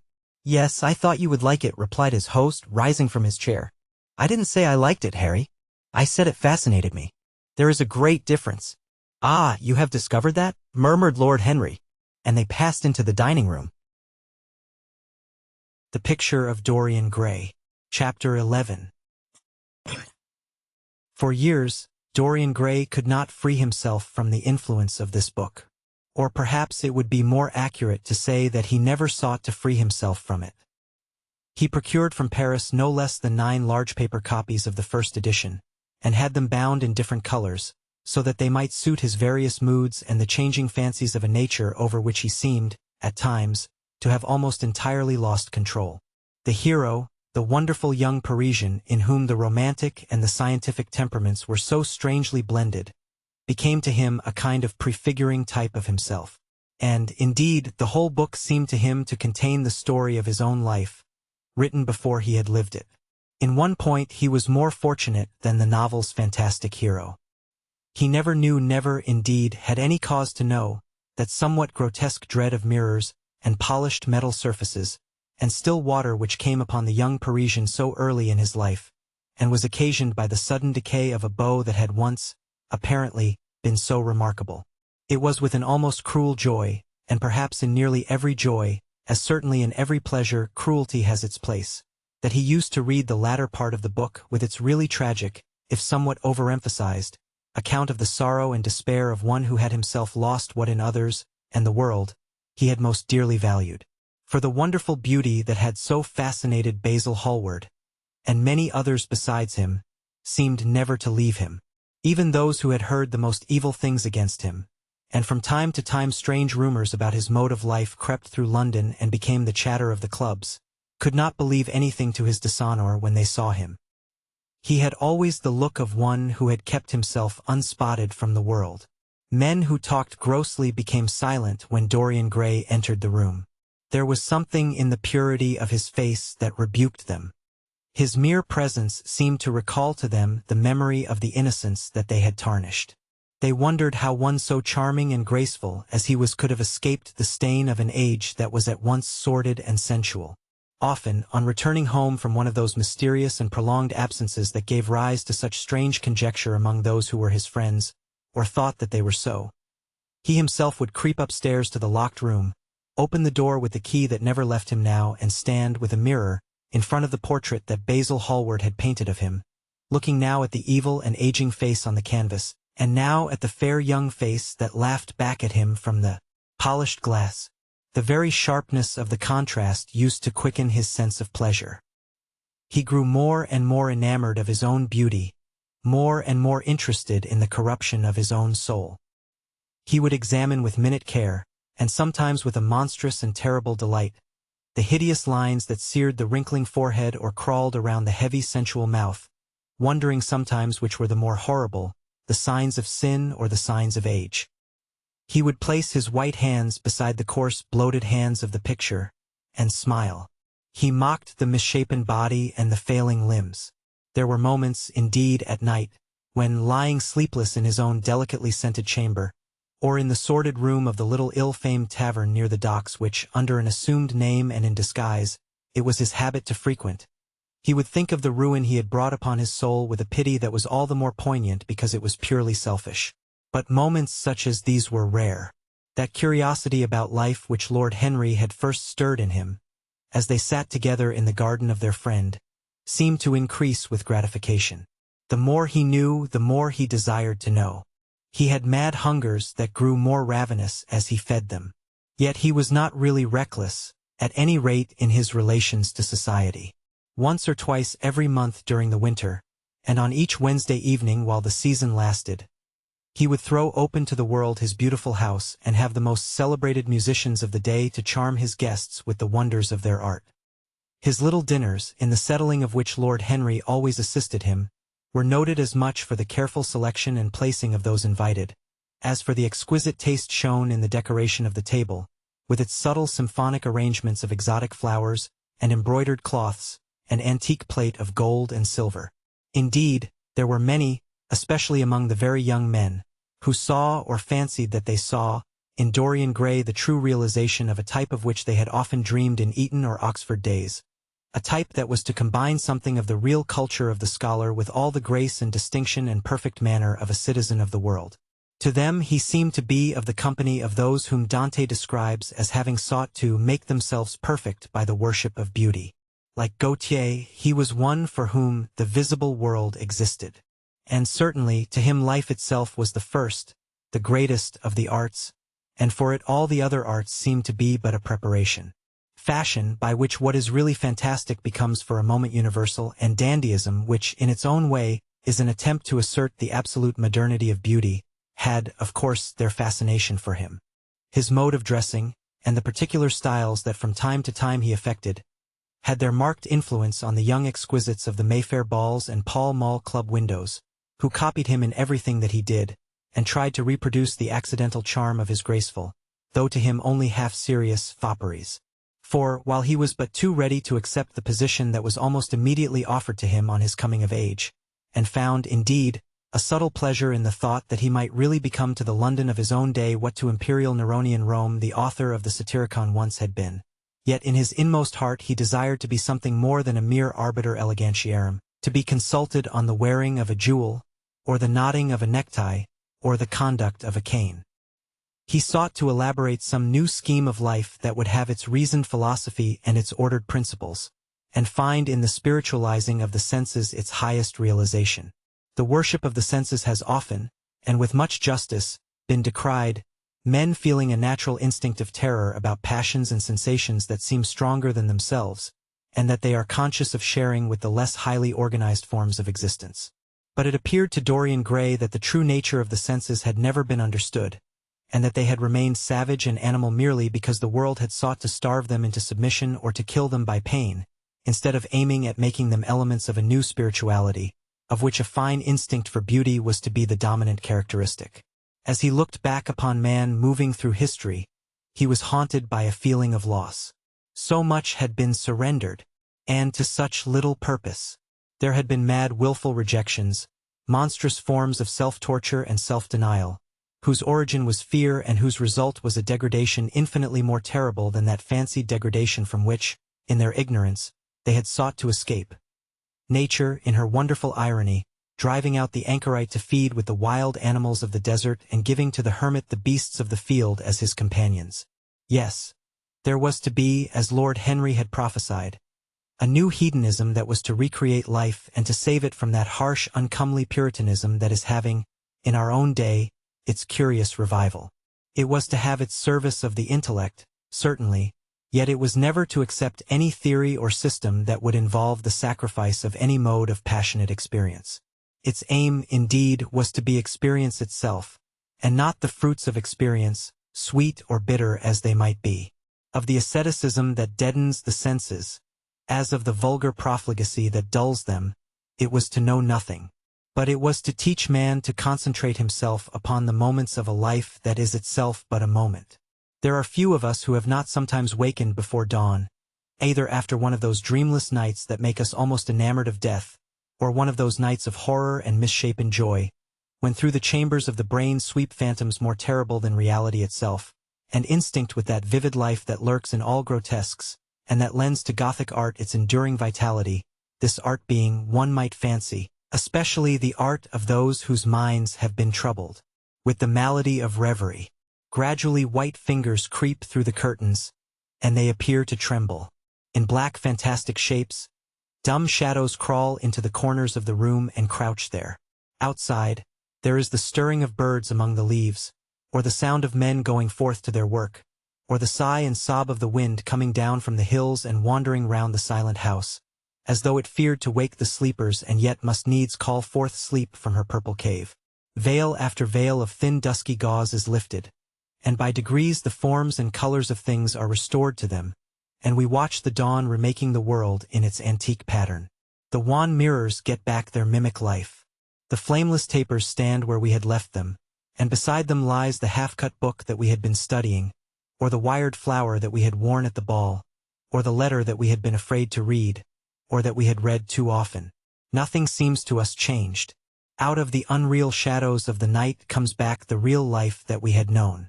We have to resume it where we had left off, and there steals over us a terrible sense of the necessity for the continuance of energy in the same wearisome round of stereotyped habits, or a wild longing, it may be, that our eyelids might open some morning upon a world that had been refashioned anew in the darkness for our pleasure, a world in which things would have fresh shapes and colors, and be changed, or have other secrets, a world in which the past would have little or no place, or survive, at any rate, in no conscious form of obligation or regret, the remembrance even of joy having its bitterness and the memories of pleasure their pain.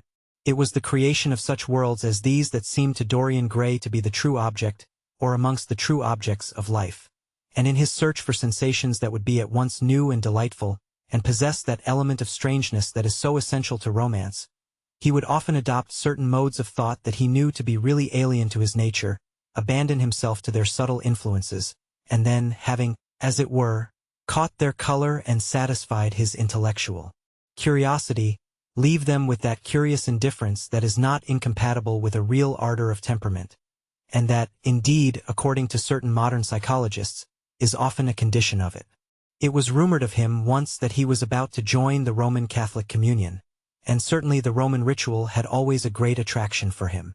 The daily sacrifice, more awful really than all the sacrifices of the antique world, stirred him as much by its superb rejection of the evidence of the senses as by the primitive simplicity of its elements and the eternal pathos of the human tragedy that it sought to symbolize.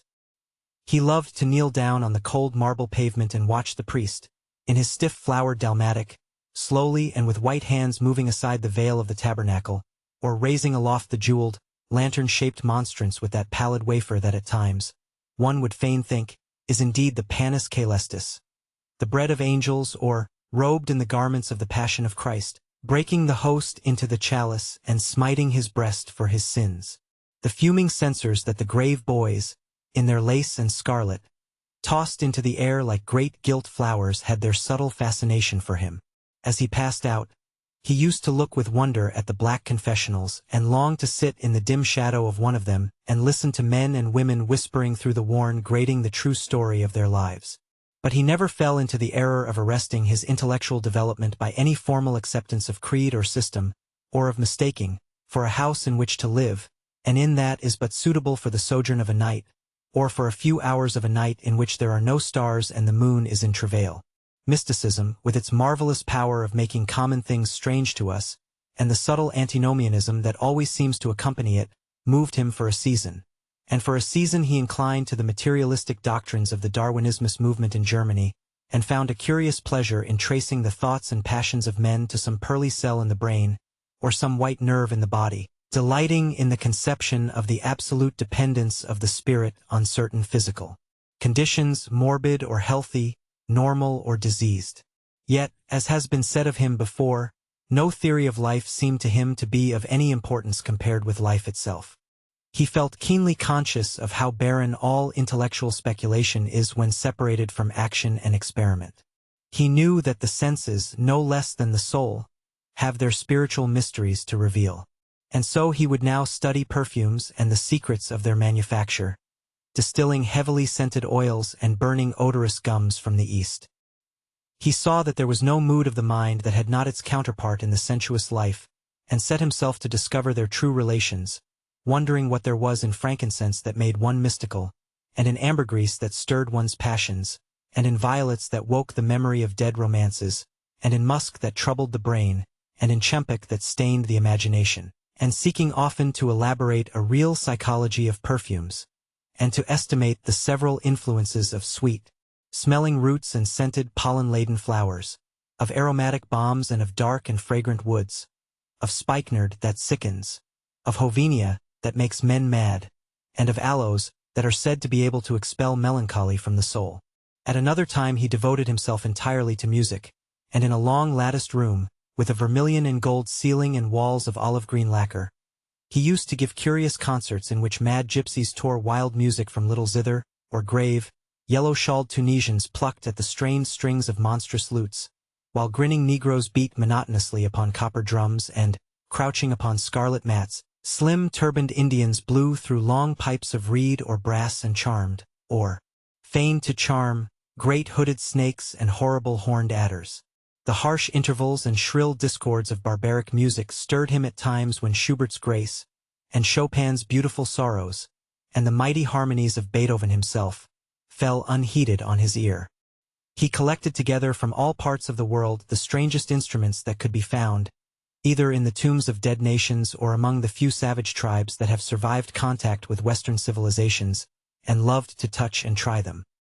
He had the mysterious juriparis of the Rio Negro Indians, that women are not allowed to look at and that even youths may not see till they have been subjected to fasting and scourging, and the earthen jars of the Peruvians that have the shrill cries of birds, and flutes of human bones such as Alfonso del Valle heard in Chile, and the sonorous green jaspers that are found near Cusco and give forth a note of singular sweetness. He had painted gourds filled with pebbles that rattled when they were shaken. The long clarin of the Mexicans, into which the performer does not blow, but through which he inhales the air. The harsh tour of the Amazon tribes, that is sounded by the sentinels who sit all day long in high trees, and can be heard, it is said, at a distance of 3 leagues. The teponazli, that has 2 vibrating tongues of wood and is beaten with sticks that are smeared with an elastic gum obtained from the milky juice of plants. The yatl bells of the Aztecs, that are hung in clusters like grapes.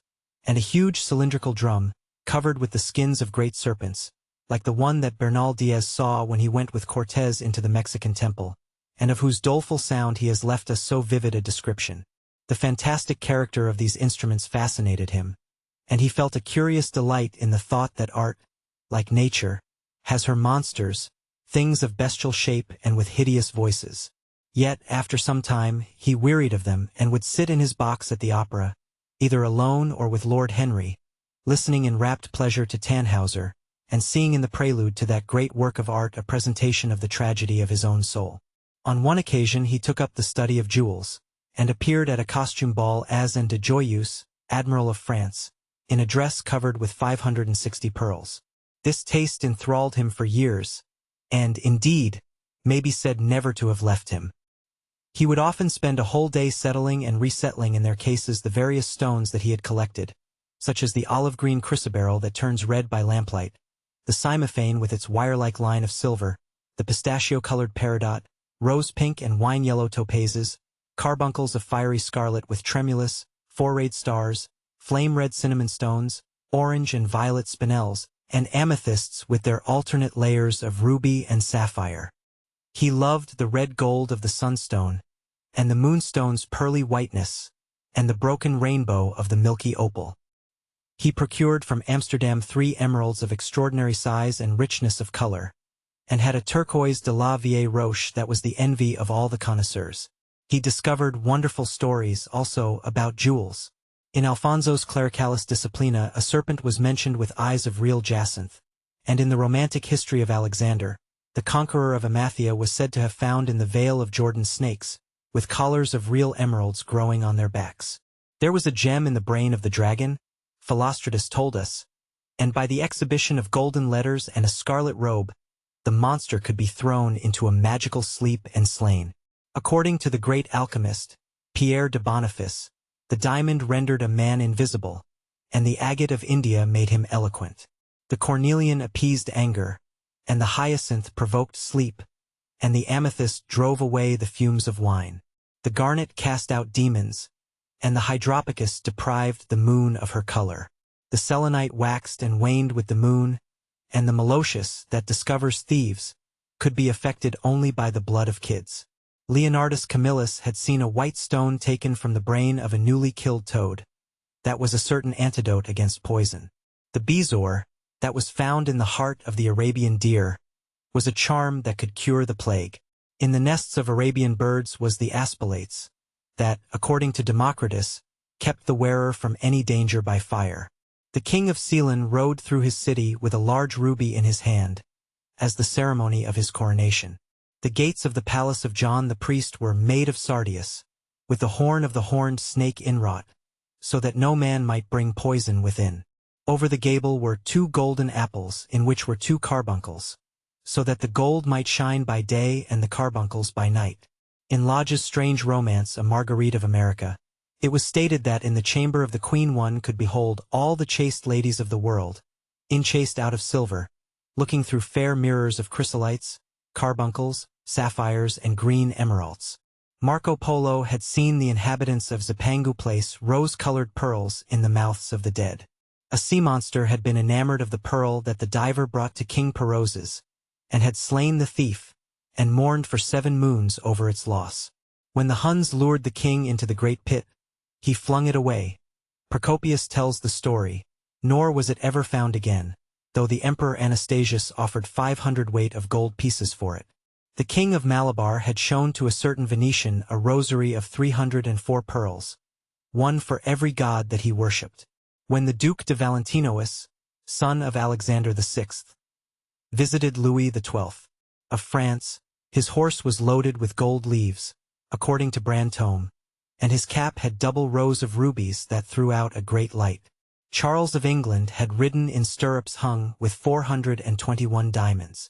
Richard II had a coat, valued at 30,000 marks, which was covered with balas rubies. Hall described Henry VIII, on his way to the Tower previous to his coronation, as wearing a jacket of raised gold, the placard embroidered with diamonds and other rich stones, and a great bauderike about his neck of large balasses.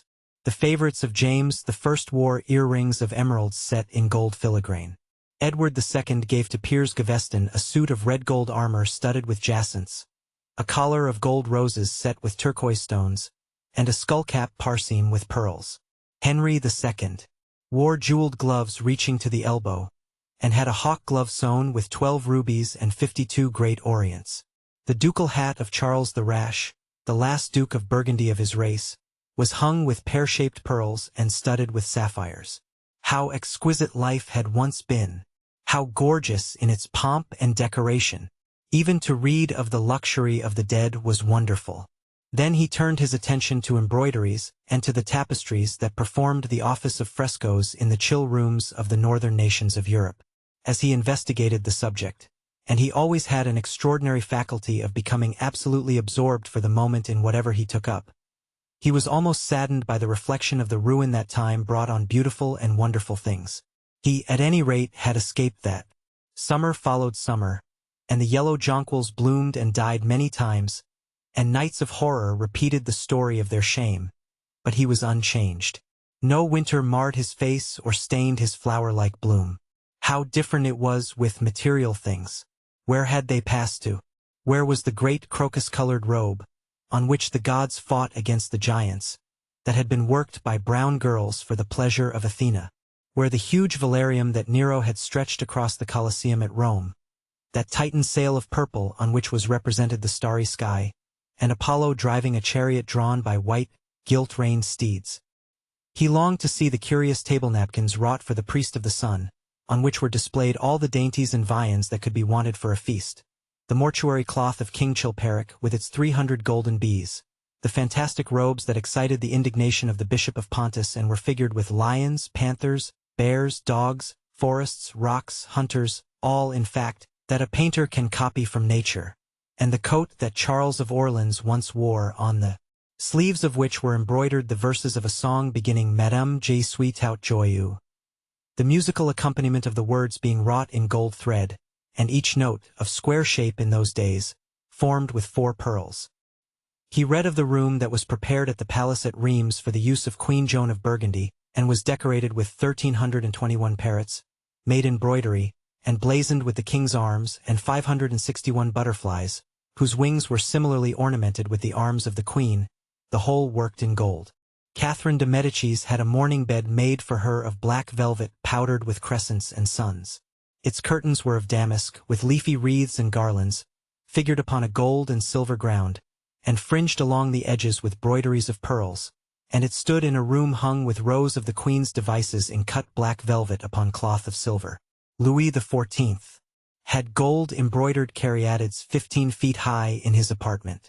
The state bed of Sobieski, King of Poland, was made of Smyrna gold brocade embroidered in turquoises with verses from the Quran. Its supports were of silver gilt, beautifully chased, and profusely set with enameled and jeweled medallions. It had been taken from the Turkish camp before Vienna, and the standard of Muhammad had stood beneath the tremulous gilt of its canopy. And so, for a whole year, he sought to accumulate the most exquisite specimens that he could find of textile and embroidered work, getting the dainty Delhi muslins, finely wrought with gold thread palmates and stitched over with iridescent beetles' wings, the Dhaka gauzes, that from their transparency are known in the East as woven air, and running water, and evening dew, strange figured cloths from Java, elaborate yellow Chinese hangings, books bound in tawny satins or fair blue silks, and wrought with fleurs de lis, birds and images, veils of laces worked in Hungary point, Sicilian brocades and stiff Spanish velvets, Georgian work with its gilt coins and Japanese fukuses, with their green-toned golds and their marvelously plumaged birds. He had a special passion, also, for ecclesiastical vestments, as indeed he had for everything connected with the service of the church. In the long cedar chests that lined the west gallery of his house, He had stored away many rare and beautiful specimens of what is really the raiment of the bride of Christ, who must wear purple and jewels and fine linen that she may hide the pallid macerated body that is worn by the suffering that she seeks for and wounded by self-inflicted pain. He possessed a gorgeous cope of crimson silk and gold thread damask, figured with a repeating pattern of golden pomegranates set in six-petaled formal blossoms, beyond which on either side was the pineapple device wrought in seed pearls. The orphreys were divided into panels representing scenes from the life of the Virgin, and the coronation of the Virgin was figured in colored silks upon the hood. This was Italian work of the 15th century. Another cope was of green velvet, embroidered with heart-shaped groups of acanthus leaves, from which spread long-stemmed white blossoms, the details of which were picked out with silver thread and colored crystals. The Morse bore a seraph's head in gold thread raised work. The orphreys were woven in a diaper of red and gold silk, and were starred with medallions of many saints and martyrs, among whom was Saint Sebastian. He had chasubles also of amber-colored silk and blue silk and gold brocade, and yellow silk damask and cloth of gold, figured with representations of the Passion and Crucifixion of Christ, and embroidered with lions and peacocks and other emblems. Dalmatics of white satin and pink silk damask, decorated with tulips and dolphins and fleurs de lis. Altar frontals of crimson velvet and blue linen, and many corporals, chalice veils, and sideria. In the mystic offices to which such things were put, there was something that quickened his imagination. For these treasures and everything that he collected in his lovely house were to be to him means of forgetfulness, modes by which he could escape, for a season, from the fear that seemed to him at times to be almost too great to be borne. Upon the walls of the lonely locked room where he had spent so much of his boyhood, he had hung with his own hands the terrible portrait whose changing features showed him the real degradation of his life, and in front of it had draped the purple and gold pall as a curtain. For weeks he would not go there, would forget the hideous painted thing, and get back his light heart, his wonderful joyousness, his passionate absorption in mere existence. Then, suddenly, some night he would creep out of the house, go down to dreadful places near Blue Gate Fields, and stay there, day after day, until he was driven away. On his return he would sit in front of the picture, sometimes loathing it and himself, but filled, at other times, with that pride of individualism that is half the fascination of sin, and smiling with secret pleasure at the misshapen shadow that had to bear the burden that should have been his own. After a few years he could not endure to be long out of England, and gave up the villa that he had shared at Trouville with Lord Henry, as well as the little white walled inn house at Algiers where they had more than once spent the winter. He hated to be separated from the picture that was such a part of his life, and was also afraid that during his absence someone might gain access to the room, in spite of the elaborate bars that he had caused to be placed upon the door. He was quite conscious that this would tell them nothing. It was true that the portrait still preserved, under all the foulness and ugliness of the face, its marked likeness to himself. But what could they learn from that? He would laugh at anyone who tried to taunt him. He had not painted it. What was it to him how vile and full of shame it looked? Even if he told them, would they believe it? Yet he was afraid. Sometimes when he was down at his great house in Nottinghamshire, entertaining the fashionable young men of his own rank who were his chief companions, and astounding the county by the wanton luxury and gorgeous splendor of his mode of life, he would suddenly leave his guests and rush back to town to see that the door had not been tampered with and that the picture was still there. What if it should be stolen? The mere thought made him cold with horror. Surely the world would know his secret then. Perhaps the world already suspected it. For, while he fascinated many, there were not a few who distrusted him. He was very nearly blackballed at a West End club of which his birth and social position fully entitled him to become a member, and it was said that on one occasion, when he was brought by a friend into the smoking room of the Churchill, the Duke of Berwick and another gentleman got up in a marked manner and went out. Curious stories became current about him after he had passed his 25th year. It was rumored that he had been seen brawling with foreign sailors in a low den in the distant parts of Whitechapel, and that he consorted with thieves and coiners and knew the mysteries of their trade. His extraordinary absences became notorious, and, when he used to reappear again in society, men would whisper to each other in corners, or pass him with a sneer, or look at him with cold searching eyes, as though they were determined to discover his secret. Of such insolences and attempted slights he, of course, took no notice, and in the opinion of most people his frank debonair manner, his charming boyish smile, and the infinite grace of that wonderful youth that seemed never to leave him, were in themselves a sufficient answer to the calumnies, for so they termed them, that were circulated about him. It was remarked, however, that some of those who had been most intimate with him appeared, after a time, to shun him. Women who had wildly adored him, and for his sake had braved all social censure and set convention at defiance, were seen to grow pallid with shame or horror if Dorian Gray entered the room. Yet these whispered scandals only increased in the eyes of many his strange and dangerous charm. His great wealth was a certain element of security. Society, civilized society at least, is never very ready to believe anything to the detriment of those who are both rich and fascinating. It feels instinctively that manners are of more importance than morals, and, in its opinion, the highest respectability is of much less value than the possession of a good chef. And, after all, it is a very poor consolation to be told that the man who has given one a bad dinner, or poor wine, is irreproachable in his private life. Even the cardinal virtues cannot atone for half-cold entrees, as Lord Henry remarked once, in a discussion on the subject, and there is possibly a good deal to be said for his view. For the canons of good society are, or should be, the same as the canons of art. Form is absolutely essential to it. It should have the dignity of a ceremony, as well as its unreality, and should combine the insincere character of a romantic play with the wit and beauty that make such plays delightful to us. Is insincerity such a terrible thing? I think not. It is merely a method by which we can multiply our personalities. Such, at any rate, was Dorian Gray's opinion. He used to wonder at the shallow psychology of those who conceive the ego in man as a thing simple, permanent, reliable, and of one essence.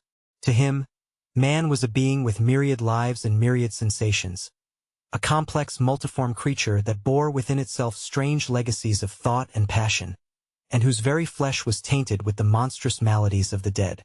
He loved to stroll through the gaunt cold picture gallery of his country house and look at the various portraits of those whose blood flowed in his veins. Here was Philip Herbert, described by Francis Osborne, in his memoirs on the reigns of Queen Elizabeth and King James, as one who was caressed by the court for his handsome face, which kept him not long company. Was it young Herbert's life that he sometimes led? Had some strange poisonous germ crept from body to body till it had reached his own? Was it some dim sense of that ruined grace that had made him so suddenly, and almost without cause, give utterance, in Basil Hallward's studio, to the mad prayer that had so changed his life? Here, in gold-embroidered red doublet, jeweled surcoat, and gilt-edged ruff and wristbands, stood Sir Anthony Sherard, with his silver and black armor piled at his feet. What had this man's legacy been? Had the lover of Giovanna of Naples bequeathed him some inheritance of sin and shame? Were his own actions merely the dreams that the dead man had not dared to realize? Here, from the fading canvas, smiled Lady Elizabeth Devereux, in her gauze hood, pearl stomacher, and pink slashed sleeves. A flower was in her right hand, and her left clasped an enameled collar of white and damask roses. On a table by her side lay a mandolin and an apple. There were large green rosettes upon her little pointed shoes. He knew her life, and the strange stories that were told about her lovers. Had he something of her temperament in him? These oval, heavy-lidded eyes seemed to look curiously at him. What of George Willoughby, with his powdered hair and fantastic patches? How evil he looked! The face was saturnine and swarthy, and the sensual lips seemed to be twisted with disdain.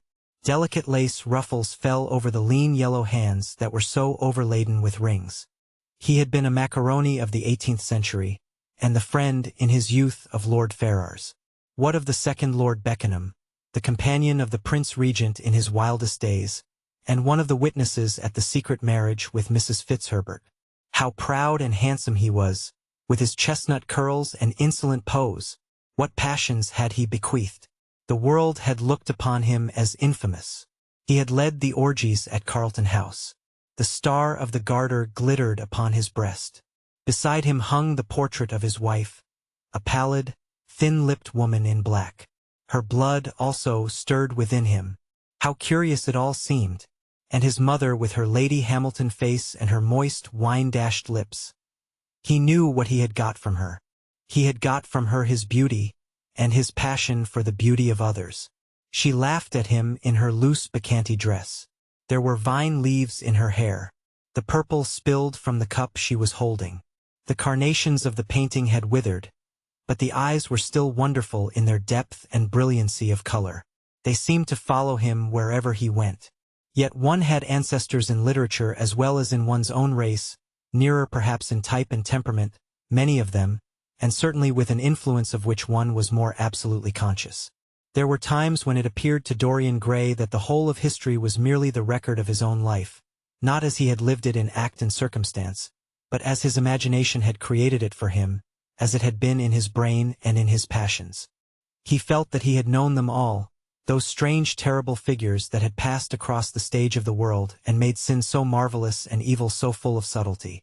It seemed to him that in some mysterious way their lives had been his own.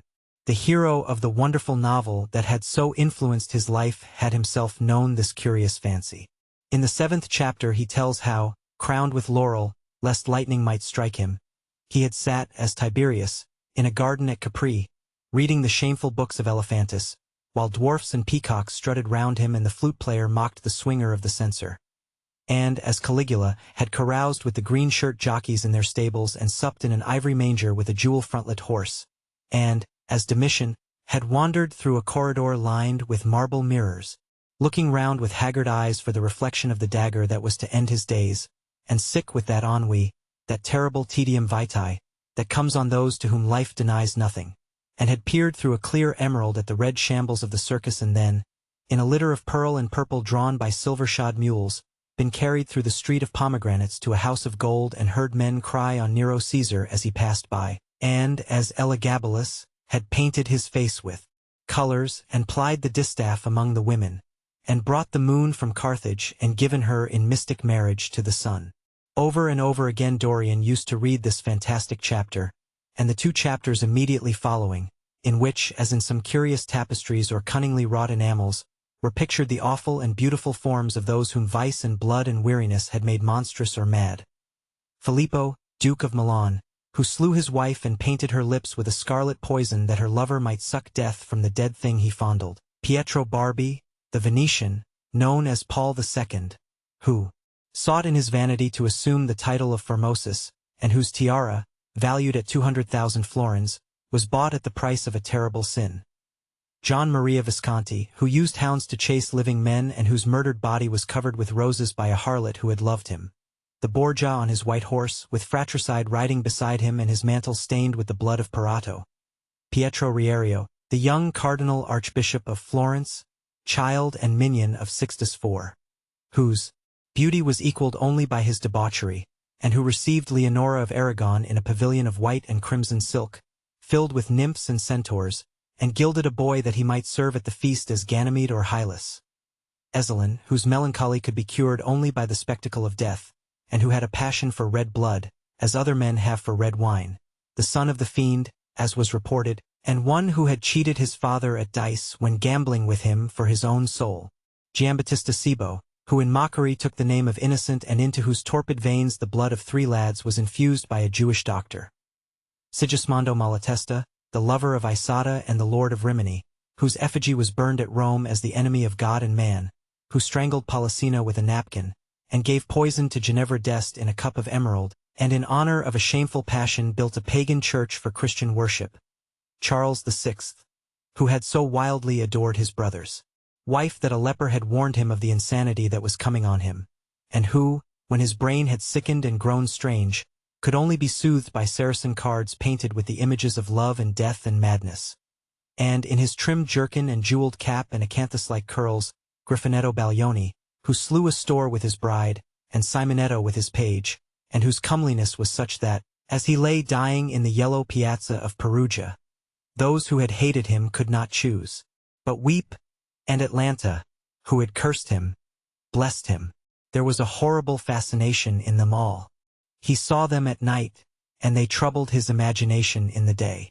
The Renaissance knew of strange manners of poisoning by a helmet and a lighted torch, by an embroidered glove and a jeweled fan, by a gilded pomander and by an amber chain. Dorian Gray had been poisoned by a book. There were moments when he looked on evil simply as a mode through which he could realize his conception of the beautiful.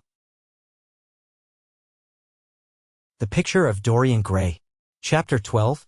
It was on the 9th of November, the eve of his own 38th birthday, as he often remembered afterwards. He was walking home about 11 o'clock from Lord Henry's, where he had been dining, and was wrapped in heavy furs as the night was cold and foggy. At the corner of Grosvenor Square and South Audley Street, a man passed him in the mist, walking very fast and with the collar of his grey ulster turned up. He had a bag in his hand. Dorian recognized him. It was Basil Hallward. A strange sense of fear, for which he could not account, came over him. He made no sign of recognition and went on quickly in the direction of his own house. But Hallward had seen him. Dorian heard him first stopping on the pavement and then hurrying after him. In a few moments his hand was on his arm. "Dorian, what an extraordinary piece of luck. I have been waiting for you in your library ever since 9 o'clock. Finally I took pity on your tired servant and told him to go to bed as he let me out. I am off to Paris by the midnight train, and I particularly wanted to see you before I left. I thought it was you, or rather your fur coat, as you passed me. But I wasn't quite sure. Didn't you recognize me? In this fog, my dear Basil? Why, I can't even recognize Grosvenor Square. I believe my house is somewhere about here, but I don't feel at all certain about it. I am sorry you are going away, as I have not seen you for ages. But I suppose you will be back soon." "No, I am going to be out of England for 6 months. I intend to take a studio in Paris and shut myself up till I have finished a great picture I have in my head. However, it wasn't about myself I wanted to talk. Here we are at your door. Let me come in for a moment. I have something to say to you." "I shall be charmed. But won't you miss your train?" said Dorian Gray languidly as he passed up the steps and opened the door with his latch key. The lamplight struggled out through the fog, and Hallward looked at his watch. "I have heaps of time," he answered. "The train doesn't go till 12:15, and it is only just 11. In fact, I was on my way to the club to look for you when I met you. You see, I shan't have any delay about luggage, as I have sent on my heavy things. All I have with me is in this bag, and I can easily get to Victoria in 20 minutes. Dorian looked at him and smiled. What a way for a fashionable painter to travel. A Gladstone bag and an ulster. Come in, or the fog will get into the house. And mind you don't talk about anything serious. Nothing is serious nowadays. At least nothing should be." Hallward shook his head as he entered and followed Dorian into the library. There was a bright wood fire blazing in the large open hearth. The lamps were lit, and an open Dutch silver spirit case stood, with some siphons of soda water and large cut-glass tumblers on a little marquetry table. "You see, your servant made me quite at home, Dorian. He gave me everything I wanted, including your best gold-tipped cigarettes. He is a most hospitable creature. I like him much better than the Frenchman you used to have." "What has become of the Frenchman, by the by?" Dorian shrugged his shoulders. "I believe he married Lady Radley's maid and has established her in Paris as an English dressmaker. Anglomany is very fashionable over there now, I hear. It seems silly of the French, doesn't it? But, do you know, he was not at all a bad servant. I never liked him, but I had nothing to complain about. One often imagines things that are quite absurd.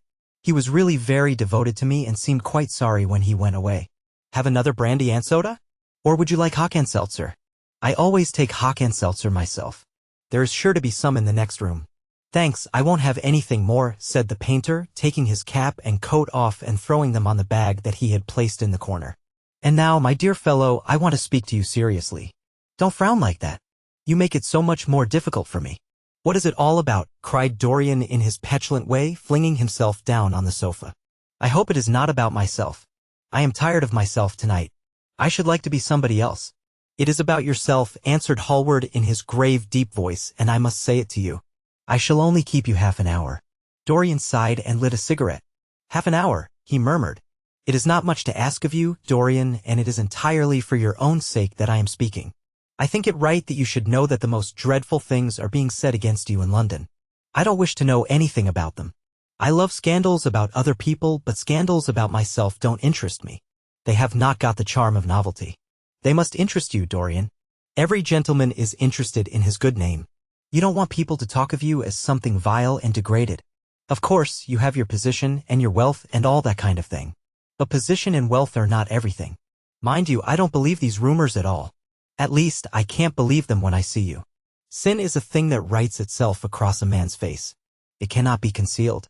People talk sometimes of secret vices. There are no such things.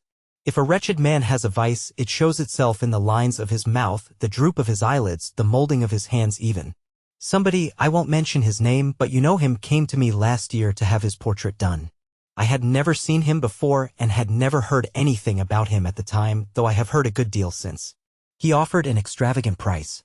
I refused him. There was something in the shape of his fingers that I hated. I know now that I was quite right in what I fancied about him. His life is dreadful. But you, Dorian, with your pure, bright, innocent face and your marvelous untroubled youth, I can't believe anything against you. And yet I see you very seldom and you never come down to the studio now, and when I am away from you and I hear all these hideous things that people are whispering about you, I don't know what to say. Why is it, Dorian, that a man like the Duke of Berwick leaves the room of a club when you enter it? Why is it that so many gentlemen in London will neither go to your house or invite you to theirs? You used to be a friend of Lord Staveley. I met him at dinner last week. Your name happened to come up in conversation in connection with the miniatures you have lent to the exhibition at the Dudley. Staveley curled his lip and said that you might have the most artistic tastes, but that you were a man whom no pure-minded girl should be allowed to know and whom no chaste woman should sit in the same room with. I reminded him that I was a friend of yours and asked him what he meant. He told me. He told me right out before everybody. It was horrible. Why is your friendship so fatal to young men? There was that wretched boy in the Guards who committed suicide. You were his great friend. There was Sir Henry Ashton who had to leave England with a tarnished name. You and he were inseparable. What about Adrian Singleton and his dreadful end? What about Lord Kent's only son and his career? I met his father yesterday in St. James's Street. He seemed broken with shame and sorrow. What about the young Duke of Perth? What sort of life has he got now? What gentleman would associate with him? Stop, Basil. You are talking about things of which you know nothing, said Dorian Gray, biting his lip and with a note of infinite contempt in his voice. You ask me why Berwick leaves a room when I enter it. It is because I know everything about his life, not because he knows anything about mine. With such blood as he has in his veins, how could his record be clean? You ask me about Henry Ashton and young Perth. Did I teach the one his vices and the other his debauchery? If Kent's silly son takes his wife from the streets, what is that to me? If Adrian Singleton writes his friend's name across a bill, am I his keeper? I know how people chatter in England. The middle classes air their moral prejudices over their gross dinner tables and whisper about what they call the profligacies of their betters in order to try and pretend that they are in smart society and on intimate terms with the people they slander. In this country, it is enough for a man to have distinction and brains for every common tongue to wag against him. And what sort of lives do these people, who pose as being moral, lead themselves? My dear fellow, you forget that we are in the native land of the hypocrite. Dorian, cried Hallward, that is not the question. England is bad enough, I know, and English society is all wrong. That is the reason why I want you to be fine. You have not been fine. One has a right to judge of a man by the effect he is over his friends. Yours seem to lose all sense of honor, of goodness, of purity. You have filled them with a madness for pleasure. They have gone down into the depths. You led them there. Yes, you led them there, and yet you can smile, as you are smiling now. And there is worse behind. I know you and Harry are inseparable. Surely for that reason, if for none other, you should not have made his sister's name a byword. Take care, Basil. You go too far. I must speak, and you must listen. You shall listen. When you met Lady Gwendolen, not a breath of scandal had ever touched her. Is there a single decent woman in London now who would drive with her in the park? Why, even her children are not allowed to live with her. Then there are other stories that you have been seen creeping at dawn out of dreadful houses and slinking in disguise into the foulest dens in London. Are they true? Can they be true? When I first heard them, I laughed. I hear them now, and they make me shudder. What about your country house and the life that is led there? Dorian, you don't know what is said about you. I won't tell you that I don't want to preach to you.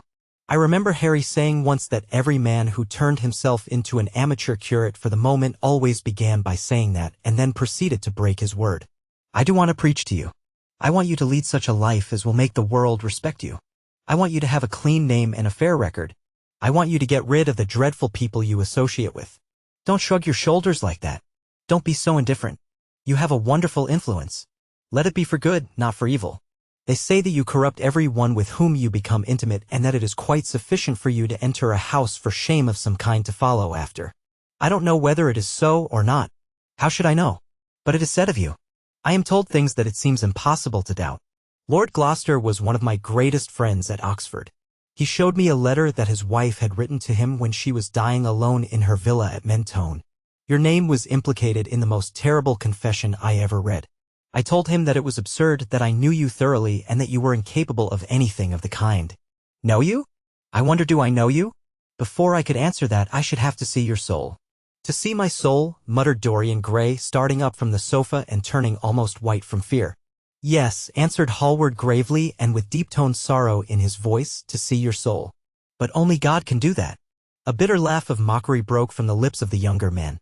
You shall see it yourself, tonight, he cried, seizing a lamp from the table. Come, it is your own handiwork. Why shouldn't you look at it? You can tell the world all about it afterwards if you choose.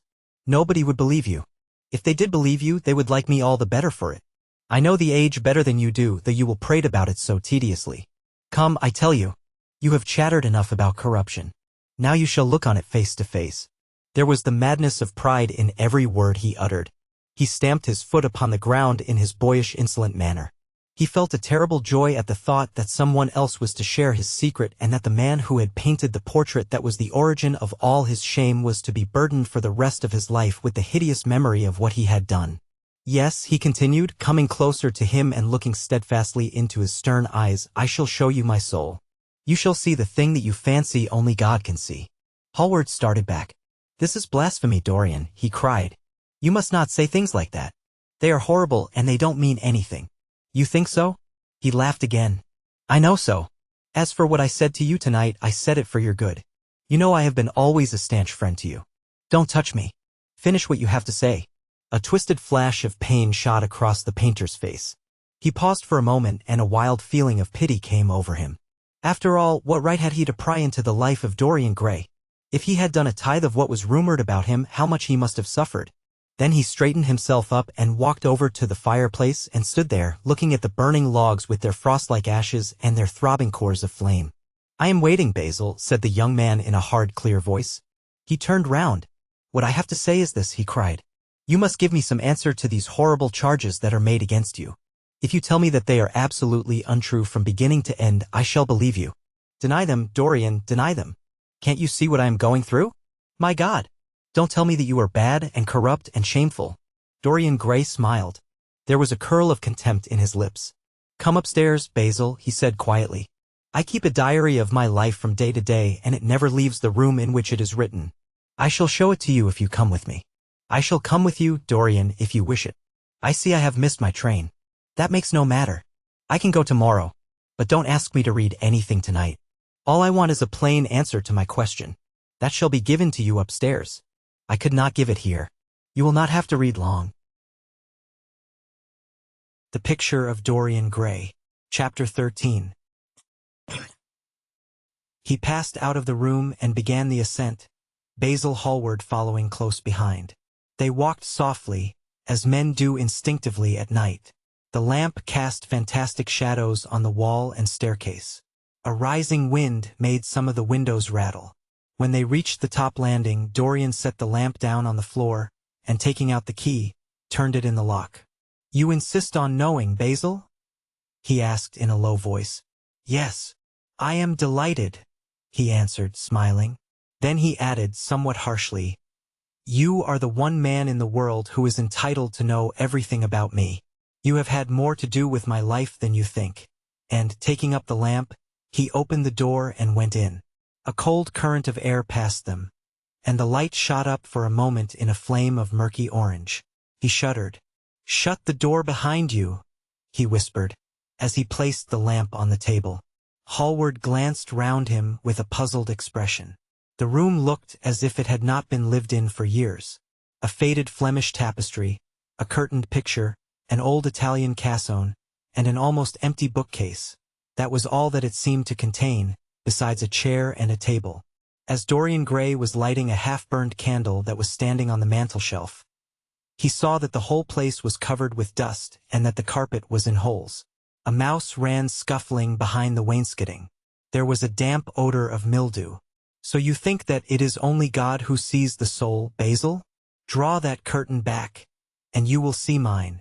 The voice that spoke was cold and cruel. You are mad, Dorian, or playing a part, muttered Hallward, frowning. You won't? Then I must do it myself, said the young man, and he tore the curtain from its rod and flung it on the ground.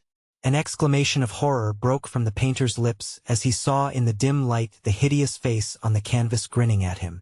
There was something in its expression that filled him with disgust and loathing. Good heavens! It was Dorian Gray's own face that he was looking at. The horror, whatever it was, had not yet entirely spoiled that marvelous beauty. There was still some gold in the thinning hair and some scarlet on the sensual mouth.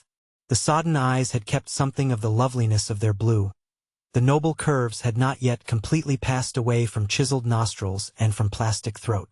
Yes, it was Dorian himself. But who had done it? He seemed to recognize his own brushwork, and the frame was his own design. The idea was monstrous, yet he felt afraid. He seized the lighted candle and held it to the picture. In the left-hand corner was his own name, traced in long letters of bright vermilion. It was some foul parody, some infamous ignoble satire. He had never done that. Still, it was his own picture. He knew it, and he felt as if his blood had changed in a moment from fire to sluggish ice. His own picture. What did it mean? Why had it altered? He turned and looked at Dorian Gray with the eyes of a sick man. His mouth twitched, and his parched tongue seemed unable to articulate. He passed his hand across his forehead. It was dank with clammy sweat. The young man was leaning against the mantelshelf, watching him with that strange expression that one sees on the faces of those who are absorbed in a play when some great artist is acting. There was neither real sorrow in it nor real joy. There was simply the passion of the spectator, with perhaps a flicker of triumph in his eyes. He had taken the flower out of his coat, and was smelling it or pretending to do so. "What does this mean?" cried Hallward at last. His own voice sounded shrill and curious in his ears. "Years ago, when I was a boy," said Dorian Gray, crushing the flower in his hand, "you met me, flattered me, and taught me to be vain of my good looks. One day you introduced me to a friend of yours, who explained to me the wonder of youth, and you finished a portrait of me that revealed to me the wonder of beauty. In a mad moment that, even now, I don't know whether I regret or not, I made a wish, perhaps you would call it a prayer. I remember it. Oh, how well I remember it. No, the thing is impossible. The room is damp. Mildew has got into the canvas. The paints I used had some wretched mineral poison in them. I tell you the thing is impossible." "Ah, what is impossible?" murmured the young man, going over to the window and leaning his forehead against the cold, mist-stained glass. "You told me you had destroyed it. I was wrong. It has destroyed me. I don't believe it is my picture." "Can't you see your ideal in it?" said Dorian bitterly. "My ideal, as you call it. As you called it. There was nothing evil in it, nothing shameful. You were to me such an ideal as I shall never meet again. This is the face of a satyr. It is the face of my soul. Christ! What a thing I must have worshipped. It has the eyes of a devil. Each of us has heaven and hell in him." "Basil!" cried Dorian with a wild gesture of despair. Hallward turned again to the portrait and gazed at it. "My God! If it is true," he exclaimed, "and this is what you have done with your life, why, you must be worse even than those who talk against you fancy you to be." He held the light up again to the canvas and examined it. The surface seemed to be quite undisturbed and as he had left it. It was from within, apparently, that the foulness and horror had come. Through some strange quickening of inner life, the leprosies of sin were slowly eating the thing away. The rotting of a corpse in a watery grave was not so fearful. His hand shook, and the candle fell from its socket on the floor and lay there sputtering. He placed his foot on it and put it out. Then he flung himself into the rickety chair that was standing by the table and buried his face in his hands. Good God, Dorian, what a lesson! What an awful lesson! There was no answer, but he could hear the young man sobbing at the window. Pray, Dorian, pray, he murmured. What is it that one was taught to say in one's boyhood? Lead us not into temptation. Forgive us our sins. Wash away our iniquities. Let us say that together. The prayer of your pride has been answered. The prayer of your repentance will be answered also. I worshipped you too much. I am punished for it. You worshipped yourself too much. We are both punished. Dorian Gray turned slowly around and looked at him with tear-dimmed eyes. "It is too late, Basil," he faltered. "It is never too late, Dorian. Let us kneel down and try if we cannot remember a prayer. Isn't there a verse somewhere? Though your sins be as scarlet, yet I will make them as white as snow? Those words mean nothing to me now." "Hush! Don't say that. You have done enough evil in your life. My God! Don't you see that accursed thing leering at us?" Dorian Gray glanced at the picture, and suddenly an uncontrollable feeling of hatred for Basil Hallward came over him, as though it had been suggested to him by the image on the canvas, whispered into his ear by those grinning lips. The mad passions of a hunted animal stirred within him, and he loathed the man who was seated at the table, more than in his whole life he had ever loathed anything.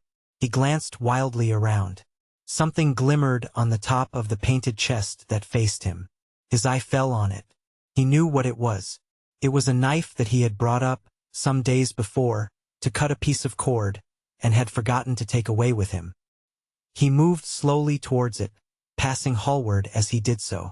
As soon as he got behind him, he seized it and turned round. Hallward stirred in his chair as if he was going to rise. He rushed at him and dug the knife into the great vein that is behind the ear, crushing the man's head down on the table and stabbing again and again. There was a stifled groan and the horrible sound of someone choking with blood. 3 times the outstretched arms shot up convulsively, waving grotesque, stiff-fingered hands in the air. He stabbed him twice more, but the man did not move. Something began to trickle on the floor. He waited for a moment, still pressing the head down. Then he threw the knife on the table and listened. He could hear nothing but the drip, drip on the threadbare carpet. He opened the door and went out on the landing. The house was absolutely quiet. No one was about. For a few seconds, he stood bending over the balustrade and peering down into the black seething well of darkness. Then he took out the key and returned to the room, locking himself in as he did so. The thing was still seated in the chair, straining over the table with bowed head, and humped back, and long fantastic arms. Had it not been for the red jagged tear in the neck and the clotted black pool that was slowly widening on the table, one would have said that the man was simply asleep. How quickly it had all been done! He felt strangely calm, and walking over to the window, opened it and stepped out on the balcony. The wind had blown the fog away, and the sky was like a monstrous peacock's tail, starred with myriads of golden eyes. He looked down and saw the policeman going his rounds and flashing the long beam of his lantern on the doors of the silent houses. The crimson spot of a prowling hansom gleamed at the corner and then vanished. A woman in a fluttering shawl was creeping slowly by the railings, staggering as she went. Now and then she stopped and peered back. Once, she began to sing in a hoarse voice. The policeman strolled over and said something to her. She stumbled away, laughing. A bitter blast swept across the square. The gas lamps flickered and became blue, and the leafless trees shook their black iron branches to and fro. He shivered and went back, closing the window behind him. Having reached the door, he turned the key and opened it. He did not even glance at the murdered man. He felt that the secret of the whole thing was not to realize the situation. The friend who had painted the fatal portrait to which all his misery had been due had gone out of his life. That was enough. Then he remembered the lamp. It was a rather curious one of Moorish workmanship, made of dull silver inlaid with arabesques of burnished steel, and studded with coarse turquoises. Perhaps it might be missed by his servant, and questions would be asked. He hesitated for a moment, then he turned back and took it from the table. He could not help seeing the dead thing. How still it was! How horribly white the long hands looked! It was like a dreadful wax image. Having locked the door behind him, he crept quietly downstairs. The woodwork creaked and seemed to cry out as if in pain. He stopped several times and waited. No, everything was still. It was merely the sound of his own footsteps. When he reached the library, he saw the bag and coat in the corner. They must be hidden away somewhere. He unlocked a secret press that was in the wainscoting, a press in which he kept his own curious disguises, and put them into it. He could easily burn them afterwards. Then he pulled out his watch. It was 20 minutes to 2. He sat down and began to think. Every year, every month, almost men were strangled in England for what he had done. There had been a madness of murder in the air. Some red star had come too close to the earth. And yet, what evidence was there against him? Basil Hallward had left the house at 11. No one had seen him come in again. Most of the servants were at Selby Royal. His valet had gone to bed. Paris. Yes. It was to Paris that Basil had gone, and by the midnight train, as he had intended. With his curious reserved habits, it would be months before any suspicions would be roused. Months! Everything could be destroyed long before then. A sudden thought struck him. He put on his fur coat and hat and went out into the hall. There he paused, hearing the slow, heavy tread of the policeman on the pavement outside and seeing the flash of the bullseye reflected in the window. He waited and held his breath. After a few moments he drew back the latch and slipped out, shutting the door very gently behind him. Then he began ringing the bell.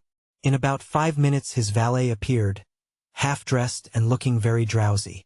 "I am sorry to have had to wake you up, Francis," he said, stepping in. "But I had forgotten my latchkey. What time is it?"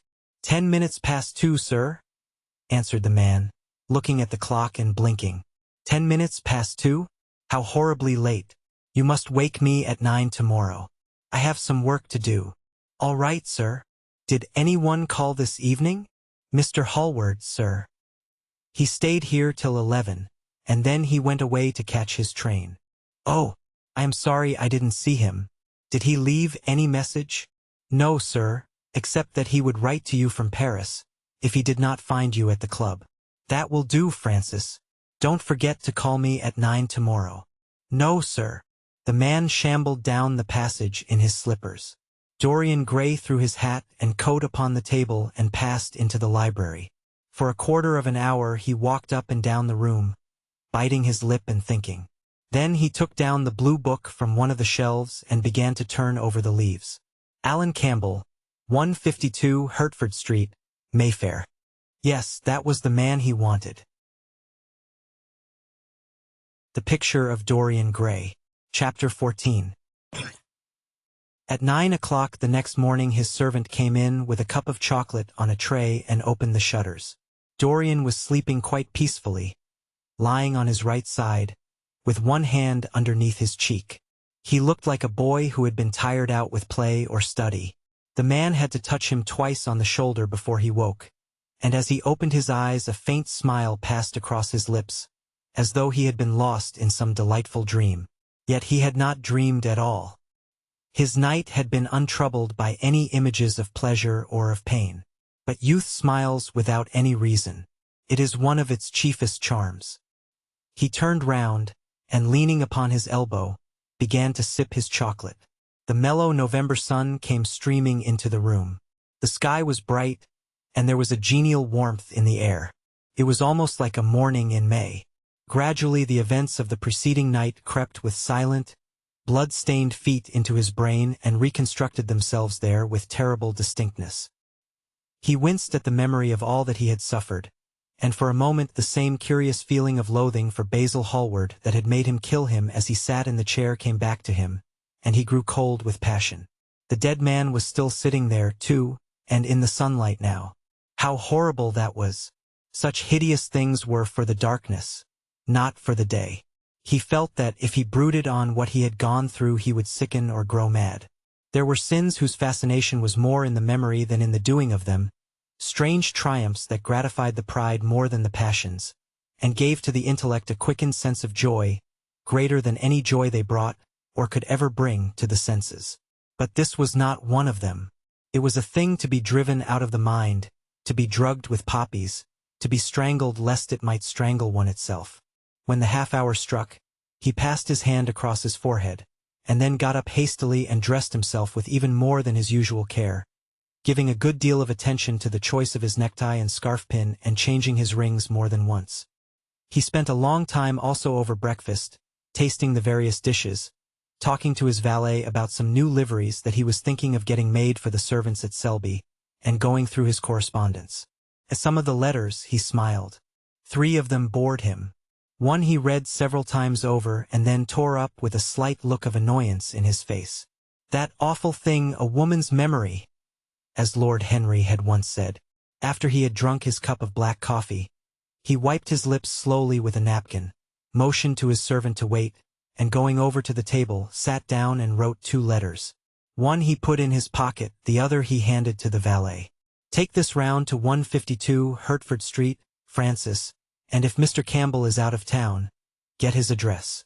As soon as he was alone, he lit a cigarette and began sketching upon a piece of paper, drawing first flowers and bits of architecture, and then human faces.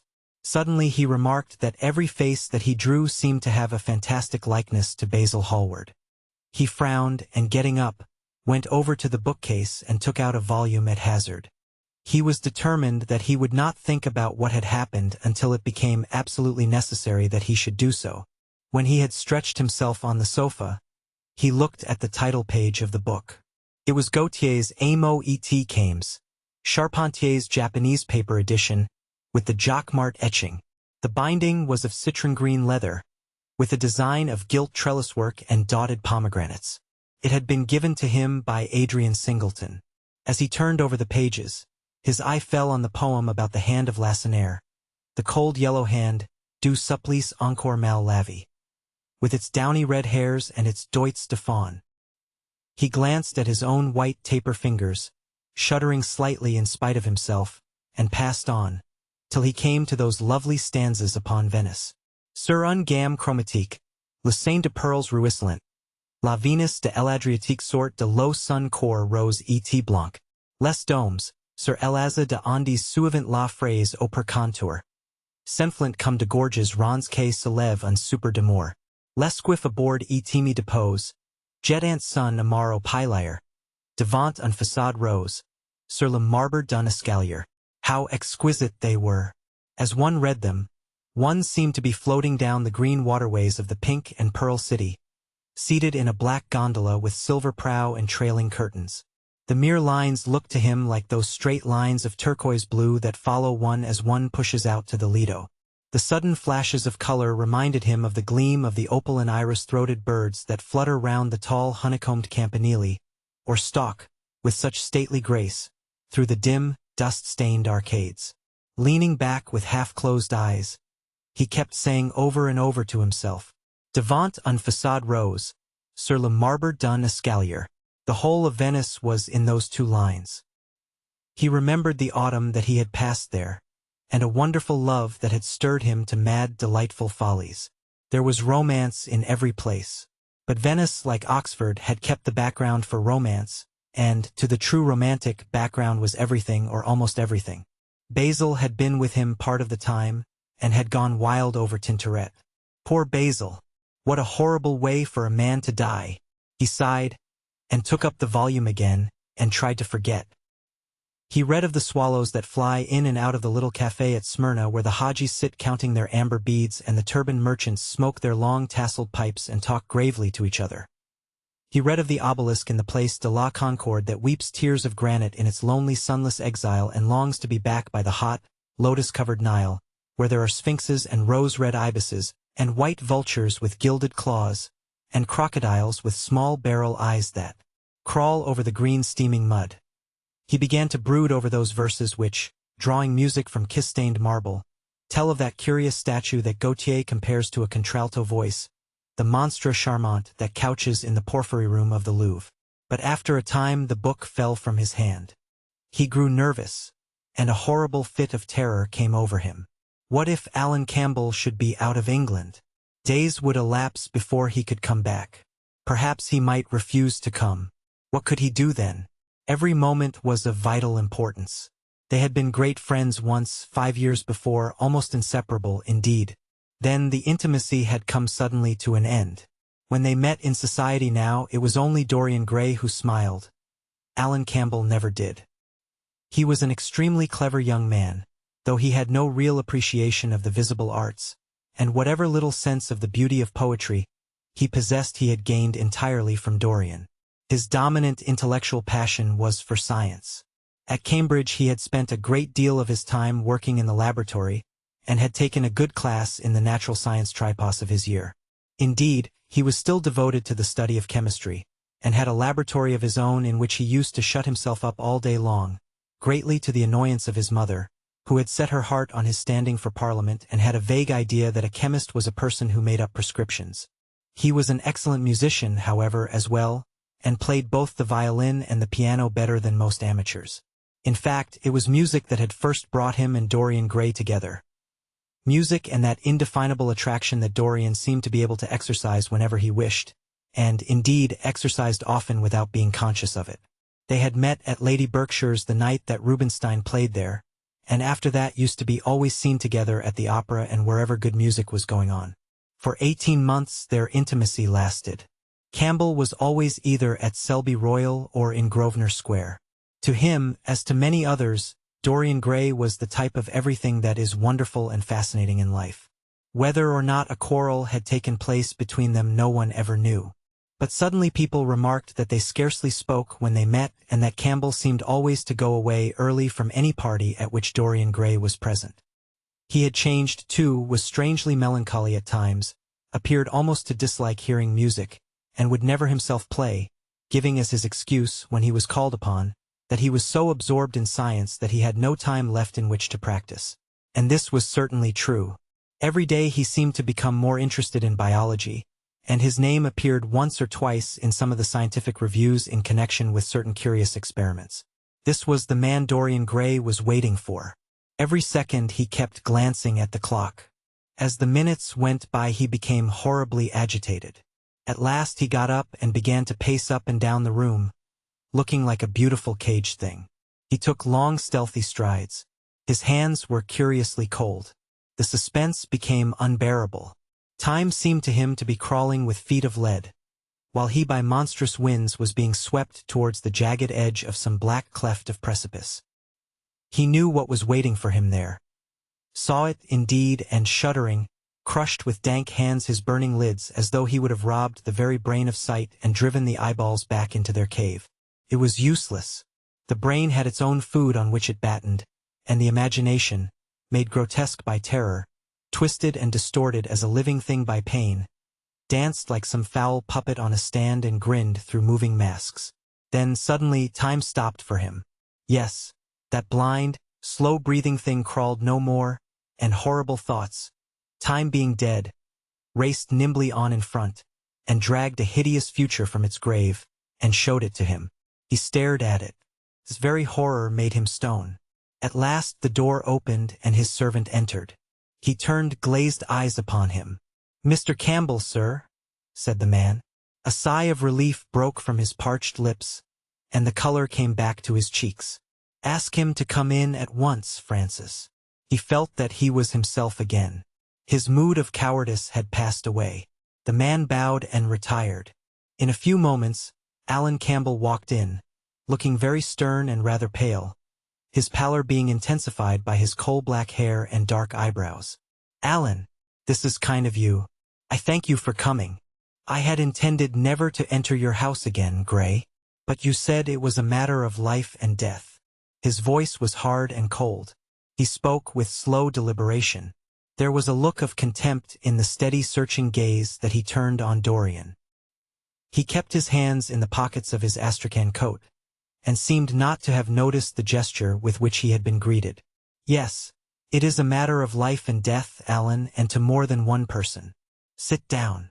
Campbell took a chair by the table, and Dorian sat opposite to him. The two men's eyes met. In Dorian's there was infinite pity. He knew that what he was going to do was dreadful. After a strained moment of silence, he leaned across and said very quietly, but watching the effect of each word upon the face of him he had sent for, "Alan, in a locked room at the top of this house, a room to which nobody but myself has access, a dead man is seated at a table. He has been dead 10 hours now. Don't stir, and don't look at me like that. Who the man is, why he died, how he died, are matters that do not concern you. What you have to do is this. Stop, Gray. I don't want to know anything further. Whether what you have told me is true or not true doesn't concern me. I entirely decline to be mixed up in your life. Keep your horrible secrets to yourself. They don't interest me any more. Alan, they will have to interest you. This one will have to interest you. I am awfully sorry for you, Alan. but I can't help myself. You are the one man who is able to save me.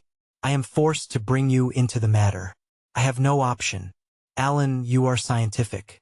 You know about chemistry and things of that kind. You have made experiments. What you have got to do is to destroy the thing that is upstairs, to destroy it so that not a vestige of it will be left. Nobody saw this person come into the house. Indeed, at the present moment he is supposed to be in Paris. He will not be missed for months. When he is missed, there must be no trace of him found here. You, Alan, you must change him, and everything that belongs to him, into a handful of ashes that I may scatter in the air. You are mad, Dorian. Ah, I was waiting for you to call me Dorian. You are mad, I tell you. Mad to imagine that I would raise a finger to help you. Mad to make this monstrous confession. I will have nothing to do with this matter, whatever it is. Do you think I am going to peril my reputation for you?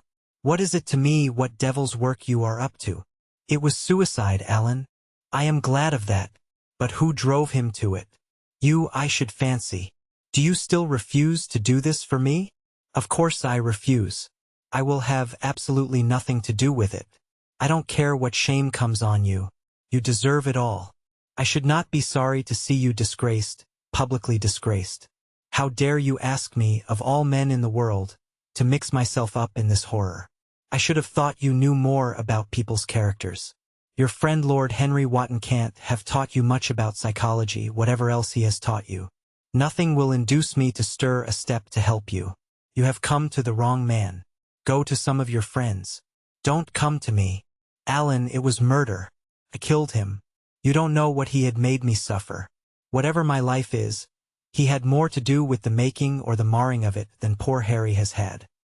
He may not have intended it. The result was the same. Murder. Good God, Dorian. Is that what you have come to? I shall not inform upon you. It is not my business. Besides, without my stirring in the matter, you are certain to be arrested.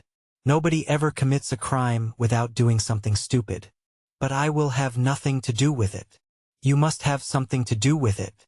Wait a moment. Listen to me. Only listen, Alan. All I ask of you is to perform a certain scientific experiment. You go to hospitals and dead houses, and the horrors that you do there don't affect you. If in some hideous dissecting room or fetid laboratory you found this man lying on a leaden table with red gutters scooped out in it for the blood to flow through, you would simply look upon him as an admirable subject. You would not turn a hair. You would not believe that you were doing anything wrong.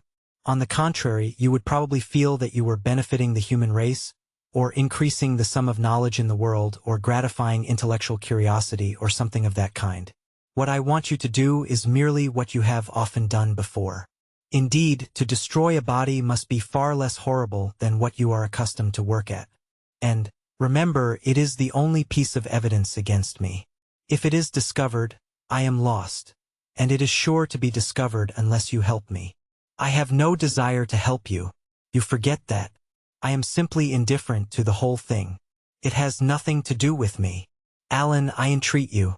Think of the position I am in. Just before you came I almost fainted with terror. You may know terror yourself some day. No, don't think of that. Look at the matter purely from the scientific point of view. You don't inquire where the dead things on which you experiment come from. Don't inquire now. I have told you too much as it is. But I beg of you to do this. We were friends once, Alan. Don't speak about those days, Dorian. They are dead. The dead linger sometimes. The man upstairs will not go away. He is sitting at the table with bowed head and outstretched arms. Alan, if you don't come to my assistance, I am ruined. Why, they will hang me, Alan. Don't you understand? They will hang me for what I have done. There is no good in prolonging this scene. I absolutely refuse to do anything in the matter. It is insane of you to ask me. You refuse. Yes. I entreat you, Alan. It is useless. The same look of pity came into Dorian Gray's eyes. Then he stretched out his hand, took a piece of paper, and wrote something on it. He read it over twice, folded it carefully, and pushed it across the table. Having done this, he got up and went over to the window. Campbell looked at him in surprise, and then took up the paper and opened it. As he read it, his face became ghastly pale and he fell back in his chair. A horrible sense of sickness came over him. He felt as if his heart was beating itself to death in some empty hollow. After 2 or 3 minutes of terrible silence, Dorian turned round and came and stood behind him, putting his hand upon his shoulder. "I am so sorry for you, Alan," he murmured. "But you leave me no alternative. I have a letter written already. Here it is. You see the address. If you don't help me, I must send it. If you don't help me, I will send it. You know what the result will be. But you are going to help me. It is impossible for you to refuse now. I tried to spare you. You will do me the justice to admit that. You were stern, harsh, offensive. You treated me as no man has ever dared to treat me. No living man, at any rate. I bore it all. Now it is for me to dictate terms." Campbell buried his face in his hands, and a shudder passed through him. "Yes, it is my turn to dictate terms, Alan. You know what they are. The thing is quite simple. Come, don't work yourself into this fever. The thing has to be done. Face it, and do it." A groan broke from Campbell's lips and he shivered all over. The ticking of the clock on the mantelpiece seemed to him to be dividing time into separate atoms of agony, each of which was too terrible to be borne. He felt as if an iron ring was being slowly tightened round his forehead, as if the disgrace with which he was threatened had already come upon him. The hand upon his shoulder weighed like a hand of lead. It was intolerable. It seemed to crush him. "Come, Alan, you must decide at once." "I cannot do it," he said mechanically, as though words could alter things. "You must. You have no choice. Don't delay." He hesitated a moment. "Is there a fire in the room upstairs?" "Yes, there is a gas fire with asbestos." "I shall have to go home and get some things from the laboratory." "No, Alan, you must not leave the house.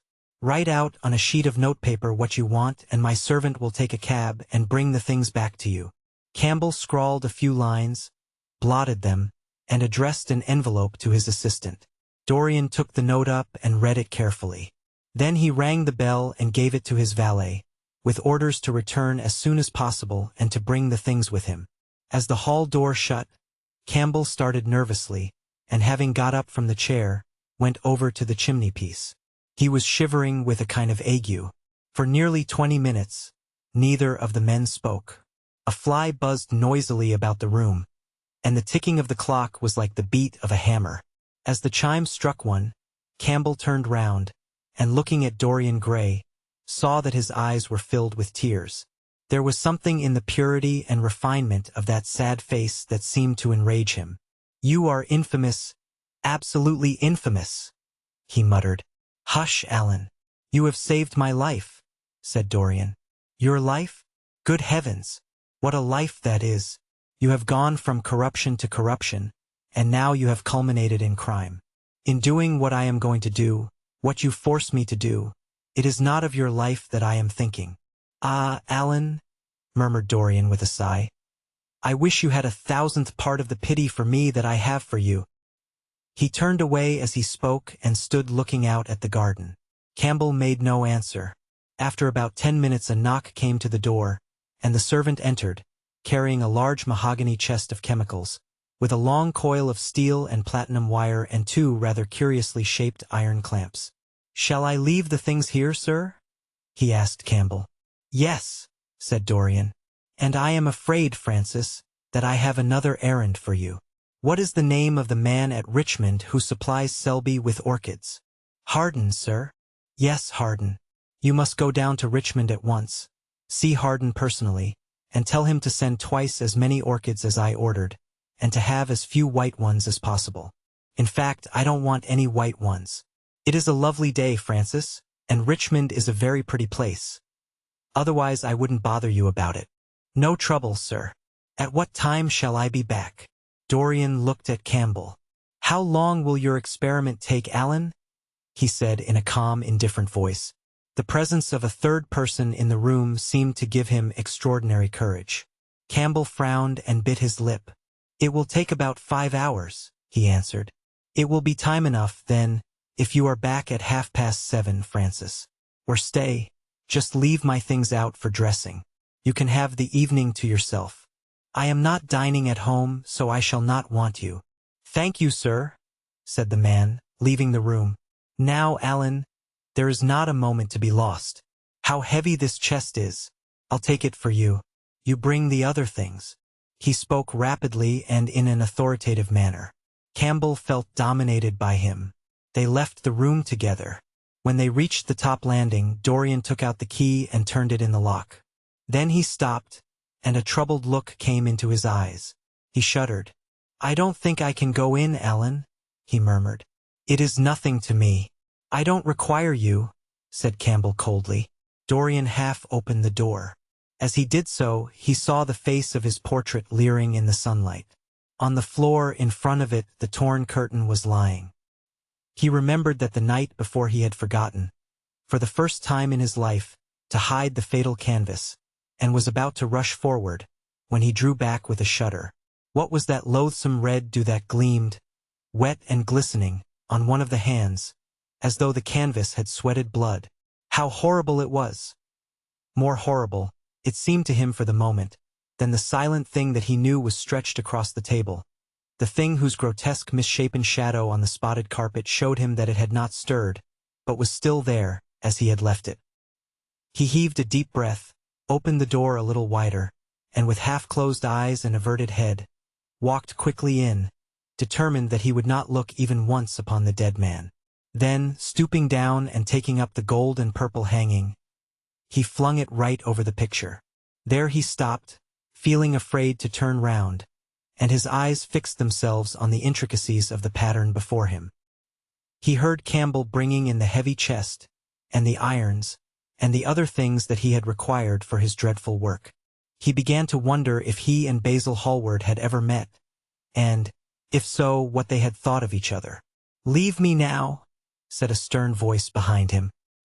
He turned and hurried out, just conscious that the dead man had been thrust back into the chair and that Campbell was gazing into a glistening yellow face. As he was going downstairs, he heard the key being turned in the lock. It was long after 7 when Campbell came back into the library. He was pale but absolutely calm. "I have done what you asked me to do," he muttered. "And now goodbye. Let us never see each other again. You have saved me from ruin, Alan." "I cannot forget that," said Dorian simply.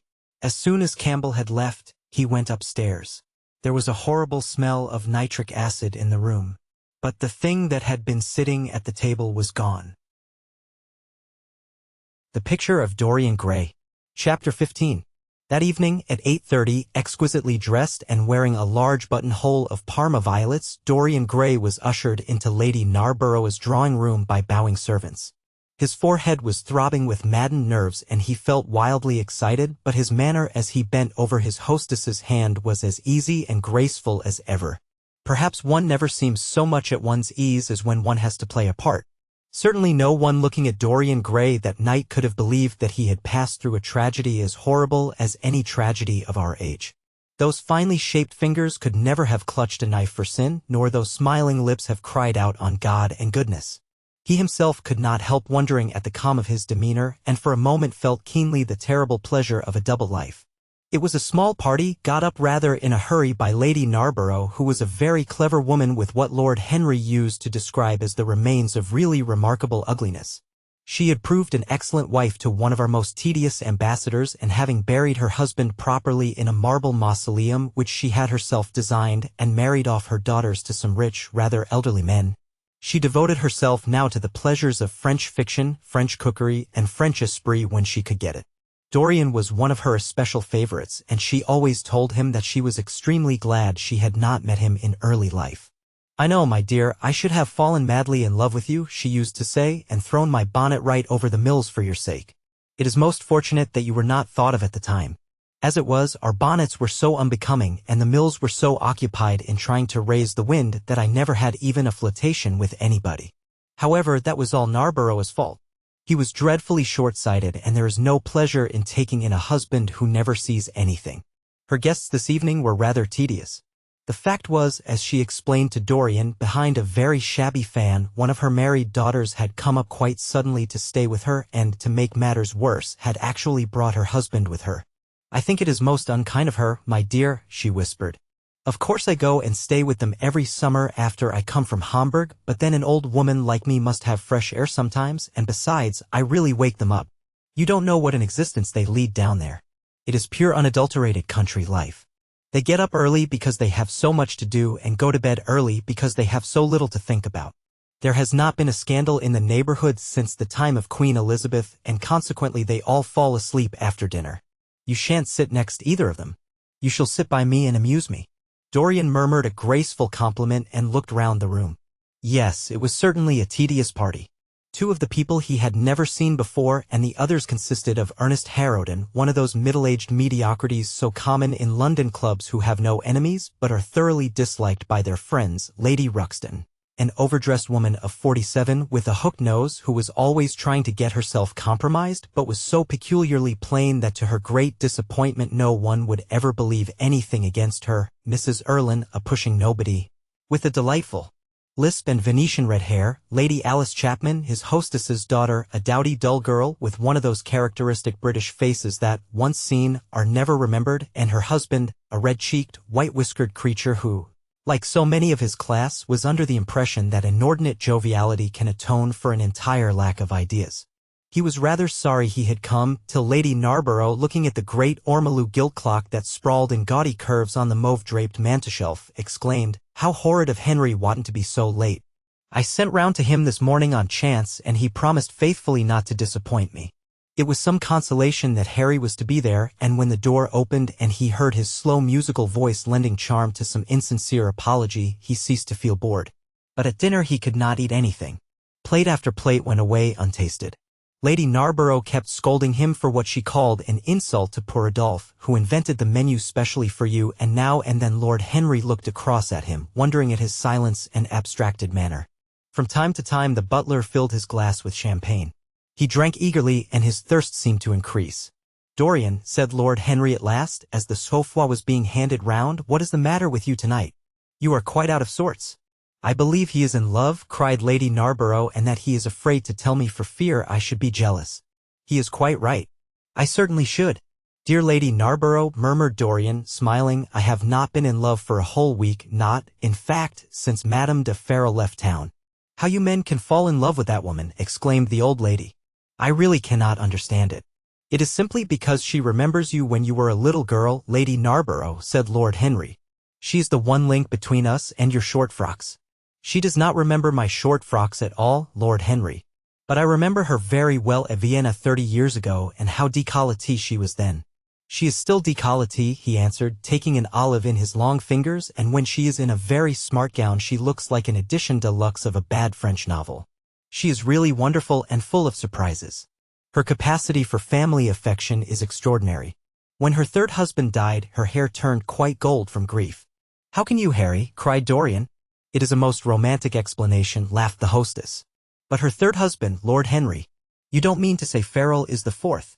"Certainly, Lady Narborough. I don't believe a word of it." "Well, ask Mr. Gray. He is one of her most intimate friends." "Is it true, Mr. Gray?" "She assures me so, Lady Narborough," said Dorian. "I asked her whether, like Marguerite de Navarre, she had their hearts embalmed and hung at her girdle.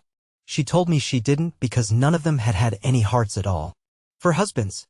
Upon my word, that is trop de zèle." "Trop d'audace, I tell her," said Dorian. "Oh, she's audacious enough for anything, my dear." "And what is Ferrol like?" "I don't know him." "The husbands of very beautiful women belong to the criminal classes," said Lord Henry, sipping his wine. Lady Narborough hit him with her fan. "Lord Henry, I am not at all surprised that the world says that you are extremely wicked." "But what world says that?" asked Lord Henry, elevating his eyebrows.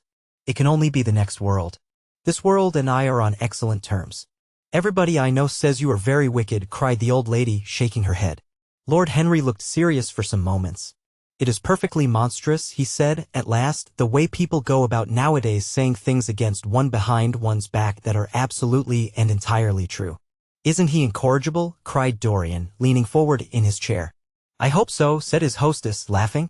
"But really, if you all worship Madame de Ferrol in this ridiculous way, I shall have to marry again so as to be in the fashion." "You will never marry again, Lady Narborough," broke in Lord Henry. "You were far too happy. When a woman marries again, it is because she detested her first husband. When a man marries again, it is because he adored his first wife. Women try their luck, men risk theirs. Narborough wasn't perfect, cried the old lady. If he had been, you would not have loved him, my dear lady, was the rejoinder. Women love us for our defects. If we have enough of them, they will forgive us everything, even our intellects. You will never ask me to dinner again after saying this, I am afraid, Lady Narborough, but it is quite true. Of course it is true, Lord Henry. If we women did not love you for your defects, where would you all be? Not one of you would ever be married. You would be a set of unfortunate bachelors. Not, however, that would alter you much. Nowadays all the married men live like bachelors and all the bachelors like married men. Fin de siècle, murmured Lord Henry. Fin du globe, answered his hostess. I wish it were fin du globe, said Dorian with a sigh. Life is a great disappointment. Ah, my dear, cried Lady Narborough, putting on her gloves, don't tell me that you have exhausted life. When a man says that, one knows that life has exhausted him. Lord Henry is very wicked and I sometimes wish that I had been, but you are made to be good, you look so good. I must find you a nice wife. Lord Henry, don't you think that Mr. Grey should get married? I am always telling him so, Lady Narborough, said Lord Henry with a bow. Well, we must look out for a suitable match for him. I shall go through Debrett carefully tonight and draw out a list of all the eligible young ladies. With their ages, Lady Narborough, asked Dorian. Of course, with their ages, slightly edited. But nothing must be done in a hurry. I want it to be what the Morning Post calls a suitable alliance, and I want you both to be happy. What nonsense people talk about happy marriages, exclaimed Lord Henry. A man can be happy with any woman as long as he does not love her. Ah! What a cynic you are, cried the old lady, pushing back her chair and nodding to Lady Ruxton. You must come and dine with me soon again. You are really an admirable tonic, much better than what Sir Andrew prescribes for me. You must tell me what people you would like to meet, though. I want it to be a delightful gathering. I like men who have a future and women who have a past, he answered. Or do you think that would make it a petticoat party? I fear so, she said, laughing as she stood up. 1,000 pardons, my dear Lady Ruxton, she added, I didn't see you hadn't finished your cigarette. Never mind, Lady Narborough. I smoke a great deal too much. I am going to limit myself for the future. Pray don't, Lady Ruxton, said Lord Henry. Moderation is a fatal thing. Enough is as bad as a meal. More than enough is as good as a feast. Lady Ruxton glanced at him curiously. You must come and explain that to me some afternoon, Lord Henry. It sounds a fascinating theory, she murmured as she swept out of the room. Now, mind you don't stay too long over your politics and scandal, cried Lady Narborough from the door. If you do, we are sure to squabble upstairs.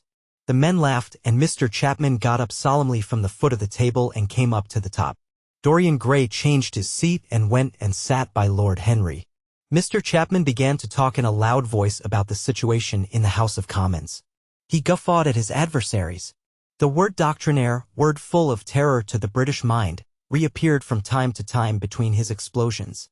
An alliterative prefix served as an ornament of oratory. He hoisted the Union Jack on the pinnacles of thought. The inherited stupidity of the race, sound English common sense he jovially termed it, was shown to be the proper bulwark for society. A smile curved Lord Henry's lips and he turned round and looked at Dorian. Are you better, my dear fellow? He asked. You seemed rather out of sorts at dinner. I am quite well, Harry. I am tired. That is all. You were charming last night. The little Duchess is quite devoted to you. She tells me she is going down to Selby. She has promised to come on the 20th. Is Monmouth to be there too? Oh, yes, Harry. He bores me dreadfully, almost as much as he bores her. She is very clever, too clever for a woman. She lacks the indefinable charm of weakness. It is the feet of clay that make the gold of the image precious. Her feet are very pretty, but they are not feet of clay. White porcelain feet, if you like. They have been through the fire, and what fire does not destroy, it hardens. She has had experiences. How long has she been married? Asked Dorian. An eternity, she tells me. I believe, according to the peerage, it is 10 years, but 10 years with Monmouth must have been like eternity with time thrown in. Who else is coming? Oh, the Willoughbys, Lord Rugby and his wife, our hostess, Geoffrey Clouston, the usual set. I have asked Lord Grotrian. I like him, said Lord Henry. A great many people don't, but I find him charming. He atones for being occasionally somewhat overdressed by being always absolutely overeducated. He is a very modern type. I don't know if he will be able to come, Harry. He may have to go to Monte Carlo with his father. Ah, what a nuisance people's people are. Try and make him come. By the way, Dorian, you ran off very early last night. You left before 11. What did you do afterwards? Did you go straight home? Dorian glanced at him hurriedly and frowned. "No, Harry," he said at last, "I did not get home till nearly 3. "Did you go to the club?" "Yes," he answered. Then he bit his lip. "No, I don't mean that. I didn't go to the club. I walked about. I forget what I did." "How inquisitive you are, Harry. You always want to know what one has been doing." "I always want to forget what I have been doing. I came in at 2:30 if you wish to know the exact time. I had left my latchkey at home and my servant had to let me in. If you want any corroborative evidence on the subject, you can ask him." Lord Henry shrugged his shoulders. "My dear fellow, as if I cared. Let us go up to the drawing room." "No sherry, thank you, Mr. Chapman." "Something has happened to you, Dorian. Tell me what it is. You are not yourself tonight. Don't mind me, Harry. I am irritable and out of temper. I shall come round and see you tomorrow or next day. Make my excuses to Lady Narborough. I shan't go upstairs. I shall go home. I must go home." "All right, Dorian. I dare say I shall see you tomorrow at tea time. The Duchess is coming." "I will try to be there, Harry," he said, leaving the room. As he drove back to his own house, he was conscious that the sense of terror he thought he had strangled had come back to him. Lord Henry's casual questioning had made him lose his nerve for the moment, and he wanted his nerve still. Things that were dangerous had to be destroyed. He winced.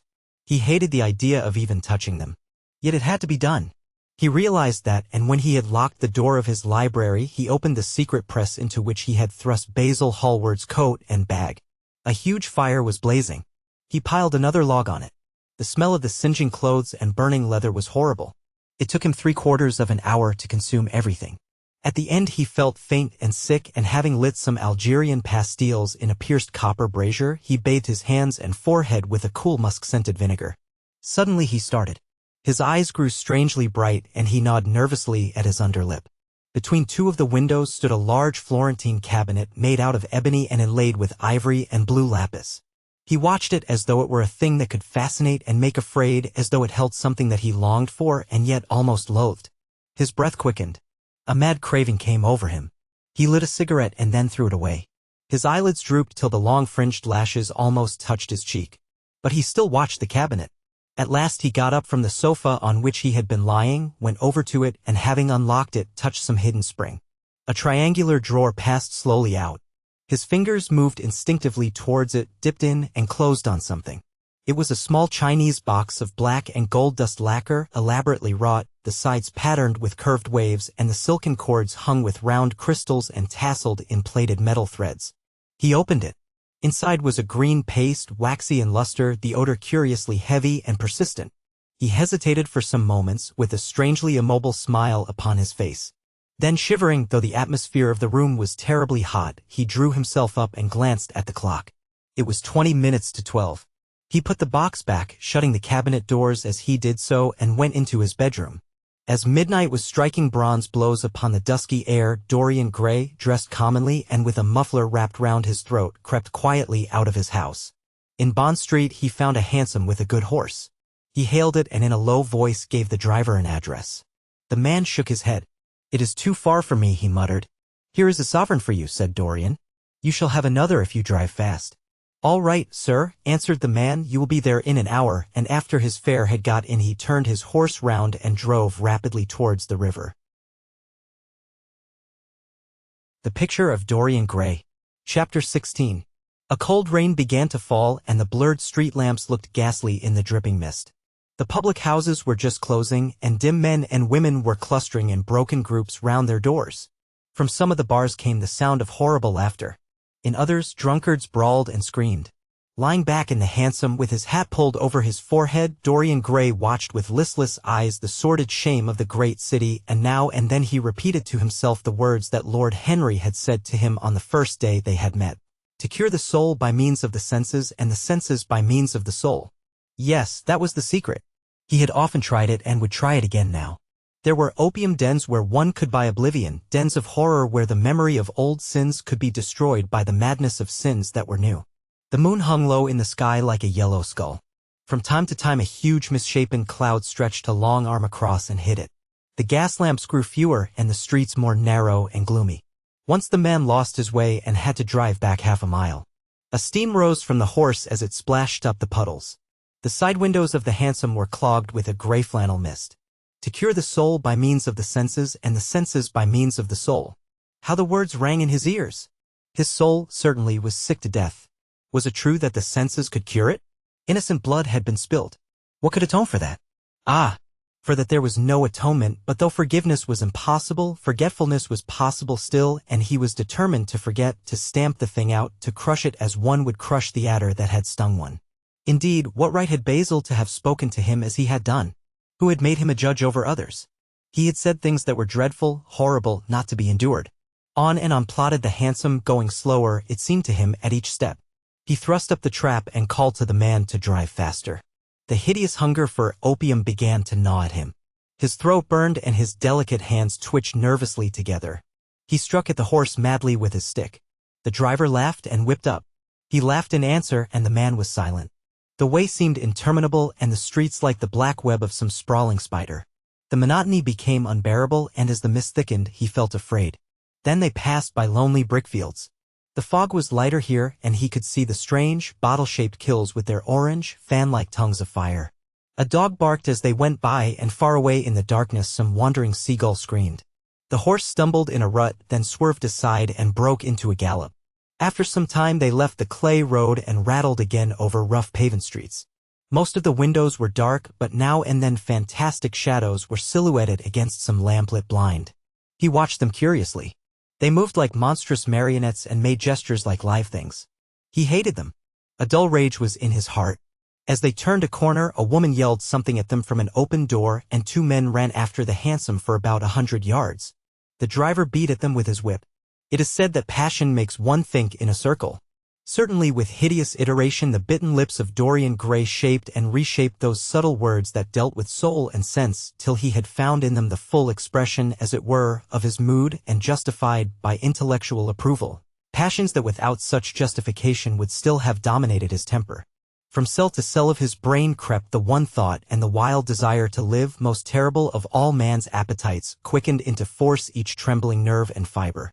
Ugliness that had once been hateful to him because it made things real became dear to him now for that very reason. Ugliness was the one reality. The coarse brawl, the loathsome den, the crude violence of disordered life, the very vileness of thief and outcast were more vivid in their intense actuality of impression than all the gracious shapes of art, the dreamy shadows of song. They were what he needed for forgetfulness. In 3 days he would be free. Suddenly the man drew up with a jerk at the top of a dark lane.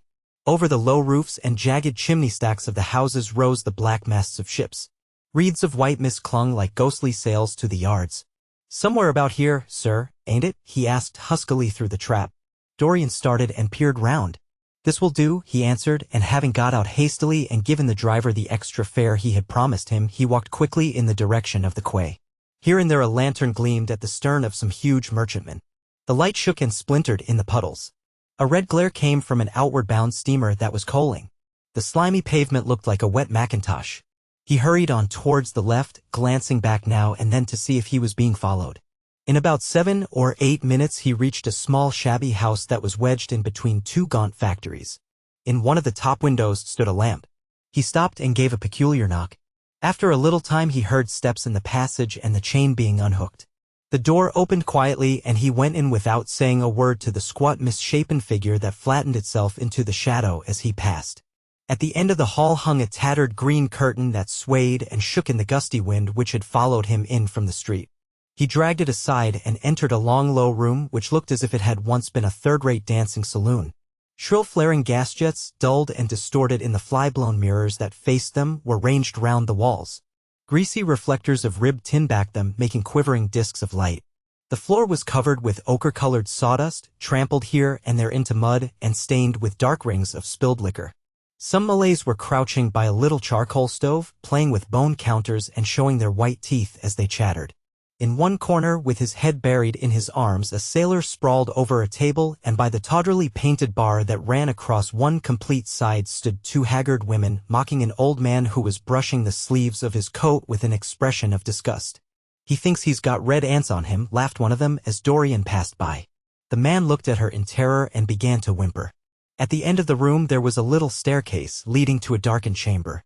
As Dorian hurried up its 3 rickety steps, the heavy odor of opium met him. He heaved a deep breath and his nostrils quivered with pleasure. When he entered, a young man with smooth yellow hair, who was bending over a lamp lighting a long thin pipe, looked up at him and nodded in a hesitating manner. "You here, Adrian?" muttered Dorian. "Where else should I be?" he answered listlessly. "None of the chaps will speak to me now. I thought you had left England. Darlington is not going to do anything. My brother paid the bill at last. George doesn't speak to me either. I don't care," he added with a sigh. "As long as one has the stuff, one doesn't want friends. I think I have had too many friends." Dorian winced and looked round at the grotesque things that lay in such fantastic postures on the ragged mattresses. The twisted limbs, the gaping mouths, the staring lusterless eyes fascinated him. He knew in what strange heavens they were suffering and what dull hells were teaching them the secret of some new joy. They were better off than he was. He was prisoned in thought. Memory, like a horrible malady, was eating his soul away.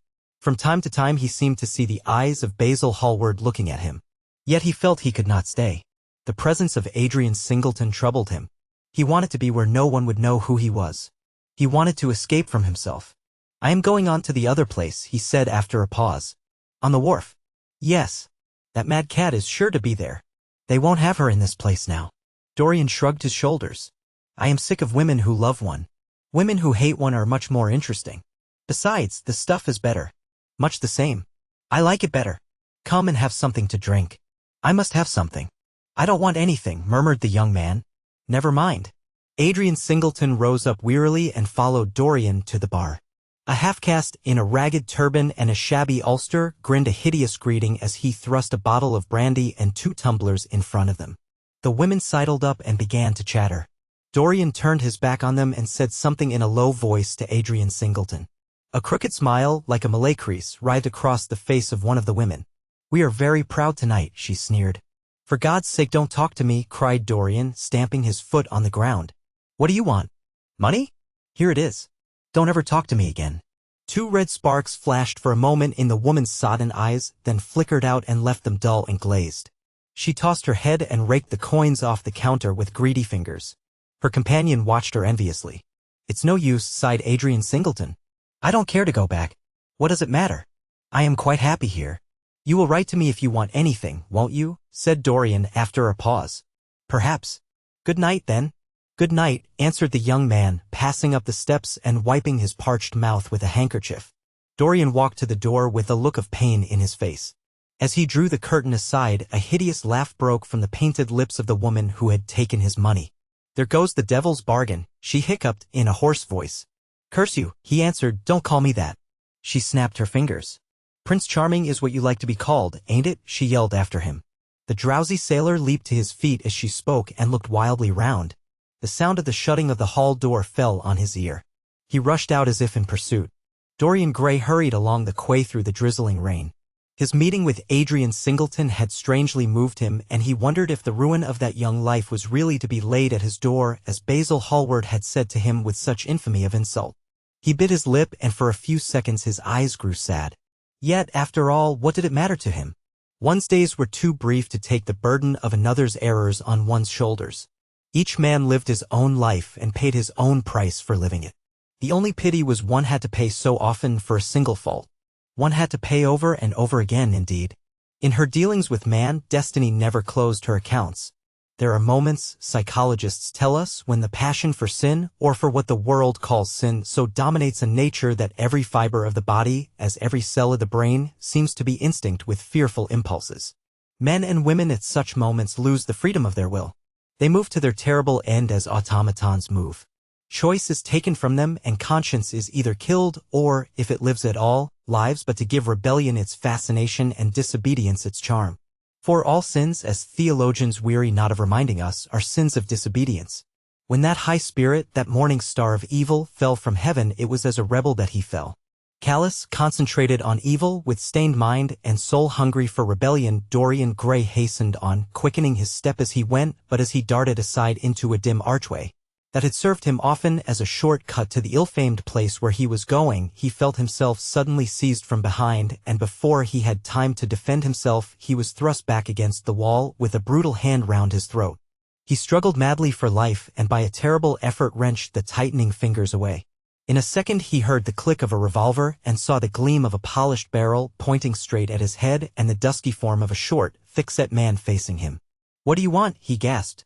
"Keep quiet," said the man. "If you stir, I shoot you." "You are mad. What have I done to you?" "You wrecked the life of Sybil Vane," was the answer, "and Sybil Vane was my sister. She killed herself." "I know it. Her death is at your door. I swore I would kill you in return. For years I have sought you. I had no clue, no trace. The two people who could have described you were dead. I knew nothing of you but the pet name she used to call you. I heard it tonight by chance. Make your peace with God, for tonight you are going to die." Dorian Gray grew sick with fear. "I never knew her," he stammered. "I never heard of her." "You are mad. You had better confess your sin, for as sure as I am James Vane, you are going to die." There was a horrible moment. Dorian did not know what to say or do. "Down on your knees," growled the man. "I give you 1 minute to make your peace, no more. I go on board tonight for India and I must do my job first. 1 minute. That's all." Dorian's arms fell to his side. Paralyzed with terror, he did not know what to do. Suddenly a wild hope flashed across his brain. "Stop," he cried. "How long ago is it since your sister died? Quick, tell me." 18 years, said the man. "Why do you ask me? What do years matter?" 18 years, laughed Dorian Gray with a touch of triumph in his voice. 18 years. Set me under the lamp and look at my face. James Vane hesitated for a moment, not understanding what was meant. Then he seized Dorian Gray and dragged him from the archway.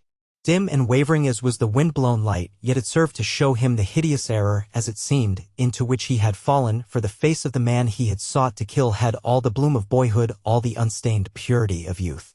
He seemed little more than a lad of 20 summers, hardly older, if older indeed at all, than his sister had been when they had parted so many years ago. It was obvious that this was not the man who had destroyed her life. He loosened his hold and reeled back. My God, he cried, and I would have murdered you." Dorian Gray drew a long breath. "You have been on the brink of committing a terrible crime, my man," he said, looking at him sternly. "Let this be a warning to you not to take vengeance into your own hands." "Forgive me, sir," muttered James Vane. "I was deceived. A chance word I heard in that damned den set me on the wrong track."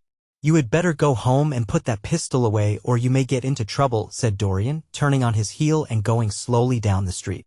James Vane stood on the pavement in horror. He was trembling from head to foot. After a little while, a black shadow that had been creeping along the dripping wall moved out into the light and came close to him with stealthy footsteps. He felt a hand laid on his arm and looked round with a start. It was one of the women who had been drinking at the bar.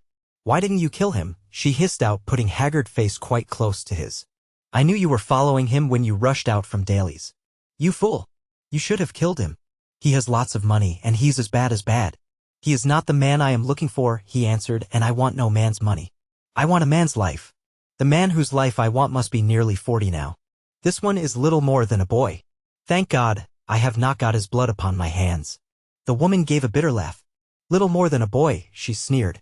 "Why, man, it's nigh on 18 years since Prince Charming made me what I am." "You lie," cried James Vane. She raised her hand up to heaven. "Before God I am telling the truth," she cried. "Before God. Strike me dumb if it ain't so. He is the worst one that comes here. They say he has sold himself to the devil for a pretty face. It's nigh on 18 years since I met him. He hasn't changed much since then. I have though," she added with a sickly leer. "You swear this?" "I swear it," came in hoarse echo from her flat mouth. "But don't give me away to him," she whined. "I am afraid of him.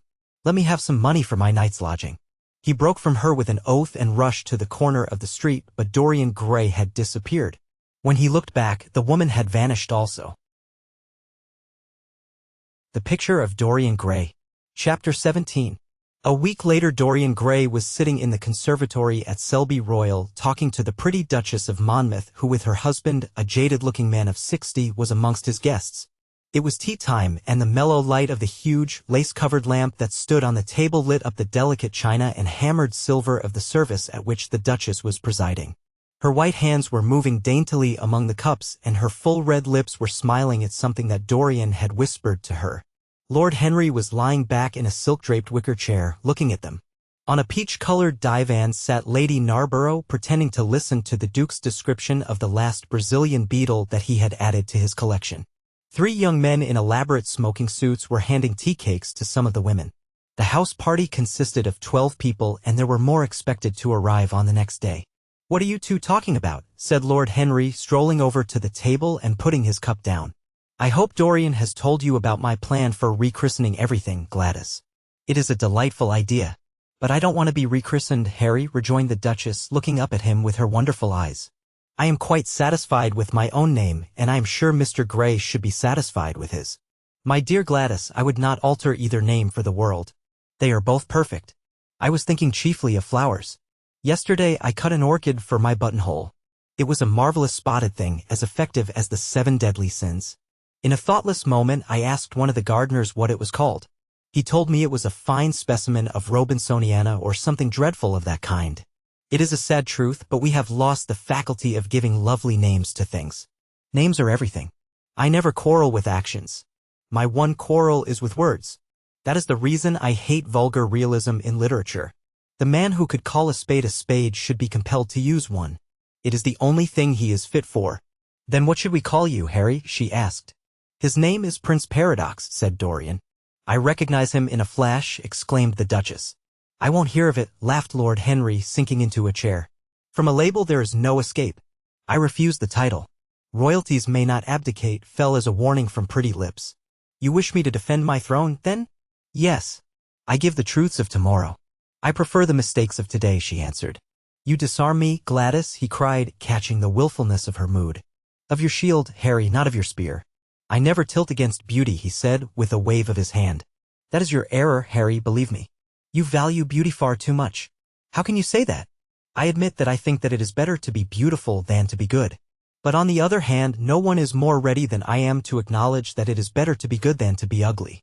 Ugliness is one of the 7 deadly sins, then, cried the Duchess. What becomes of your simile about the orchid? Ugliness is one of the 7 deadly virtues, Gladys. You, as a good Tory, must not underrate them. Beer, the Bible, and the 7 deadly virtues have made our England what she is. You don't like your country, then? She asked. I live in it. That you may censure it the better. Would you have me take the verdict of Europe on it? He inquired. What do they say of us? That Tartuffe has emigrated to England and opened a shop. Is that yours, Harry? I give it to you.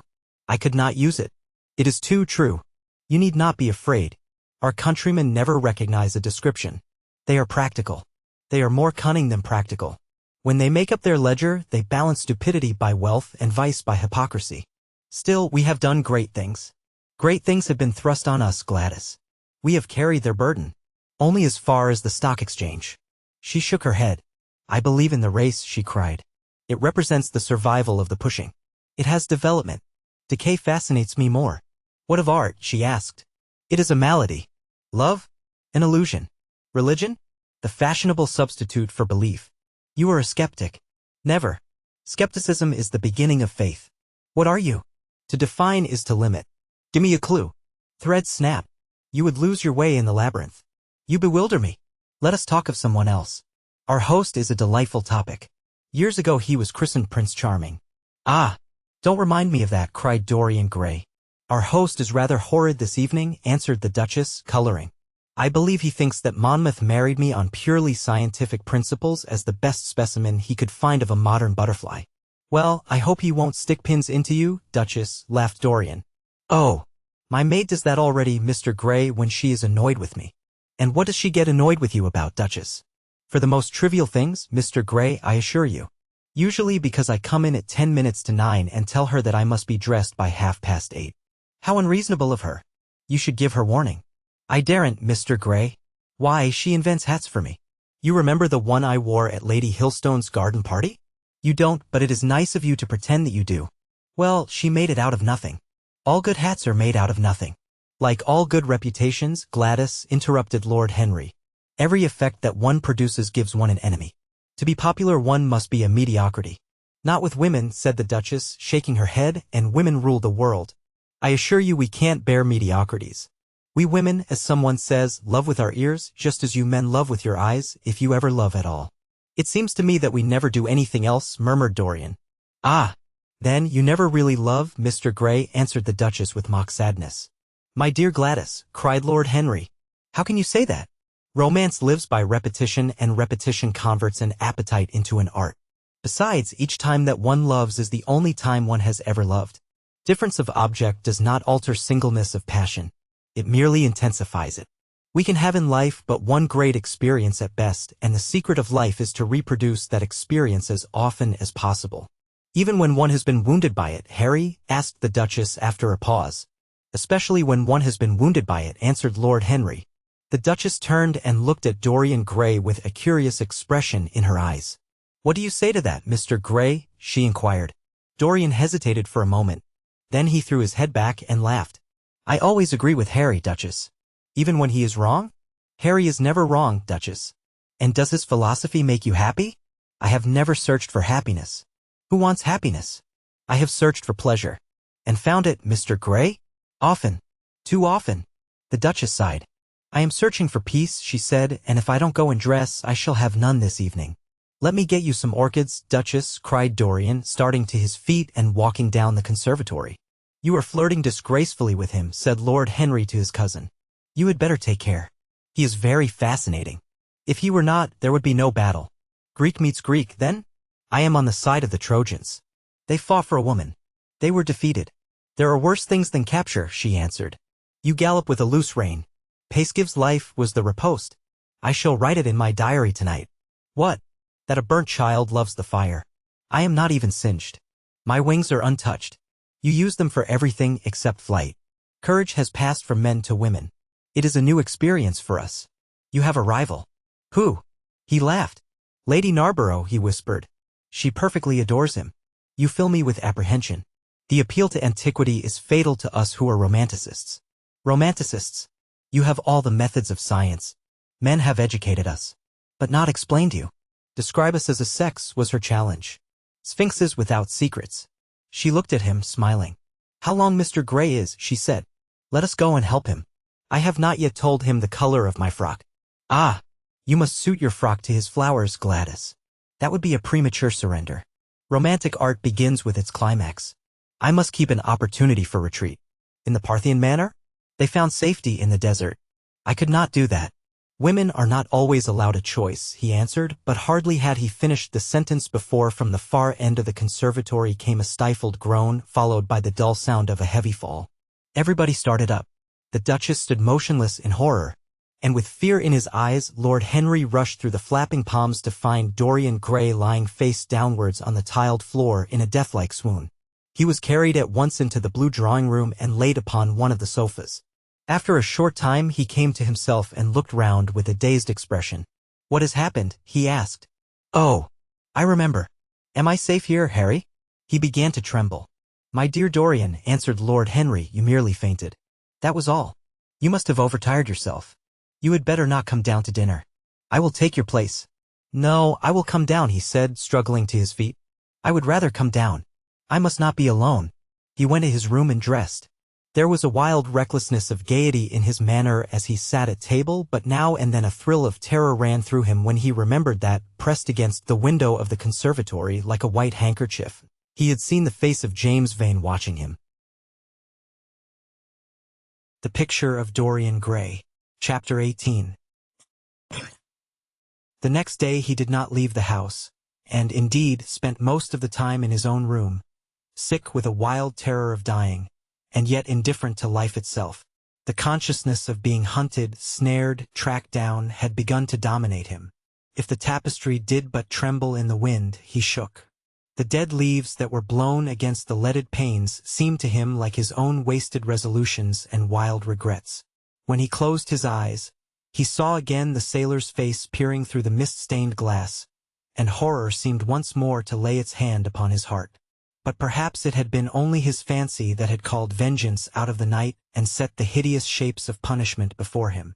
Actual life was chaos, but there was something terribly logical in the imagination. It was the imagination that set remorse to dog the feet of sin. It was the imagination that made each crime bear its misshapen brood. In the common world of fact, the wicked were not punished, nor the good rewarded. Success was given to the strong, failure thrust upon the weak. That was all.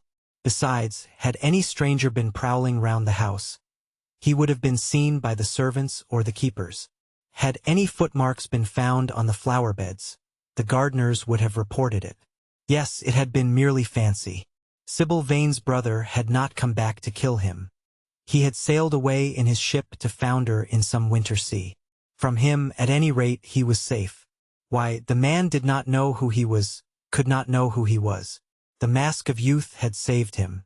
And yet, if it had been merely an illusion, how terrible it was to think that conscience could raise such fearful phantoms, and give them visible form, and make them move before one. What sort of life would his be if, day and night, shadows of his crime were to peer at him from silent corners, to mock him from secret places, to whisper in his ear as he sat at the feast, to wake him with icy fingers as he lay asleep? As the thought crept through his brain, he grew pale with terror, and the air seemed to him to have become suddenly colder. Oh, in what a wild hour of madness he had killed his friend! How ghastly the mere memory of the scene! He saw it all again. Each hideous detail came back to him with added horror. Out of the black cave of time, terrible and swathed in scarlet, rose the image of his sin. When Lord Henry came in at 6 o'clock, he found him crying as one whose heart will break. It was not till the third day that he ventured to go out. There was something in the clear, pine-scented air of that winter morning that seemed to bring him back his joyousness and his ardor for life. But it was not merely the physical conditions of environment that had caused the change. His own nature had revolted against the excess of anguish that had sought to maim and mar the perfection of its calm. With subtle and finely wrought temperaments it is always so. Their strong passions must either bruise or bend. They either slay the man or themselves die. Shallow sorrows and shallow loves live on. The loves and sorrows that are great are destroyed by their own plenitude. Besides, he had convinced himself that he had been the victim of a terror-stricken imagination, and looked back now on his fears with something of pity and not a little of contempt. After breakfast, he walked with the Duchess for an hour in the garden and then drove across the park to join the shooting party. The crisp frost lay like salt upon the grass. The sky was an inverted cup of blue metal.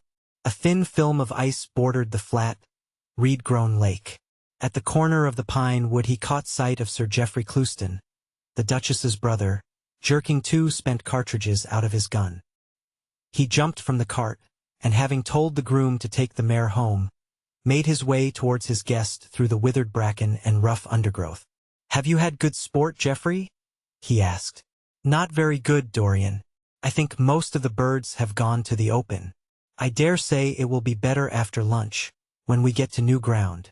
Dorian strolled along by his side. The keen aromatic air, the brown and red lights that glimmered in the wood, the hoarse cries of the beaters ringing out from time to time, and the sharp snaps of the guns that followed, fascinated him and filled him with a sense of delightful freedom. He was dominated by the carelessness of happiness, by the high indifference of joy.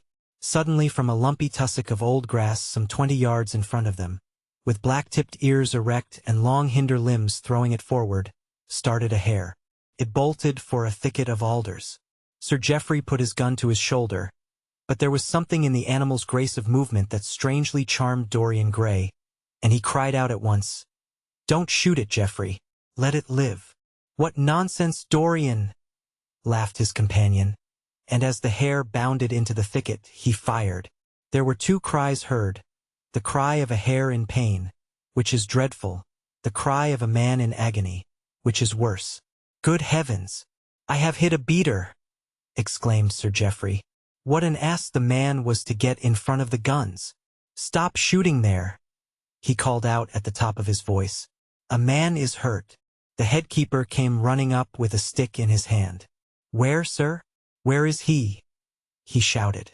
At the same time, the firing ceased along the line. "Here," answered Sir Geoffrey angrily, hurrying towards the thicket. "Why on earth don't you keep your men back? Spoiled my shooting for the day." Dorian watched them as they plunged into the alder clump, brushing the lithe, swinging branches aside. In a few moments they emerged, dragging a body after them into the sunlight. He turned away in horror. It seemed to him that misfortune followed wherever he went. He heard Sir Geoffrey ask if the man was really dead, and the affirmative answer of the keeper. The wood seemed to him to have become suddenly alive with faces. There was the trampling of myriad feet and the low buzz of voices. A great copper-breasted pheasant came beating through the boughs overhead. After a few moments, that were to him, in his perturbed state, like endless hours of pain, he felt a hand laid on his shoulder. He started and looked round. "Dorian," said Lord Henry, "I had better tell them that the shooting is stopped for today. It would not look well to go on." "I wish it were stopped forever, Harry," he answered bitterly. "The whole thing is hideous and cruel." "Is the man?" He could not finish the sentence. "I am afraid so," rejoined Lord Henry. "He got the whole charge of shot in his chest. He must have died almost instantaneously. Come, let us go home." They walked side by side in the direction of the avenue for nearly 50 yards without speaking. Then Dorian looked at Lord Henry and said with a heavy sigh, "It is a bad omen, Harry, a very bad omen." "What is?" asked Lord Henry. "Oh, this accident, I suppose. My dear fellow, it can't be helped. It was the man's own fault. Why did he get in front of the guns? Besides, it is nothing to us. It is rather awkward for Geoffrey, of course. It does not do to pepper beaters. It makes people think that one is a wild shot. And Geoffrey is not, he shoots very straight. But there is no use talking about the matter."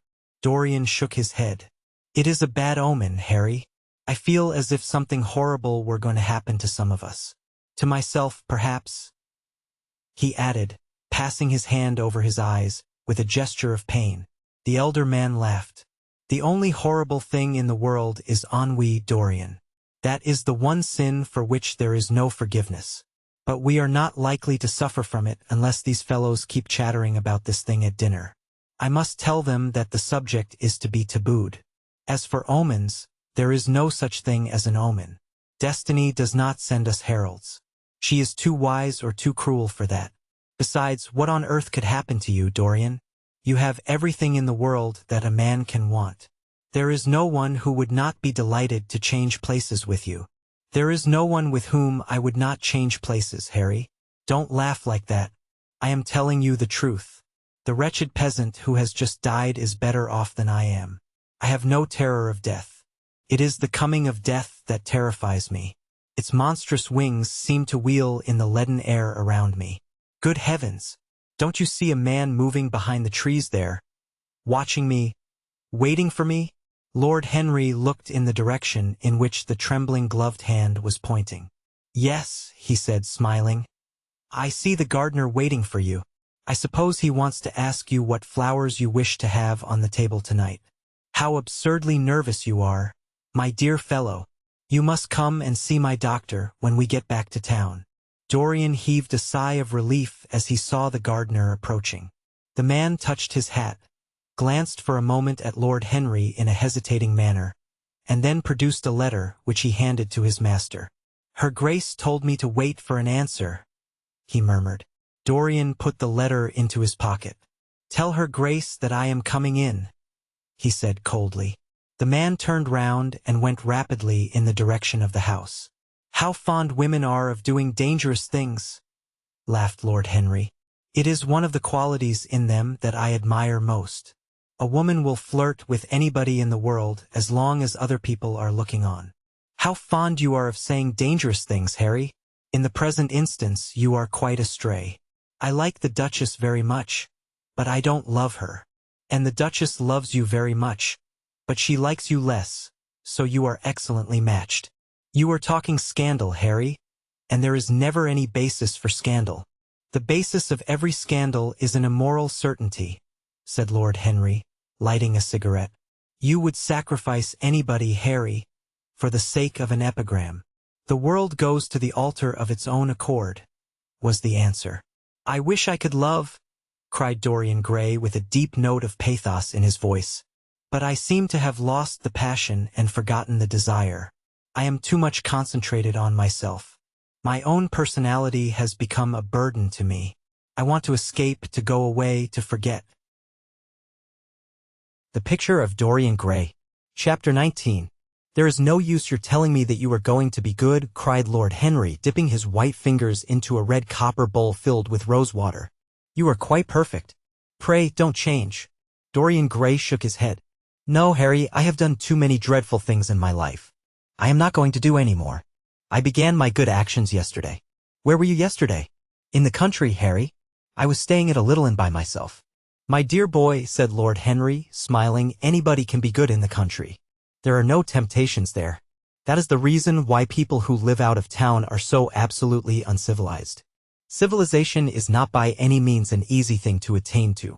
There are only two ways by which man can reach it. One is by being cultured, the other by being corrupt. Country people have no opportunity of being either, so they stagnate. Culture and corruption, echoed Dorian. I have known something of both. It seems terrible to me now that they should ever be found together. For I have a new ideal, Harry.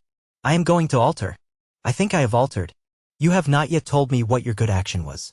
Or did you say you had done more than one? Asked his companion as he spilled into his plate a little crimson pyramid of seeded strawberries and, through a perforated, shell-shaped spoon, snowed white sugar upon them. I can tell you, Harry. It is not a story I could tell to anyone else. I spared somebody. It sounds vain, but you understand what I mean. She was quite beautiful and wonderfully like Sybil Vane. I think it was that which first attracted me to her. You remember Sybil, don't you? How long ago that seems. Well, Hetty was not one of our own class, of course. She was simply a girl in a village. But I really loved her. I am quite sure that I loved her. All during this wonderful May that we have been having, I used to run down and see her 2 or 3 times a week. Yesterday she met me in a little orchard. The apple blossoms kept tumbling down on her hair, and she was laughing. We were to have gone away together this morning at dawn. Suddenly I determined to leave her as flower-like as I had found her.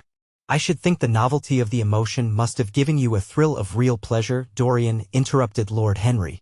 But I can finish your idyll for you. You gave her good advice and broke her heart. That was the beginning of your reformation. Harry, you are horrible. You mustn't say these dreadful things. Hetty's heart is not broken. Of course, she cried and all that. But there is no disgrace upon her. She can live, like Perdita, in her garden of mint and marigold. And weep over a faithless florizel, said Lord Henry, laughing as he leaned back in his chair. My dear Dorian, you have the most curiously boyish moods. Do you think this girl will ever be really content now with any one of her own rank? I suppose she will be married some day to a rough carter or a grinning plowman. Well, the fact of having met you and loved you will teach her to despise her husband, and she will be wretched. From a moral point of view, I cannot say that I think much of your great renunciation. Even as a beginning, it is poor. Besides, how do you know that Hetty isn't floating at the present moment in some starlit mill pond with lovely water lilies round her, like Ophelia? I can't bear this, Harry. You mock at everything and then suggest the most serious tragedies. I am sorry I told you now. I don't care what you say to me. I know I was right in acting as I did. Poor Hetty. As I rode past the farm this morning, I saw her white face at the window like a spray of jasmine. Don't let us talk about it any more, and don't try to persuade me that the first good action I have done for years, the first little bit of self-sacrifice I have ever known, is really a sort of sin. I want to be better. I am going to be better. Tell me something about yourself. What's going on in town? I have not been to the club for days. The people are still discussing poor Basil's disappearance. I should have thought they had got tired of that by this time, said Dorian, pouring himself out some wine and frowning slightly. My dear boy, they have only been talking about it for 6 weeks, and the British public are really not equal to the mental strain of having more than one topic every 3 months. They have been very fortunate lately, however. They have had my own divorce case and Alan Campbell's suicide. Now they have got the mysterious disappearance of an artist. Scotland Yard still insists that the man in the grey ulster who left for Paris by the midnight train on the 9th of November was poor Basil, and the French police declare that Basil never arrived in Paris at all. I suppose in about a fortnight we shall be told that he has been seen in San Francisco. It is an odd thing, but everyone who disappears is said to be seen at San Francisco. It must be a delightful city and possess all the attractions of the next world. What do you think has happened to Basil? Asked Dorian, holding up his burgundy against the light and wondering how it was that he could discuss the matter so calmly. I have not the slightest idea. If Basil chooses to hide himself, it is no business of mine. If he is dead, I don't want to think about him. Death is the only thing that ever terrifies me. I hate it. Why? Said the younger man wearily. Because, said Lord Henry, passing beneath his nostrils the gilt trellis of an open vinaigrette box, one can survive everything nowadays except that. Death and vulgarity are the only 2 facts in the 19th century that one cannot explain away. Let us have our coffee in the music room, Dorian. You must play Chopin to me. The man with whom my wife ran away played Chopin exquisitely. Poor Victoria. I was very fond of her. The house is rather lonely without her. Of course, married life is merely a habit, a bad habit. But then one regrets the loss even of one's worst habits. Perhaps one regrets them the most. They are such an essential part of one's personality. Dorian said nothing but rose from the table and passing into the next room sat down to the piano and let his fingers stray across the white and black ivory of the keys. After the coffee had been brought in, he stopped and looking over at Lord Henry said, "Harry, did it ever occur to you that Basil was murdered?" Lord Henry yawned. Basil was very popular and always wore a Waterbury watch. Why should he have been murdered? He was not clever enough to have enemies. Of course, he had a wonderful genius for painting. But a man can paint like Velasquez and yet be as dull as possible. Basil was really rather dull. He only interested me once, and that was when he told me years ago that he had a wild adoration for you and that you were the dominant motive of his art. I was very fond of Basil, said Dorian with a note of sadness in his voice. But don't people say that he was murdered? Oh, some of the papers do. It does not seem to me to be at all probable. I know there are dreadful places in Paris, but Basil was not the sort of man to have gone to them. He had no curiosity. It was his chief defect. What would you say, Harry, if I told you that I had murdered Basil, said the younger man. He watched him intently after he had spoken. I would say, my dear fellow, that you were posing for a character that doesn't suit you. All crime is vulgar, just as all vulgarity is crime. It is not in you, Dorian, to commit a murder. I am sorry if I hurt your vanity by saying so, but I assure you it is true. Crime belongs exclusively to the lower orders. I don't blame them in the smallest degree. I should fancy that crime was to them what art is to us, simply a method of procuring extraordinary sensations. A method of procuring sensations? Do you think, then, that a man who has once committed a murder could possibly do the same crime again? Don't tell me that. Oh, anything becomes a pleasure if one does it too often, cried Lord Henry, laughing. That is one of the most important secrets of life. I should fancy, however, that murder is always a mistake. One should never do anything that one cannot talk about after dinner. But let us pass from poor Basil. I wish I could believe that he had come to such a really romantic end as you suggest, but I can't. I dare say he fell into the Seine off an omnibus and that the conductor hushed up the scandal. Yes, I should fancy that was his end. I see him lying now on his back under those dull green waters with the heavy barges floating over him and long weeds catching in his hair. Do you know, I don't think he would have done much more good work. During the last 10 years his painting had gone off very much. Dorian heaved a sigh, and Lord Henry strolled across the room and began to stroke the head of a curious Java parrot, a large, gray-plumaged bird with pink crest and tail that was balancing itself upon a bamboo perch. As his pointed fingers touched it, it dropped the white scurf of crinkled lids over black, glass-like eyes and began to sway backwards and forwards. Yes, he continued, turning round and taking his handkerchief out of his pocket, his painting had quite gone off. It seemed to me to have lost something. It had lost an ideal. When you and he ceased to be great friends, he ceased to be a great artist. What was it separated you? I suppose he bored you.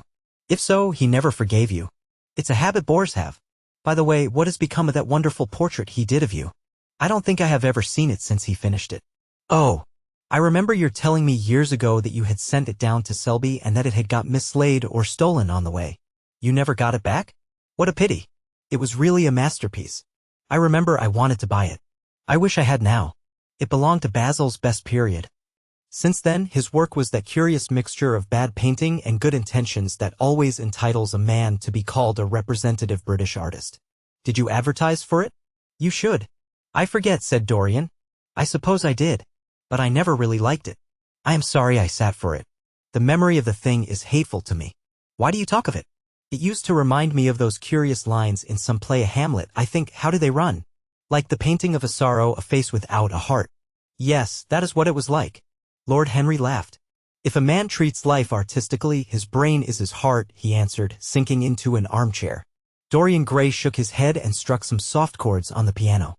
Like the painting of a sorrow, he repeated, a face without a heart.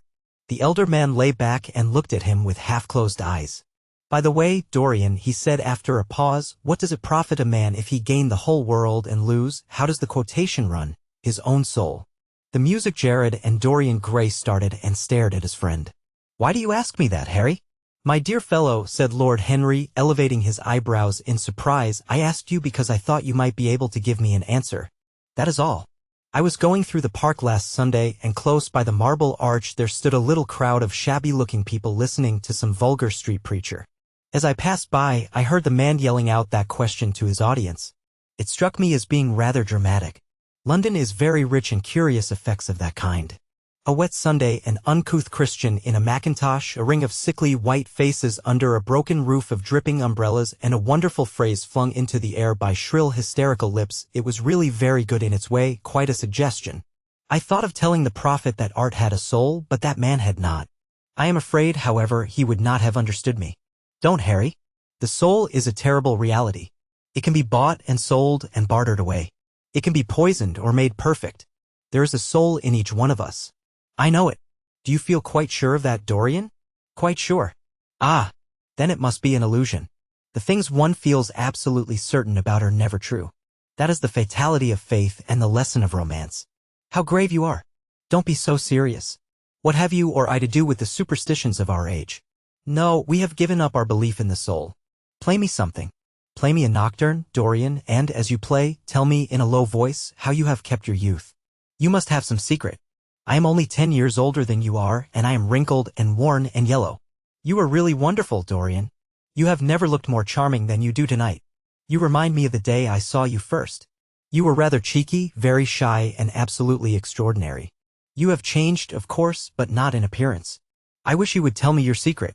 To get back my youth, I would do anything in the world except take exercise, get up early, or be respectable.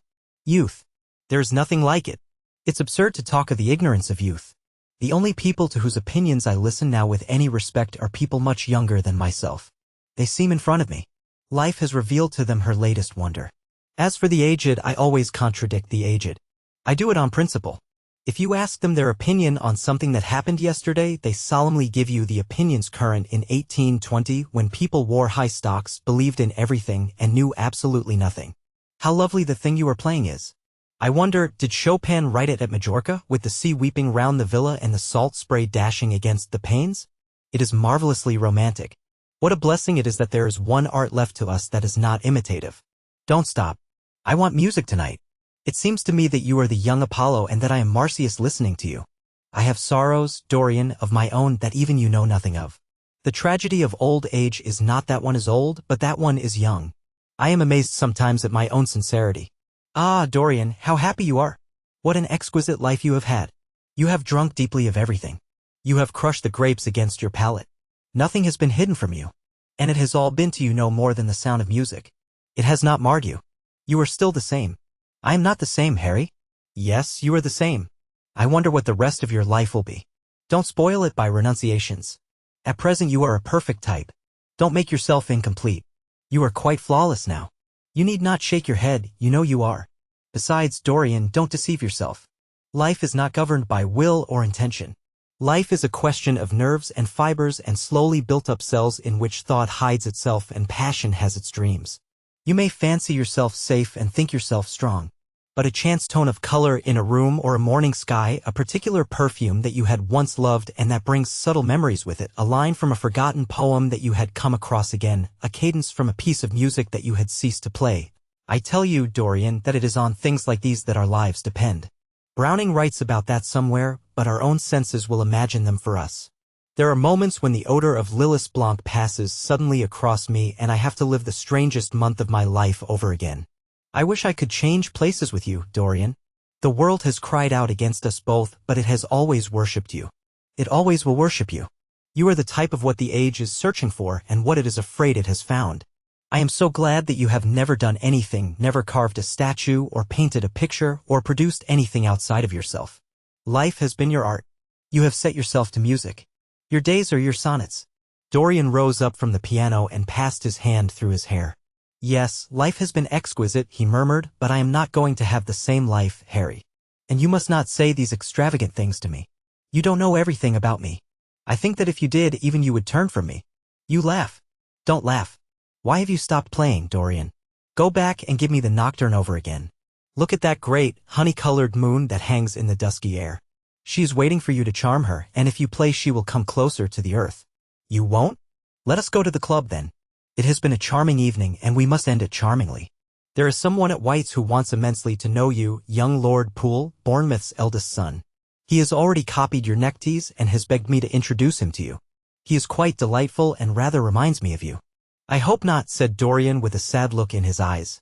But I am tired tonight, Harry. I shan't go to the club. It is nearly 11 and I want to go to bed early. Do stay. You have never played so well as tonight. There was something in your touch that was wonderful. It had more expression than I had ever heard from it before. It is because I am going to be good, he answered, smiling. I am a little changed already. You cannot change to me, Dorian, said Lord Henry. You and I will always be friends. Yet you poisoned me with a book once. I should not forgive that. Harry, promise me that you will never lend that book to anyone.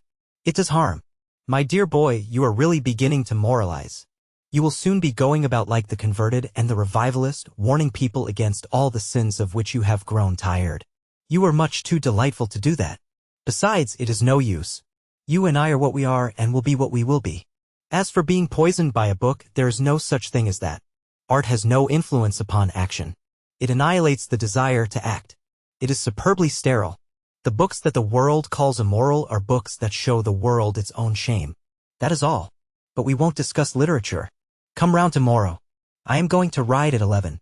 We might go together, and I will take you to lunch afterwards with Lady Branksome.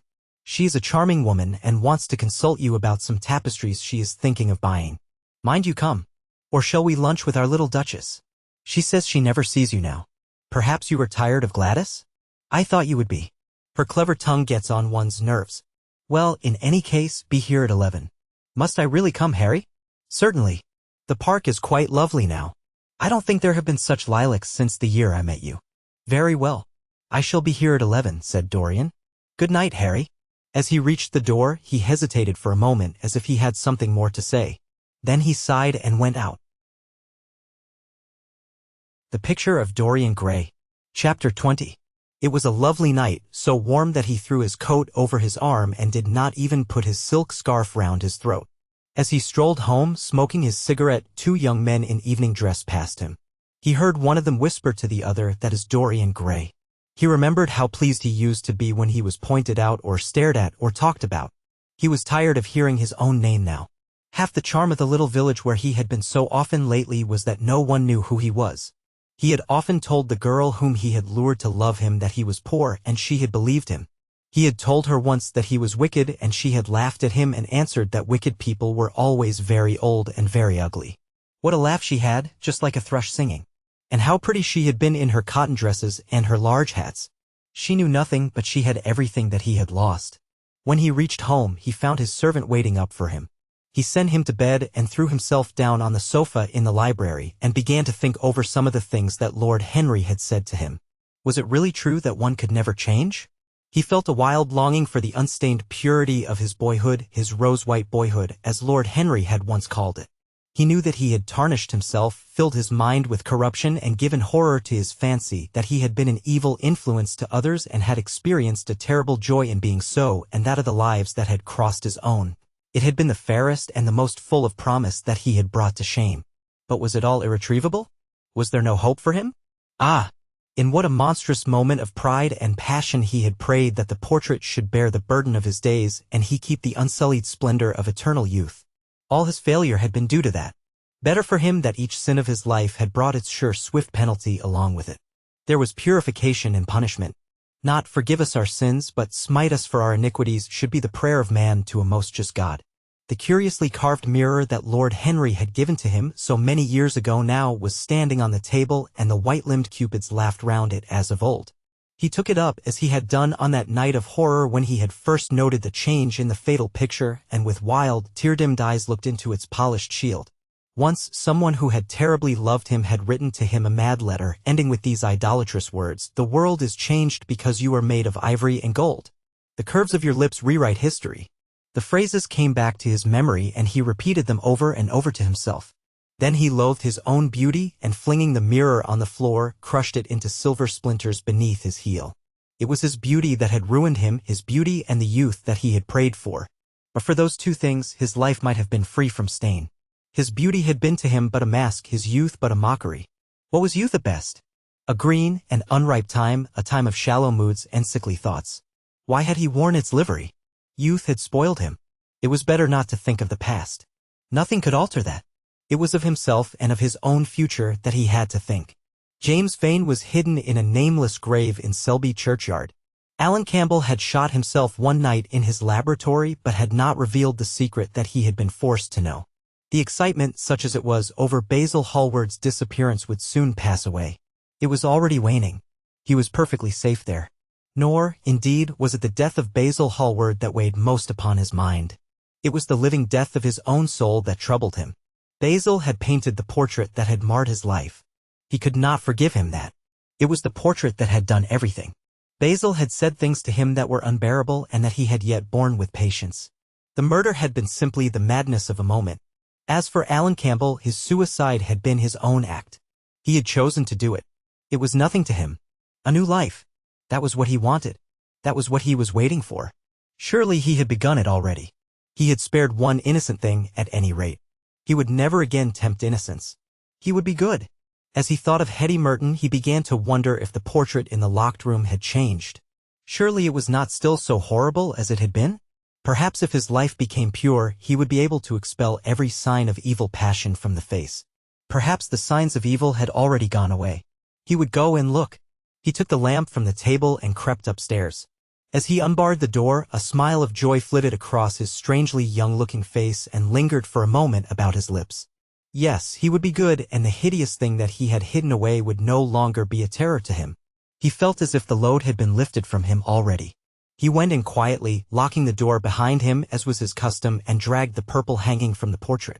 A cry of pain and indignation broke from him. He could see no change, save that in the eyes there was a look of cunning and in the mouth the curved wrinkle of the hypocrite. The thing was still loathsome, more loathsome if possible than before, and the scarlet dew that spotted the hand seemed brighter and more like blood newly spilled. Then he trembled.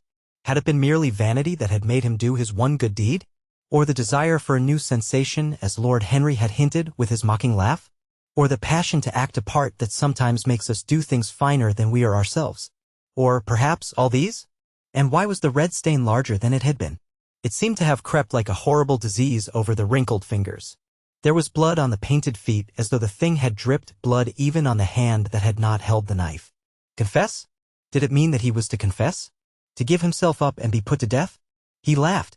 He felt that the idea was monstrous. Besides, even if he did confess, who would believe him? There was no trace of the murdered man anywhere. Everything belonging to him had been destroyed. He himself had burned what had been below stairs. The world would simply say that he was mad. They would shut him up if he persisted in his story. Yet it was his duty to confess, to suffer public shame, and to make public atonement. There was a God who called upon men to tell their sins to earth as well as to heaven. Nothing that he could do would cleanse him till he had told his own sin. His sin? He shrugged his shoulders. The death of Basil Hallward seemed very little to him. He was thinking of Hetty Merton. For it was an unjust mirror, this mirror of his soul that he was looking at. Vanity? Curiosity? Hypocrisy? Had there been nothing more in his renunciation than that? There had been something more. At least he thought so. But who could tell? No, there had been nothing more. Through vanity he had spared her. In hypocrisy he had worn the mask of goodness. For curiosity's sake he had tried the denial of self. He recognized that now. But this murder, was it to dog him all his life? Was he always to be burdened by his past? Was he really to confess? Never. There was only one bit of evidence left against him. The picture itself, that was evidence. He would destroy it. Why had he kept it so long? Once it had given him pleasure to watch it changing and growing old. Of late he had felt no such pleasure. It had kept him awake at night. When he had been away, he had been filled with terror lest other eyes should look upon it. It had brought melancholy across his passions. Its mere memory had marred many moments of joy. It had been like conscience to him. Yes, it had been conscience. He would destroy it. He looked round and saw the knife that had stabbed Basil Hallward. He had cleaned it many times till there was no stain left upon it. It was bright and glistened. As it had killed the painter, so it would kill the painter's work and all that meant. It would kill the past, and when that was dead, he would be free. It would kill this monstrous soul life, and without its hideous warnings, he would be at peace. He seized the thing and stabbed the picture with it. There was a cry heard and a crash. The cry was so horrible in its agony that the frightened servants woke and crept out of their rooms. Two gentlemen who were passing in the square below stopped and looked up at the great house. They walked until they met a policeman and brought him back. The man rang the bell several times, but there was no answer. Except for a light in one of the top windows, the house was all dark. After a time, he went away and stood in an adjoining portico and watched. "Whose house is that, constable?" asked the elder of the two gentlemen. "Mr. Dorian Gray's, sir," answered the policeman. They looked at each other as they walked away and sneered. One of them was Sir Henry Ashton's uncle. Inside, in the servants' part of the house, the half-clad domestics were talking in low whispers to each other. Old Mrs. Leaf was crying and wringing her hands. Francis was as pale as death. After about a quarter of an hour, he got the coachman and one of the footmen and crept upstairs. They knocked, but there was no reply. They called out. Everything was still. Finally, after vainly trying to force the door, they got on the roof and dropped down onto the balcony. The windows yielded easily, their bolts were old. When they entered, they found hanging upon the wall a splendid portrait of their master as they had last seen him, in all the wonder of his exquisite youth and beauty. Lying on the floor was a dead man in evening dress with a knife in his heart. He was withered, wrinkled, and loathsome of visage. It was not till they had examined the rings that they recognized who it was. The end.